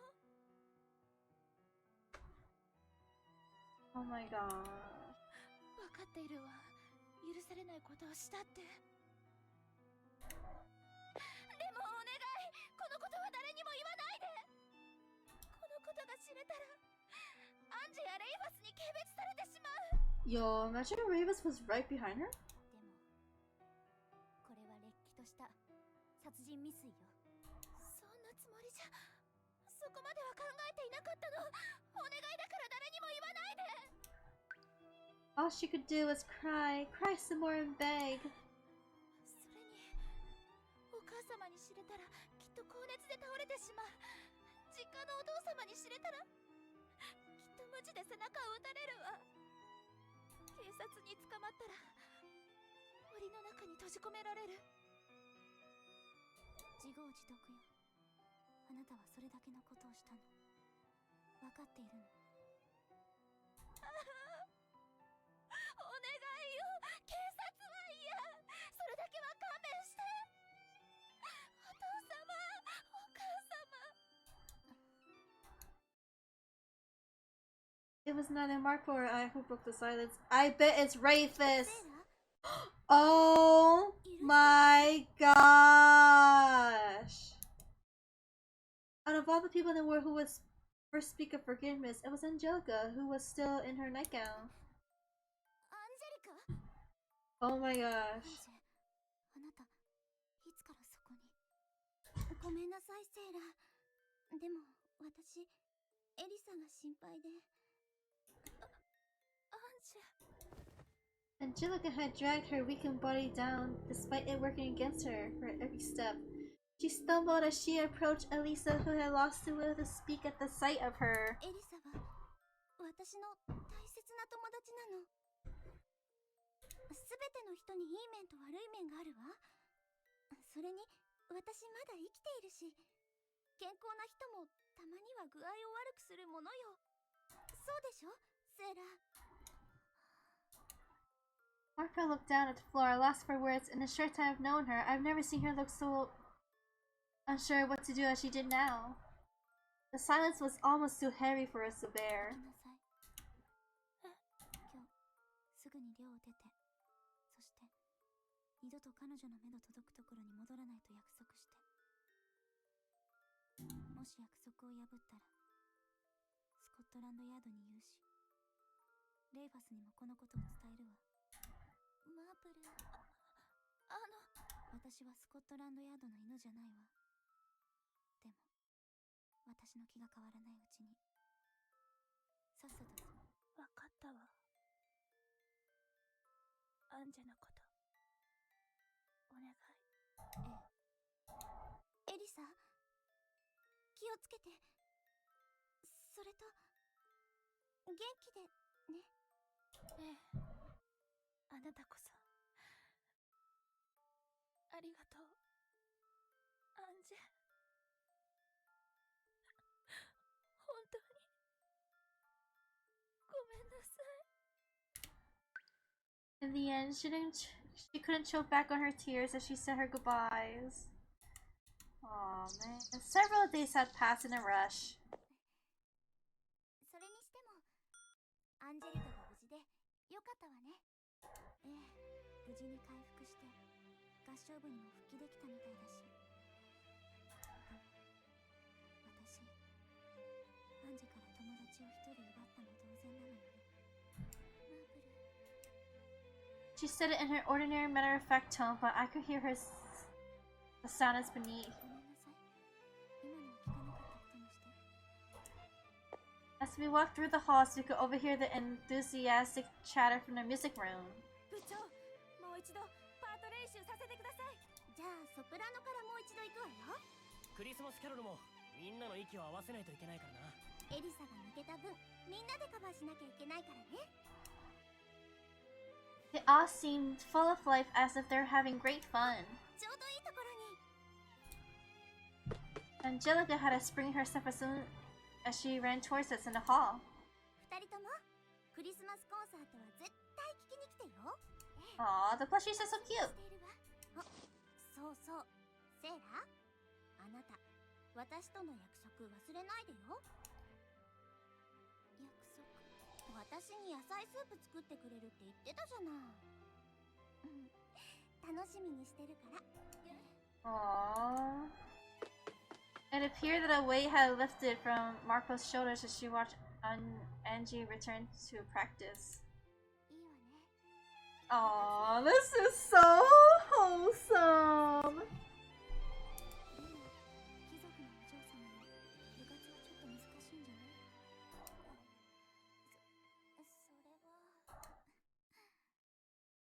以外にも青春を謳歌する方法なんてたくさんあるわよ。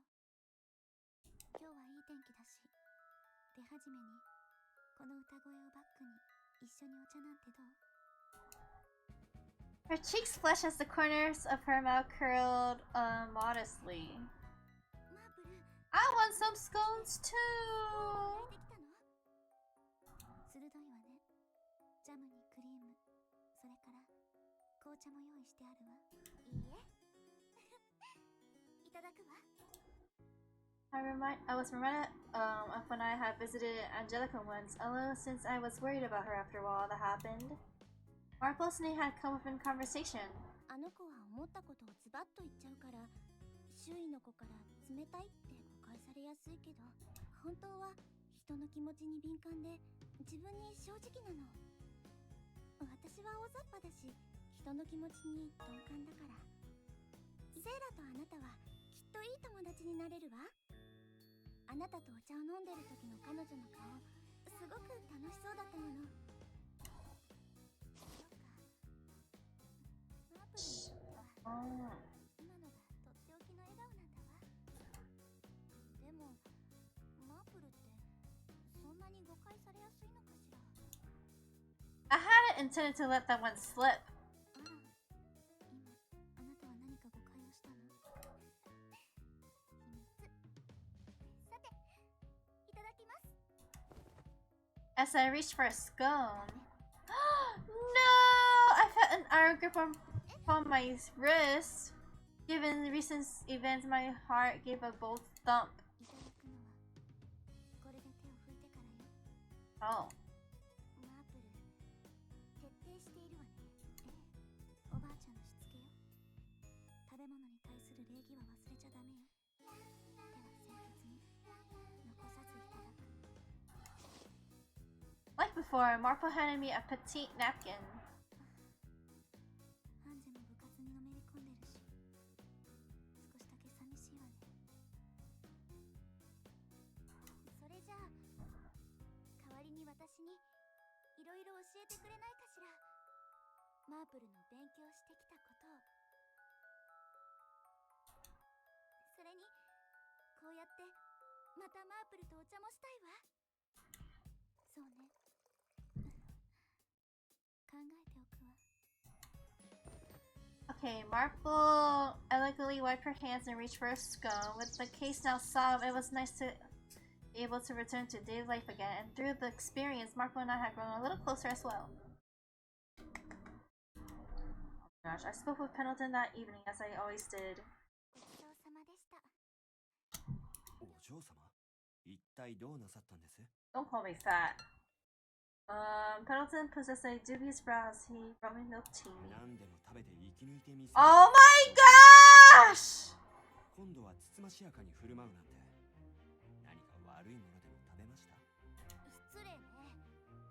私はいつもつつましやかに振る舞っているわ。でも今回の事件で思ったの。人が人を殺そうとする理由なんて、始まりはほんの些細なことなんだ。それにこうして当たり前に美味しいものを食べられることに感謝しなければいけないなって。それはお嬢様もまた一つ、いえ二つほど学ばれたようですね。二つどころじゃないわ。学園に通うようになってから毎日が発見でいっぱいだわ。それはよかった。団長の思いでお嬢様を外へ出した甲斐がありました。団長の思いって、大げさね。とんでもありません。大げさどころか物足りないくらいですよ。お嬢様を学園へと送ったあの日、私は団長どころか内臓を全部持っていかれるくらいの心痛を味わったものです。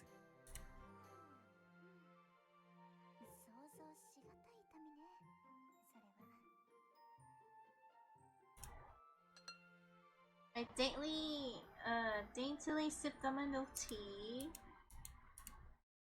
It was the middle of the night. All the servants had gone long sleep, and it was still so that I could hear the owls outside hooting as I sat at my desk before me.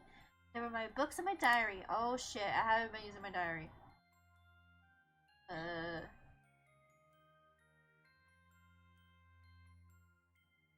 Amoido? Moida? The Moida.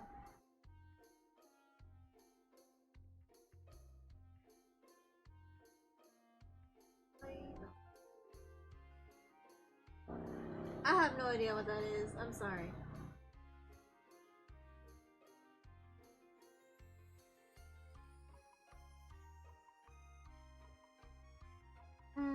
That was my private time. Using it as such had been a part of my daily routine. Oh, no. So, in this case, there wasn't. Well, you could say that. There was almost a murder.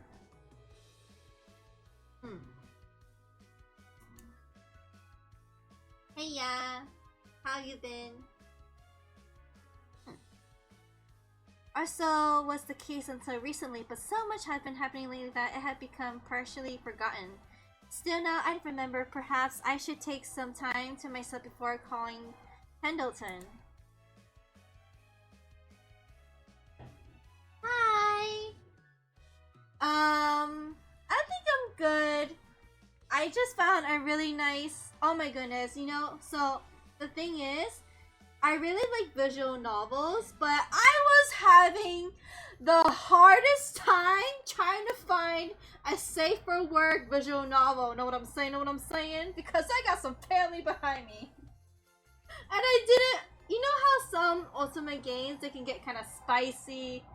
Yeah, I didn't want to deal with that. And then I finally landed on this one. It was really good. Yeah. So how's everybody? I really like it. But I saw in the comments of the reviews that's a pretty long one. I kind of like it though. So what's it to be this evening? What should I do? Should I write my diary? I should write my diary. Toki Toki Literature Club! Okay, listen. That is safe for work, but you know, I kind of want something fluffy. Maybe I'll play it Maybe I will play it. I'll put it on my list. Toki Toki Literature Club. I played it a long time ago. You know, because I thought, you know, it was cute and all. I really like Monica. But I did not expect the plot twist.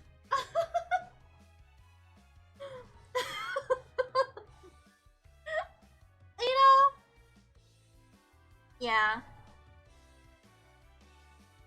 Maybe I should write in my diary. You know, I once kept a diary. But every time I try to write, like, I try to keep a diary, I would write, like, a few days and I forget.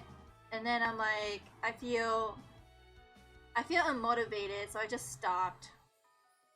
But I just remembered in one of my diaries, I wrote about Teen Titans. Does it have to be true visual novels? Wait, define true, because I really like story type games. I played Night in the Woods, that was really fun. And I really like Coffee Talk. That was really fun too. It kind of reminded me of Midnight Diner.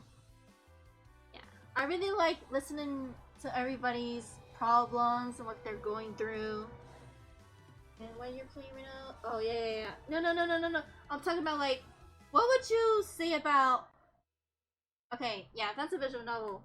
But let's see, if I use the definition loosely, I might have an option for you. Okay. What do you recommend?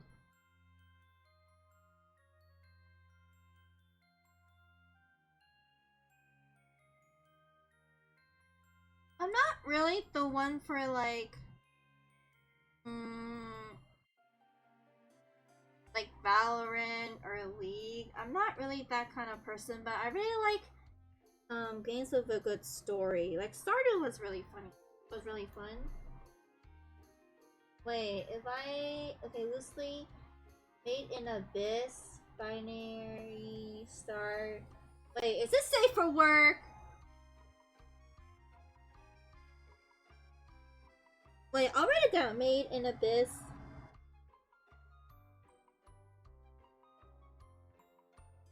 Is this safe for work? Listen, I'm willing to play if, you know, it is okay.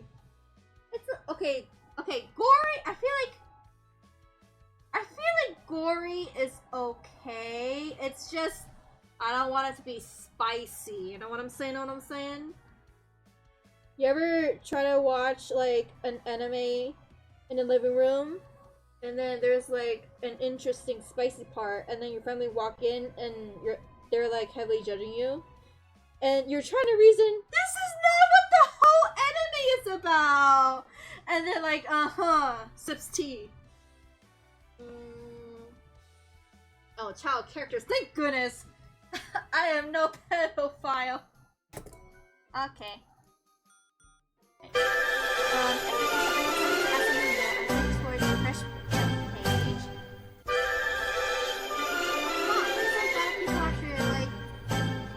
you so much for the follow.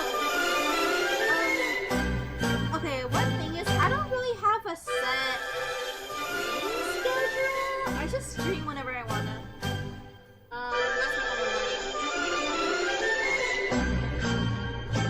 yeah. Thank you for the Rick.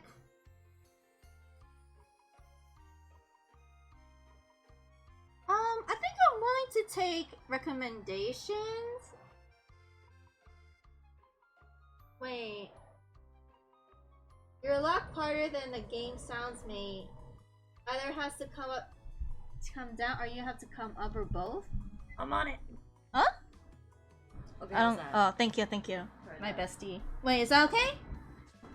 I think I'm willing to take, like, recommendations, but I'm gonna be very honest. I am girl failure. Like, the really hardcore games, I don't know what I'm doing. I know, I was gonna play Undertale, and I was like, I think I might need help. But if the game sounds silent right now, it's hard to make a true judgment. Mane-san,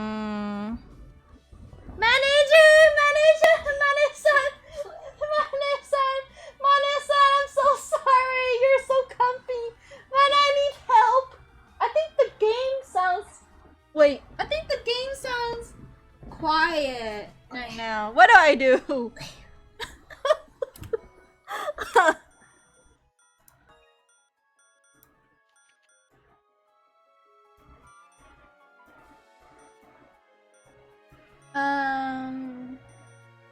Wait, I want to call Binary Star hardcore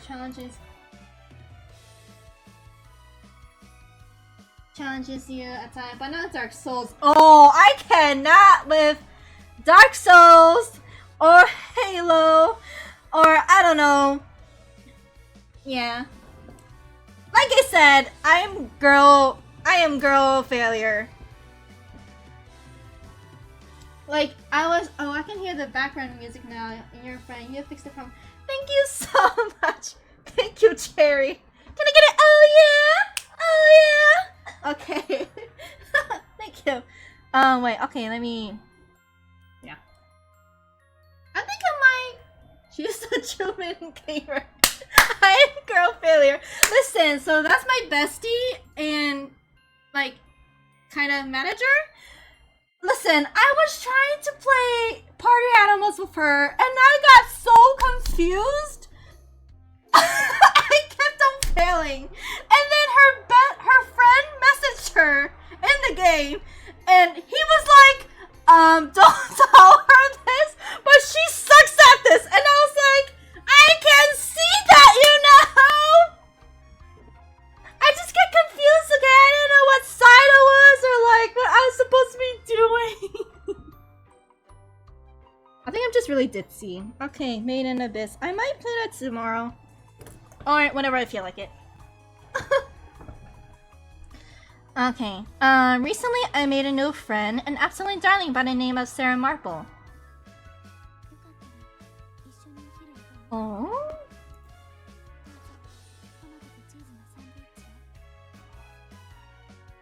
The scones she bakes has such a mouth-watering flavor to them. Hey, y'all want scones too?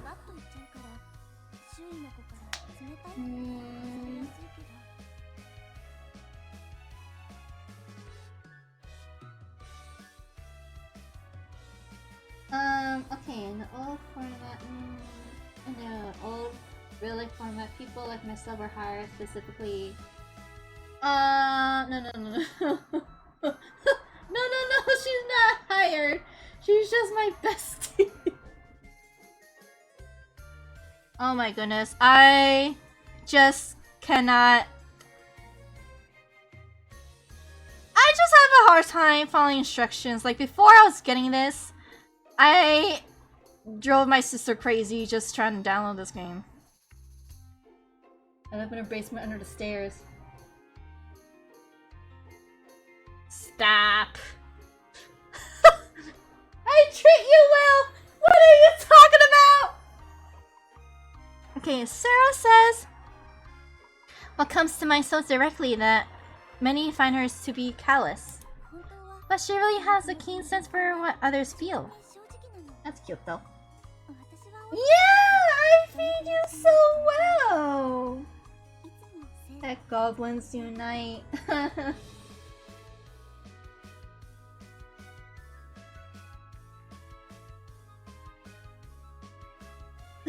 I cannot with tech. There was one time.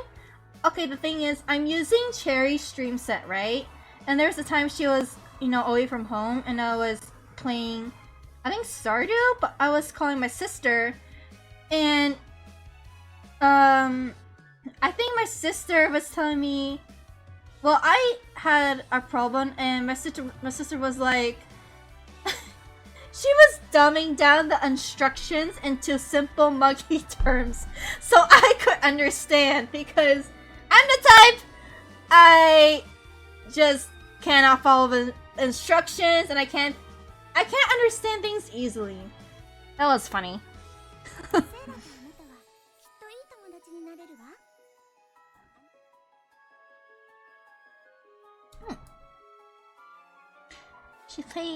She plays up being distant, but she's really kind. Aww.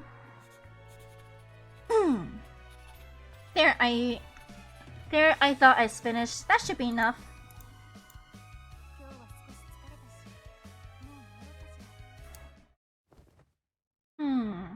Okay, my eyes absent-mindedly wandered towards a painting. It was a massive one which hung on the wall of my room. Hey yo, it's me! It was the only thing that reminded me of what my family was like. My childhood had almost completely faded away by now. I doubt I could even recollect my parents' faces. I feel like I have to burp. There's a part of the tech goblin skill set translating to normal language. Oh yeah. For more industry specific ooga booga. I felt that.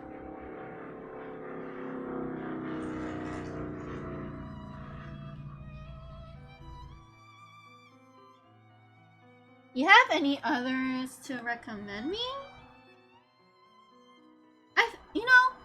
I think if it's something like Undertale, I could play that. I just need some guidance. Like the Night in the Woods, that was really fun, but I needed a lot of help.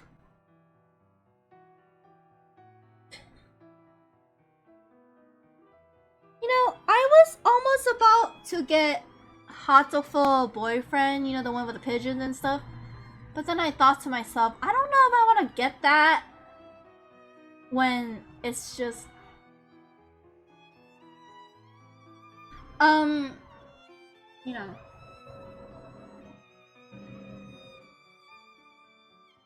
Noita?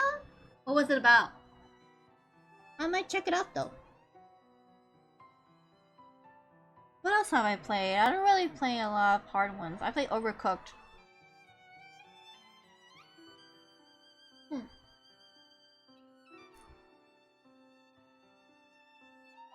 I'll check it out though. This painting was commissioned when I was only 4 years old. Oh, she's bringing it. Never mind. あの事件があった年と同じ年に書かれている。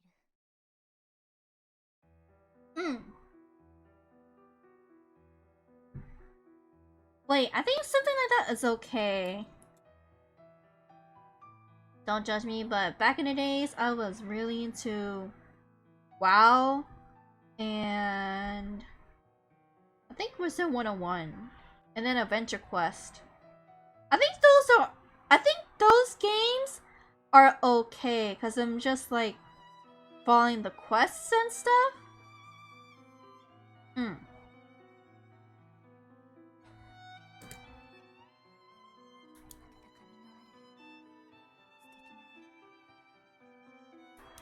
Does it need money?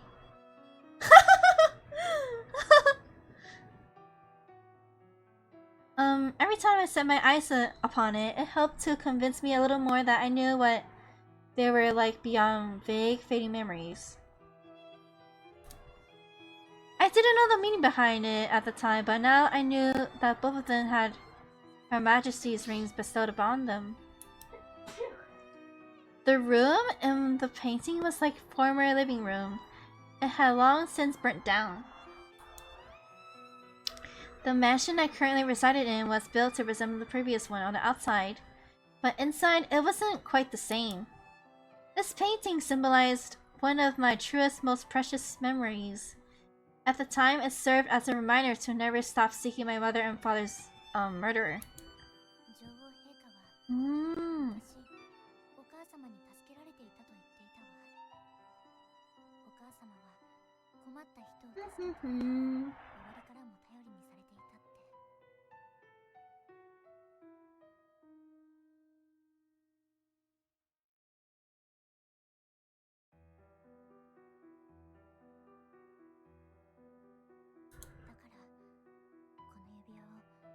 母様にも送られたんだわ。 I became fixated on the ring as I continued to search, to read further back into my memories. They were vague in many ways, perhaps parts true and parts untrue, but who alive can recall their girlhood days with the clarity of the present? Until I was 4 years old, I lived in London with my mother and father. It was a windy night, so windy in fact that I could hear it howling from my bed. Very suddenly, I heard a strange sound coming from the next room. I crept outside, opened the door to peek in, and saw everything. Oh, they got murdered. I felt someone grasp my trembling hand. It was Pendleton, who was the family butler even back then. He covered my mouth to keep me from screaming as he carried me out of the mansion. It wasn't long before it caught on fire. All the papers the next morning reported them as having burnt to death in the blaze, but I knew I saw a man. I saw his knife. You know, maybe it's just meant to be that she becomes a detective. She might probably like find, you know, who killed her parents. I absconded to an old house in the countryside. It was thanks to the land, Pendleton's tireless care and the kindness of our neighbors that my closed heart gradually healed. I would bore a hole at the painting on the wall every single night when I lived there, thinking, why? Why were my parents gone? And why are they murdered? And every single time I asked myself those things, my desires go back to London and find the man that night grew with a fever. All those thoughts filled me to the point of overflowing as I clung to the pendant my mother bequeathed me upon her death. Okay. Alright, family portrait. I should save this.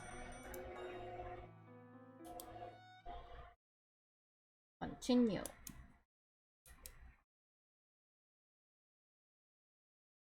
Yo, yesterday I just finished A Date with Death, and in the beginning makes me want to punch him, but I'm so glad I stuck near the ending. Got nice. I got the ending that I wanted! It was the dead of night. A fog permeated in the east end of London. Oh! The blade carved itself into the woman's chest. Yo, I bet it's the same person that killed my mom and pops.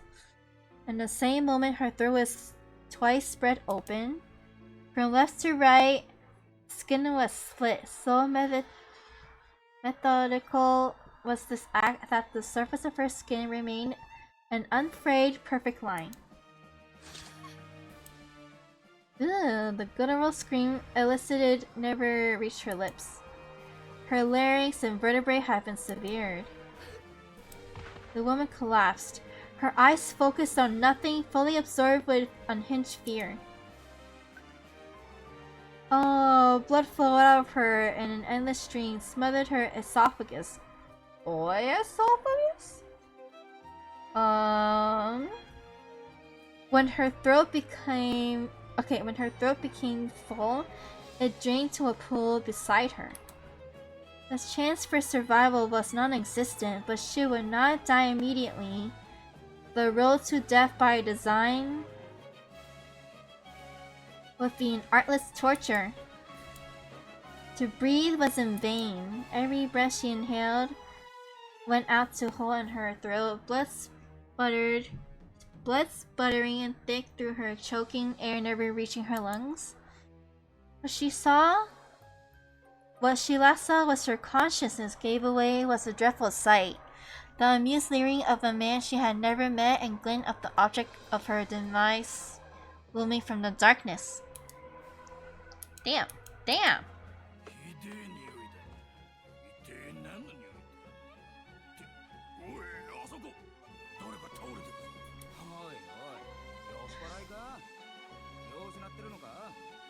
She's probably dead. Oh my gosh. I mean...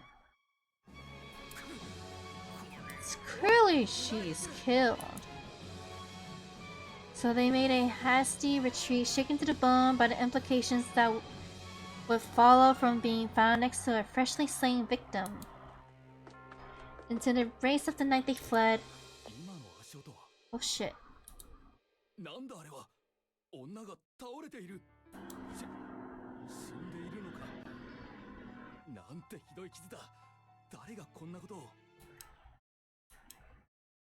Okay, the sky was a blanket of rain this morning. Still, my routine was on normal. I had my morning tea, which was prepared expertly by Pendleton's post-brekkie. Oh, Darjeeling! It's so good! I think I'm almost out. With plenty of hot milk. Okay, I sifted through the paper, idly sipping my tea. Oh man, I'm out of tea. Anyways, expecting nothing of note to catch my attention, except something certainly did. And right away at that, you know, that dead lady.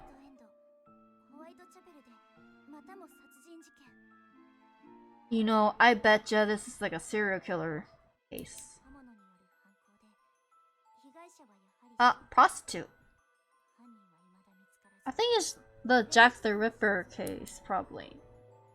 The paper continues to detail the similarities between the murder of this woman, Miss Tabram, and the previously murdered Miss Smith.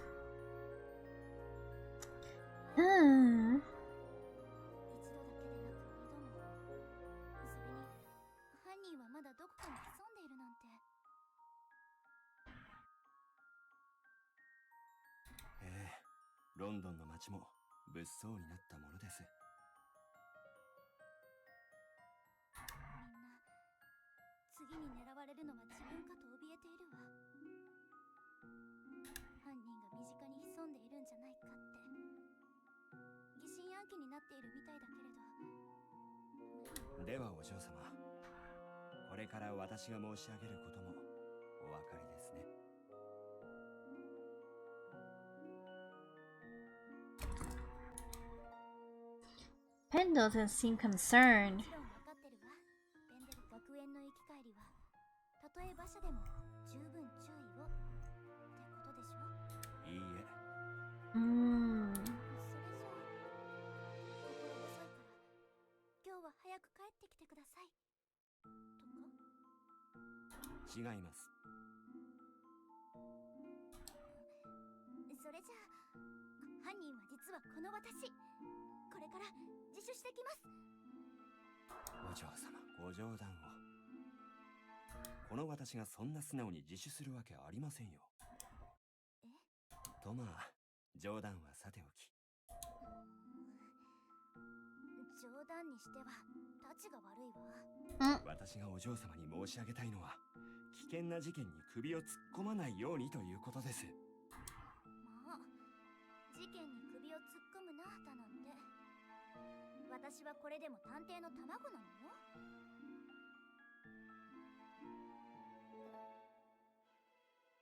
Oh my gosh, it's so late. I think after a little while, I think I might stop. I need to unwind before bedtime. 次の被害者になるのがオチです。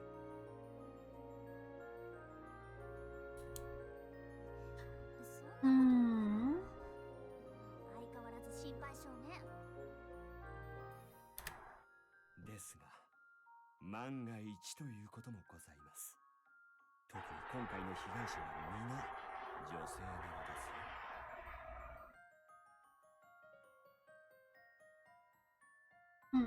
警察から連絡を受け、駆けつけた時には時すでに遅し、パックリ切り裂かれたお嬢様のお腹からカスタードプディングがこぼれないよう抑えながらむせびなく火が来ようものなら、私は亡くなった旦那様と奥様に何とお詫びすればいいのか。Leave me alone. Okay, throughout the sky, thunder resounded and the flash of lightning had made his momentarily darkened continents especially eerie. Also, sorry y'all, I don't think I can read well. 失礼しましたお嬢様。ところでカスタードプディングのいかがです？ああ、プディング。あなた意地悪ね。プディング。そうですか。ともかくお嬢様はくれぐれも気をつけてください。相手は凶悪犯です。間違っても犯人を自分の手で捕らえたいなどとお考えになりませんよ。分かっているわ。それと今日からお嬢様の門限を夜7時から夕方4時に早めさせて。 Oh my gosh, this girl's got a curfew at 4. 守れなかった場合は At least 5. 学園への通学は断念していただきますので。 What the heck? それはちょっと厳しすぎるんじゃない？これでもまだまだ手ぬるいくらいですよ。お嬢様はまだ知らないのです。このロンドンの闇の中に潜む本当の恐怖を。 Okay, another thunderclap. Though he was only sorting out the tableware, I felt an aura foreboding from the butler.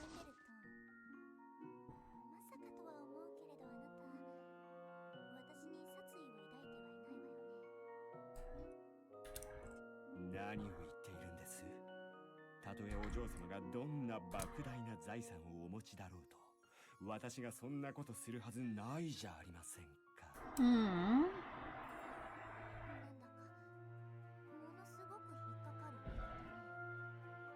それはお嬢様の気のせいでしょう。さあ、そろそろ登校の時間ですよ。くれぐれも門限のことお忘れなきよう。Okay, by the way, okay. By the time I arrived, the rain subsided and the serial killing. Yo, I bet it's the Jack the Ripper. Oh no. In Whitechapel was the choice topic of every student. You betcha I did. Yes. Hi. Hi.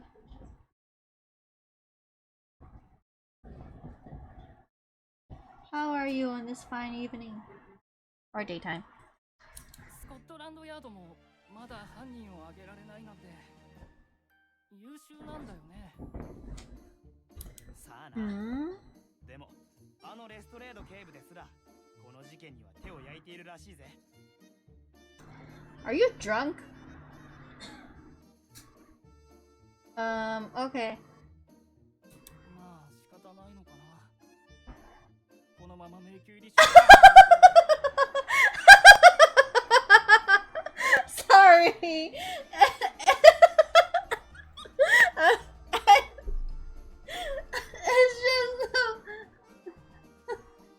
just the way you said it. I'm sorry. It's just the way you were saying it, I thought.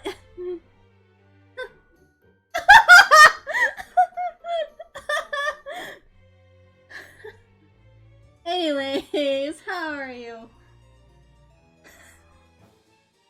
You had a good day? そう言うな。レストレート警部はまだ優秀なブリーダ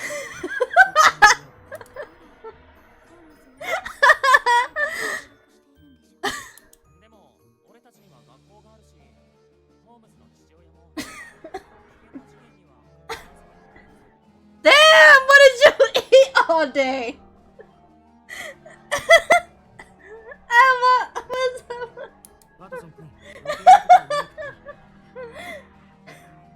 Okay, sorry. Sorry.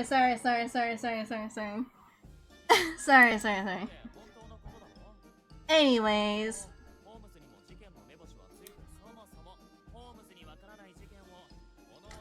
How was your day though? What'd you do today? I did nothing productive, I think. I made dinner and cleaned. Something I did. Fixed my car battery today. Good job! I'm a passenger princess, so I don't know what that is. But good job. Here, have a cookie.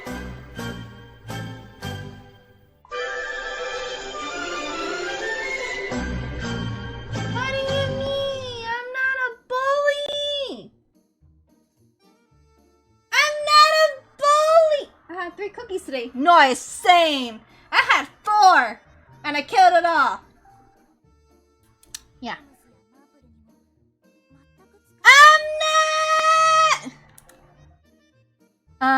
Okay, the classroom was rife with discussion. Who could this murderer be? Man or woman? Were they truly so crafty? What was missed? Was there anything to miss? Okay, so, like others, I fell into this dialogue with much interest, and I didn't notice a schoolmate trying to shuffle past until he bumped straight into me. Oh, I bet. No, I'm not gonna assume. I feel like I've seen this boy several times before, even though we've never really introduced. Perhaps that by intent, a slovenly fringe did little to soften the sharpness of such eyes, and unnaturally deep red and listless as they were in addressing me, I was still intimidated. His height, too, added to my pause. I'd hoped to be less discouraged upon recalling his name, but what was his name? What, Miller? Millard? The guy that just wanted to sleep? He didn't carry it away, and without answering, continued to his seat.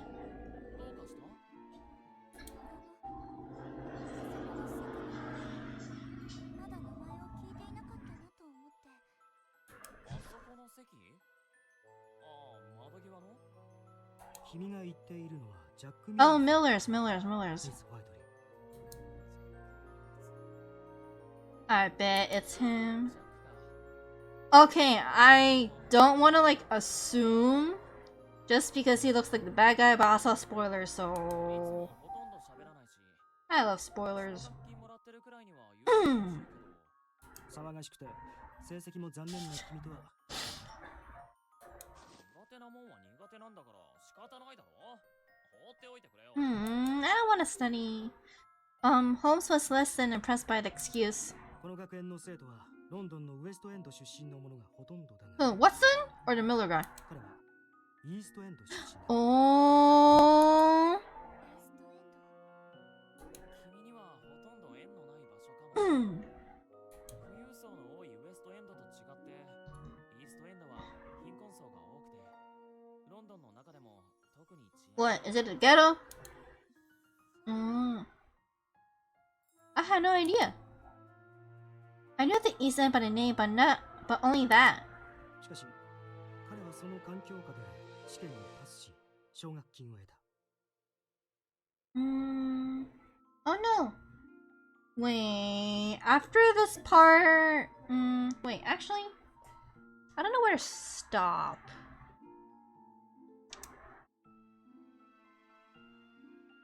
I think I'm gonna stop here.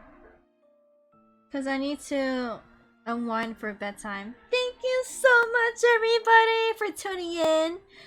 I really, really appreciate it. You know, I'm not gonna lie. I was trying to have fun with a really nice game, but I was kind of discouraged because I was like, I thought nobody was really gonna watch me. But, you know, it really made me happy to see, to be talking to people. Good night, everyone. What you say? Oh my gosh, let me save. Okay. Yeah, thank you so much, everyone. I think I'm definitely gonna look into... Wait, I wrote it down. I'm gonna look into last Maximus recommendation, Made in Abyss. And Red Bloom Blossom. I'm playing Doki Doki Literature. I'm just gonna see what it's about. Yeah. Okay. Thank you so much, everyone. I really like this game. I'm for sure gonna keep playing it though, but since it's like a little bit on the longer side, I might take a little break here and there just to switch it up. Okay. Wait, let me go save. What should I name this? Jack the Ripper arc? I'm pretty sure it's this arc. Okay, thank you so much, y'all. I hope you have a good night. My voice is dead. Did you just say Doki Doki Literature Club? Yes, I did. Because earlier I was like, I don't know what games to play. And then like Red Bloom Blossom recommended it, so yeah. Oh my gosh, I feel like I'm having wait. Is that not okay for the fam? Wait, let me switch to just chatting. Just for now. Oh, it's okay. Yay! Oh my gosh, I feel like... Oh my gosh, thank you so much for the follow, Untamed. What are you? Untamed Flames? The drunk guy? Just kidding. Oh, trigger warning? Oh my gosh, I feel like I'm taking too long to say bye. Wait, I forgot the switch to transition. Oh, it's okay. Okay, I want to be very honest. I'm just really tired. I don't know what to say. Yeah. Thank you everybody for watching me, even though I didn't really do much. I just read. Yeah. I think I might see you guys tomorrow. If not, I have no idea. But have fun. Have a good night. I need to go to bed. Good night.